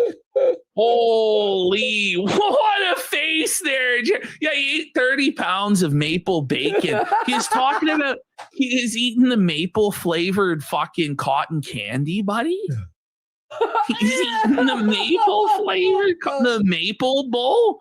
That's Maple where at the Fest. fucking the Sugar Shack at the Maple Fest, the maple bowls from Canada run wild on Mrs. the Quartering. They give her the good old maple glaze if you catch my drift there. Jeez. Okay, the Pepto's kicking in. Thank God. The maple syrup? Whoa, buddy. Hannah Claire is like, wants to laugh at him so bad. Like, She is laughing. Yeah, she So is. fast. Oh, just deep lore, deep Mrs. the Quartering lore. Deep Mrs. the Quartering lore. What does he mean by this deep Mrs. the Quartering lore? Is she really getting maple glazed by the maple bowl? Is that what the deep Mrs. the Quartering lore, buddy? Fuck, Jared looks so hungover there. Like he looks so rough. No. He's not married to Hannah. He's married to some girl he met in high school, I think. Oh no, dude. If only you knew. Needs that maple log. He looks rough. Oh man, that's rough. Hannah just laughing at his suffering and stuff. That's great. What do you buy Mrs. the Quartering jewelry from the blacksmith forge? I know you black. Not the blacksmith. No, it's a black guy named Smith. Good taste in jewelry. Oh no. Yeah, no. Like, no, he's too poor to afford jewelry for his wife. He's cheap. The black Smith. No, I needed that money for Funko Pops, actually, Hannah Claire. Church was banging this Sunday. Oh, yeah. Here we go. Here comes the Christ LARP. Here comes the TradCon Christian LARP. Yeah, dude, I was there at church and it was a banger. It's like, do Christians really describe going to church as a banger? You know, like, shouldn't it deserve a little bit more dignity and decorum than referring to it as a banger, my liege? But yeah, by church, he means his sex cult with the bull and his pals, because apparently the bull attends the church. So listen, if your church is that spiritually rotten that it contains open sexual swingers and bulls, I don't know if I want to go to that church, you know, like. I'll tell you what show I watched on Sunday when I What do you my got? break from my Lent thing. Hold on, Hannah. Hold on, Hannah. You don't get to take a break from Lent. So Hannah Claire's at the point now where she just is like, hey, time out, God. Hey, time out, God.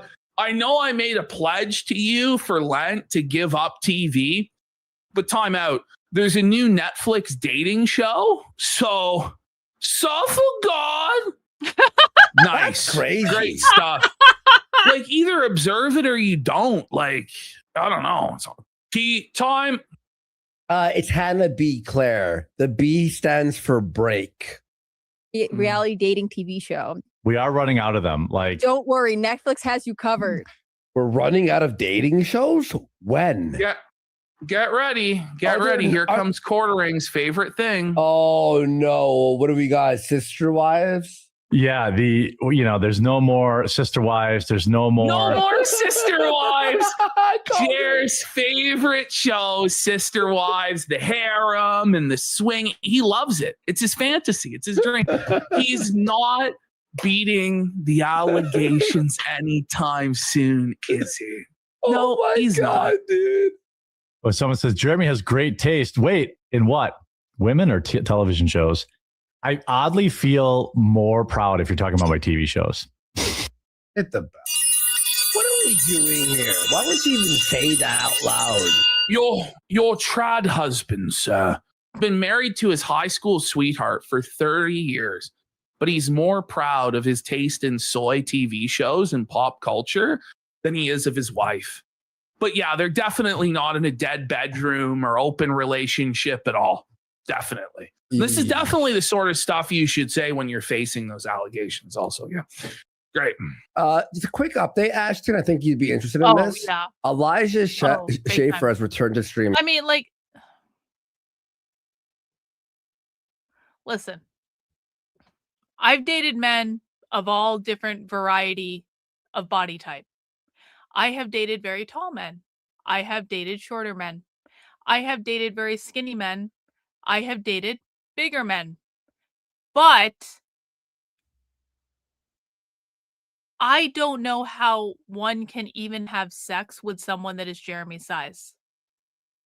Like, people can make fun of my weight all you want. I was still more than capable of having sex with my husband. It was not an issue. Like, I wasn't so big that it's like you have to be creative about how you even go about doing it. I truly and sincerely don't know how I would even go about having sex with someone that's 400 pounds. So I can't imagine that would be an enjoyable experience. And therefore, yeah, I am of the opinion that when someone reaches a size that you have to be strategic about sex, it's like that, okay, maybe this is going to be more work than it's actually worth, honestly. You roll them in flour. Good plan. Good plan. He bought a studio. He hired a bunch of twinks to work for him. He started today. How many viewers do you think he had? Go. 150. 66. I have more than him right now. Where does the money come from? Like, it is just a gay rainbow mafia where he finds his funding. Like, you can't convince me that this isn't controlled op bullshit. Seriously. It's controlled op. Seriously. For sure, controlled op. 3 decades. Haven't had to make a choice in 20 years. Yeah. I guess you do have great taste in women in that sense, but also like small sample pool. I've listened to books, but I don't know what it is. Like, Hannah felted him so clean, bro. Oh no, small sample size of women, Jer. He's lucky he found that one woman, because ain't no one else gonna want this fat fuck.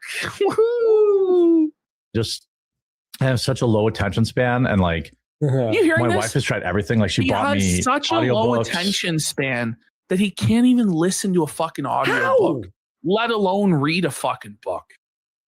Buddy, just like like play like a city builder while hearing an audiobook or something. Then you can't just sit there. She's like, I'm let's ringing read the before fuck bed. up. Yes. His poor wife, dude. Like, his wife is so out of his league, and this is just more evidence that there is swinging or some form of cuckoldry going on here, because it's like, not only are you obviously incapable of fucking your wife, buddy, but she's just so much better than you in every way. Like, she's healthier than you, fitter than you. She's able to read every single night. According to Quartering, she reads 4 books a week. Okay. She flies and this planes, guy can't even, which by the way is tough. She flies planes. She's like got an active social life. She's got her own job. She's going out for pizza with the Sky Bowl. And it's like, we're meant to believe that she's actually tied down to Jer. Like, okay, sure thing, Jer. Yeah, totally. And I'm like, I'll put up the book, and then like my phone's on the inside. I'm like looking for stories. Why would you ever admit this? Why would you ever admit this? This is so embarrassing. It's so embarrassing. And this is before our eyes. Why are you sharing this information?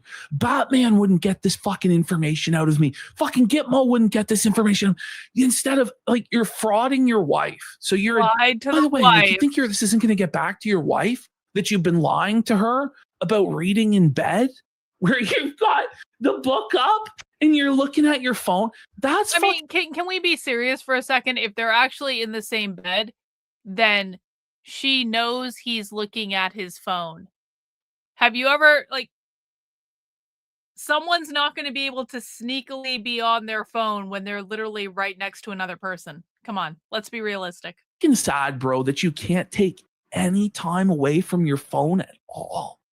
At all. That's no wonder the guy can't fucking sleep. The blue light is fucking raping him. Yeah, man. Next day, she's like, just stop. Like, actually, You're ruining this for me. Yeah, well, no, she doesn't care because she reads anyway. She Mm. reads an hour before bed every night. She reads, this is one of those. A toddler melted hearts with his stunning act of kindness after he shared a meal with a little.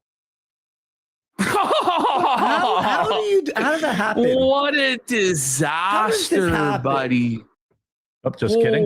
A toddler melted hearts while with his. I like how Hannah, most people would be like, hey, Ash, you're freezing, or hey, Andy, you're freezing, your mic's cutting out.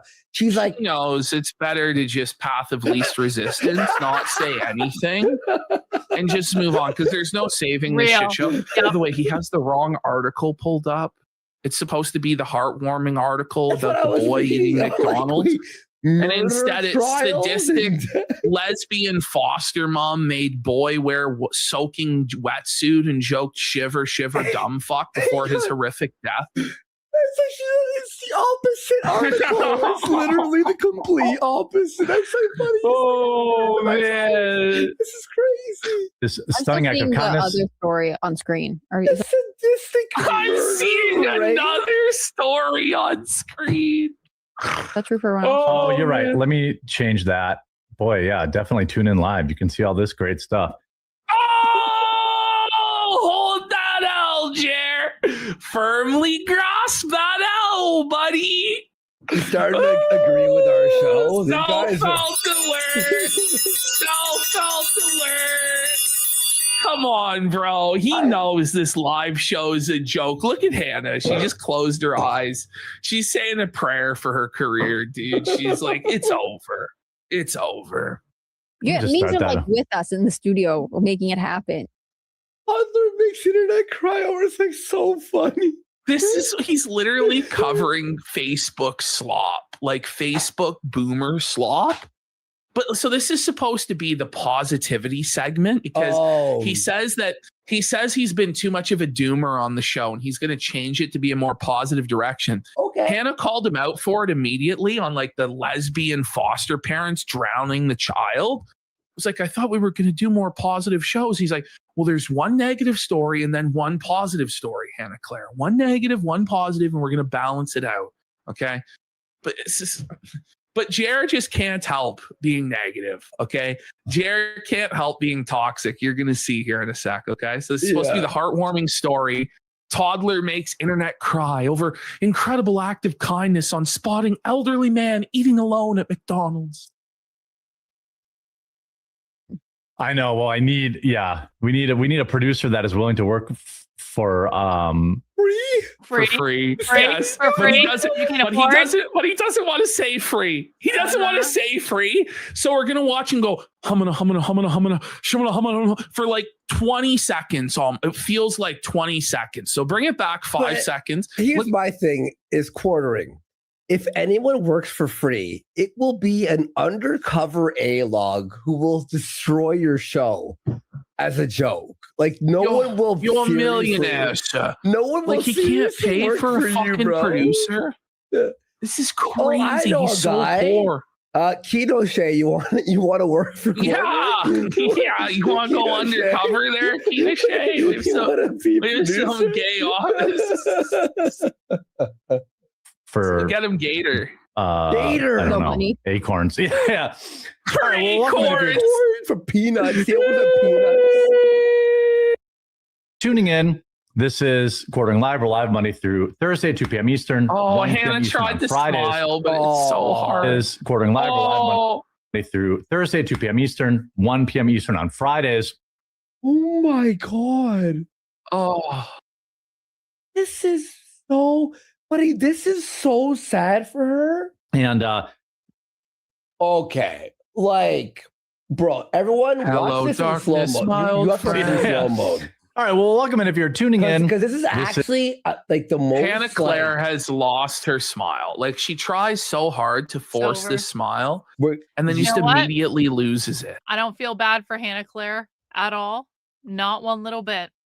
Hannah Claire should have gone and found another fucking job a long time ago. I understand why Hannah Claire went to the quartering because that was her option at the time after she got fired from Tim Pool. But I also think that Hannah Claire is a completely intellectually dishonest person who has proven that she will literally sell out to the worst possible people for money, which makes me question why she hasn't gotten another job. Like, literally, I could understand going to work for the quartering for a temporary period of time because he's paying you money and that's the money you have and yada, yada, yada, yada, yada. Why can't you go get another job though? Like, you are under no obligation to stay with him. He's obviously going to have to fire you at some point because he's not making enough money to pay you. So why don't you just leave and go find another job? Is it because she can't? Probably. I find her to be intellectually dishonest. I find her to be a sellout. I find her to be completely untalented. So I don't feel bad for her. She made her bed. She's had more than enough time to figure other shit out. She has a reputation. What is the reputation? He fired. Do you remember he was going through some existential crisis or something, and it kind of seemed like I don't know exactly. I covered it at the time, but he had some existential crisis where he just wanted to fire everyone and get it down to minimal as possible and blah blah blah. Probably because I don't know if it was a money issue or what the fuck was going on, but she got fired at the same time as a lot of other people. So they basically just like. I don't think it was necessarily something she herself did. There were like most of his staff got fired at the same time. I'm pretty sure they kept some people, but most of them got fired. But it didn't have to do with their performance. It had to do with Tim having some fucking existential crisis or something. Yeah, and I'm gonna she's on the chopping blocks. Like, we can't afford a producer. Luke was just fired. I'm going to be fired in June. Melanie's going to be here till August before she's fired. Yeah. She knows how this is going. She knows how it's going. There, we have to watch it. Is sad music. Cool.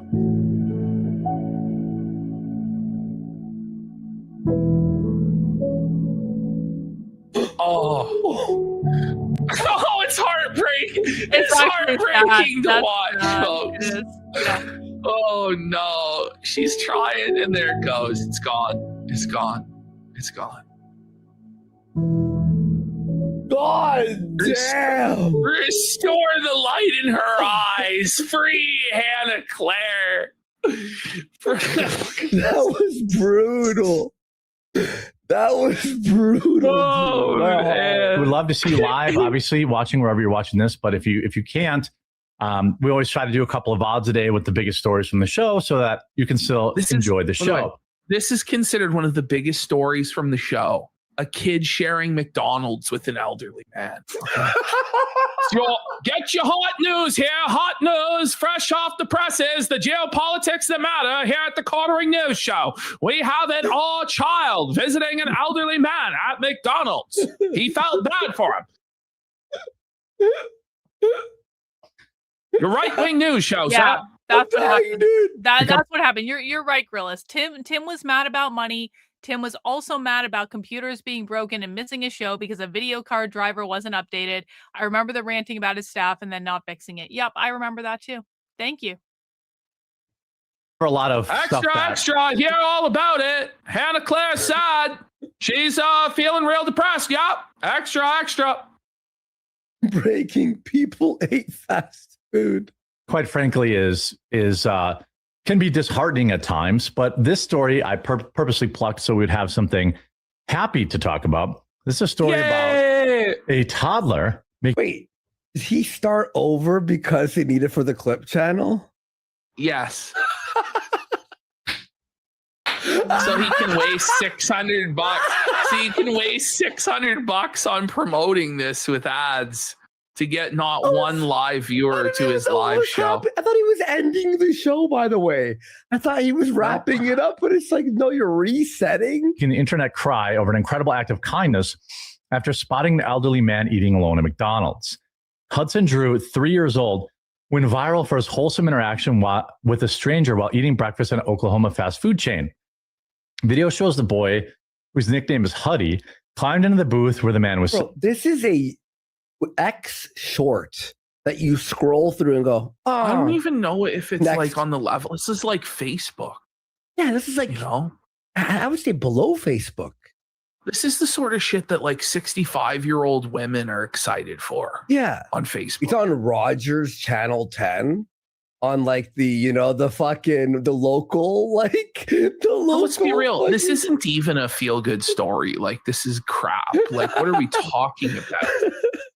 Like, what are we talking about? The boomer slop. Fitting. The older man donned a red cap, glasses, blue button-up shirt as smiling Huddy scooched up the seat. The truth is, you don't know what this is? This is an advertisement for McDonald's is what this actually is. Anyway. No, he's just focused on the McDonald's portion. He's thinking about McDonald's. He's hungry. Yeah. Meal. He asked me where the man's kids was, and I was like, well, they're probably all grown up and moved away. And he didn't like that. And then my kid asked me, why is Trump the president when he's a rapist? You know? And then my kid asked, what about the First Amendment? You know? For our parents, probably, I assume. Aww. The toddler decided to keep the man company, and it brought tears to her eyes. What do you how do you comment on this? Like, what's the commentary? Oh, that's what it is. Anyway, and that's what they do. And that they stretch it to 10 minutes. So Jer can't help but become negative and skeptical about his own cherry-picked positive story. Wait, because obviously it's a load of crap. So Jer just starts shitting on the kid. And says it's AI or set up. Listen. There we go. Brony's always lit up the world. He's a very sweet kid. To me, it's like, is this stage for internet clout? Oh, look at Hannah. She's so uncomfortable. She's like, this is supposed to be our positivity segment where we're happy and like, oh, isn't this so nice? And Jer's immediately like, was this faked for clout? This seems like fake bullshit to me. Then why are you bringing this to the show as the positivity segment, Your Majesty? Exactly. Because he's so wired in with being negative about Hollywood and woke stuff. Is there anything else fun that happens in this? Coffee. Okay, let's listen to the coffee stuff. What's he talking about with the coffee?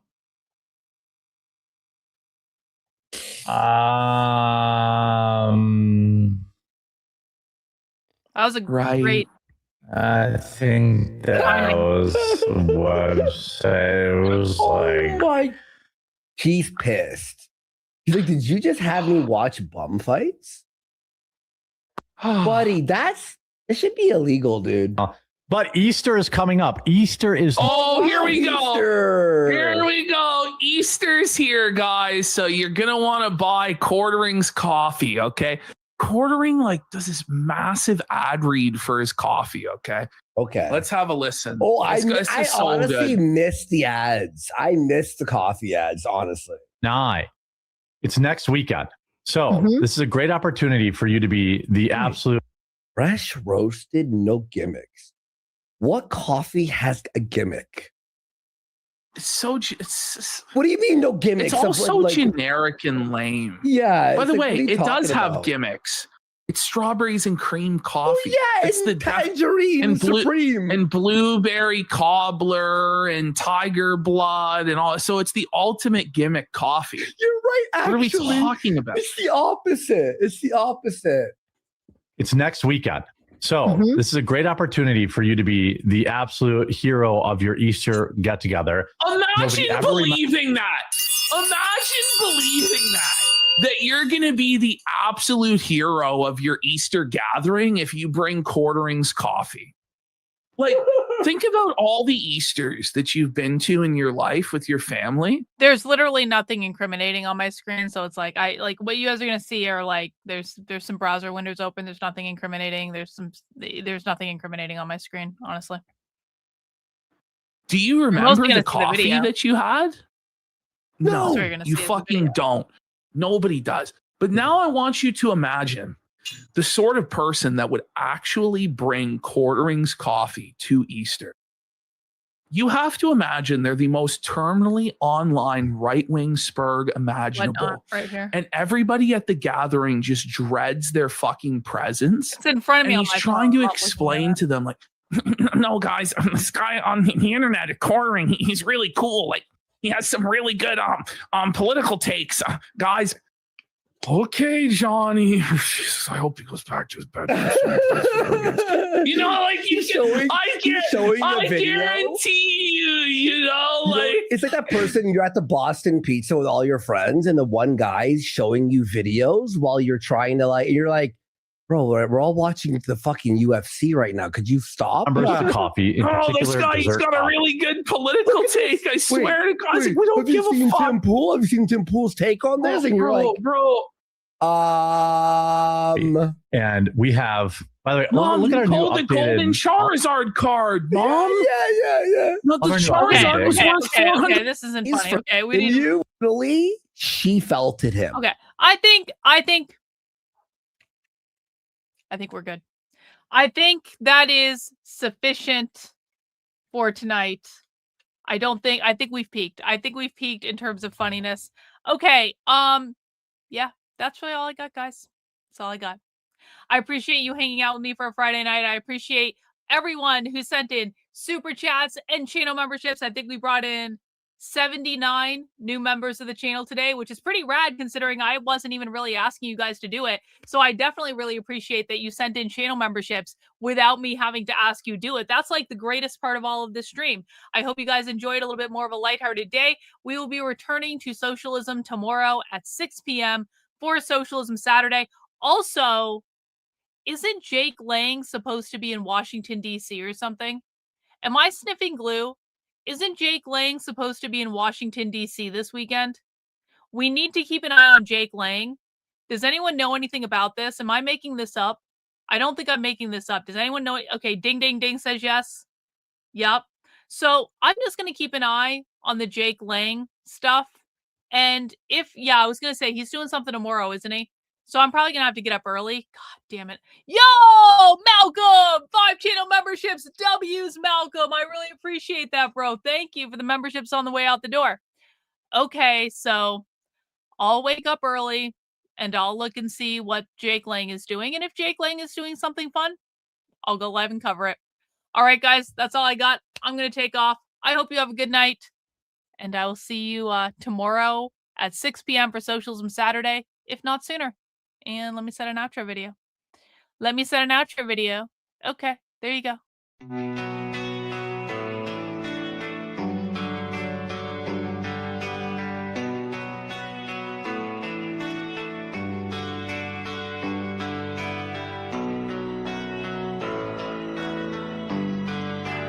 How are you feeling?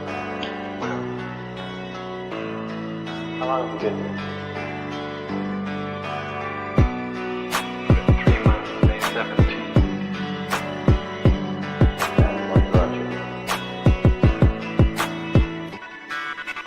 That's difficult to answer.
eventually resulted in your being here in the hospital.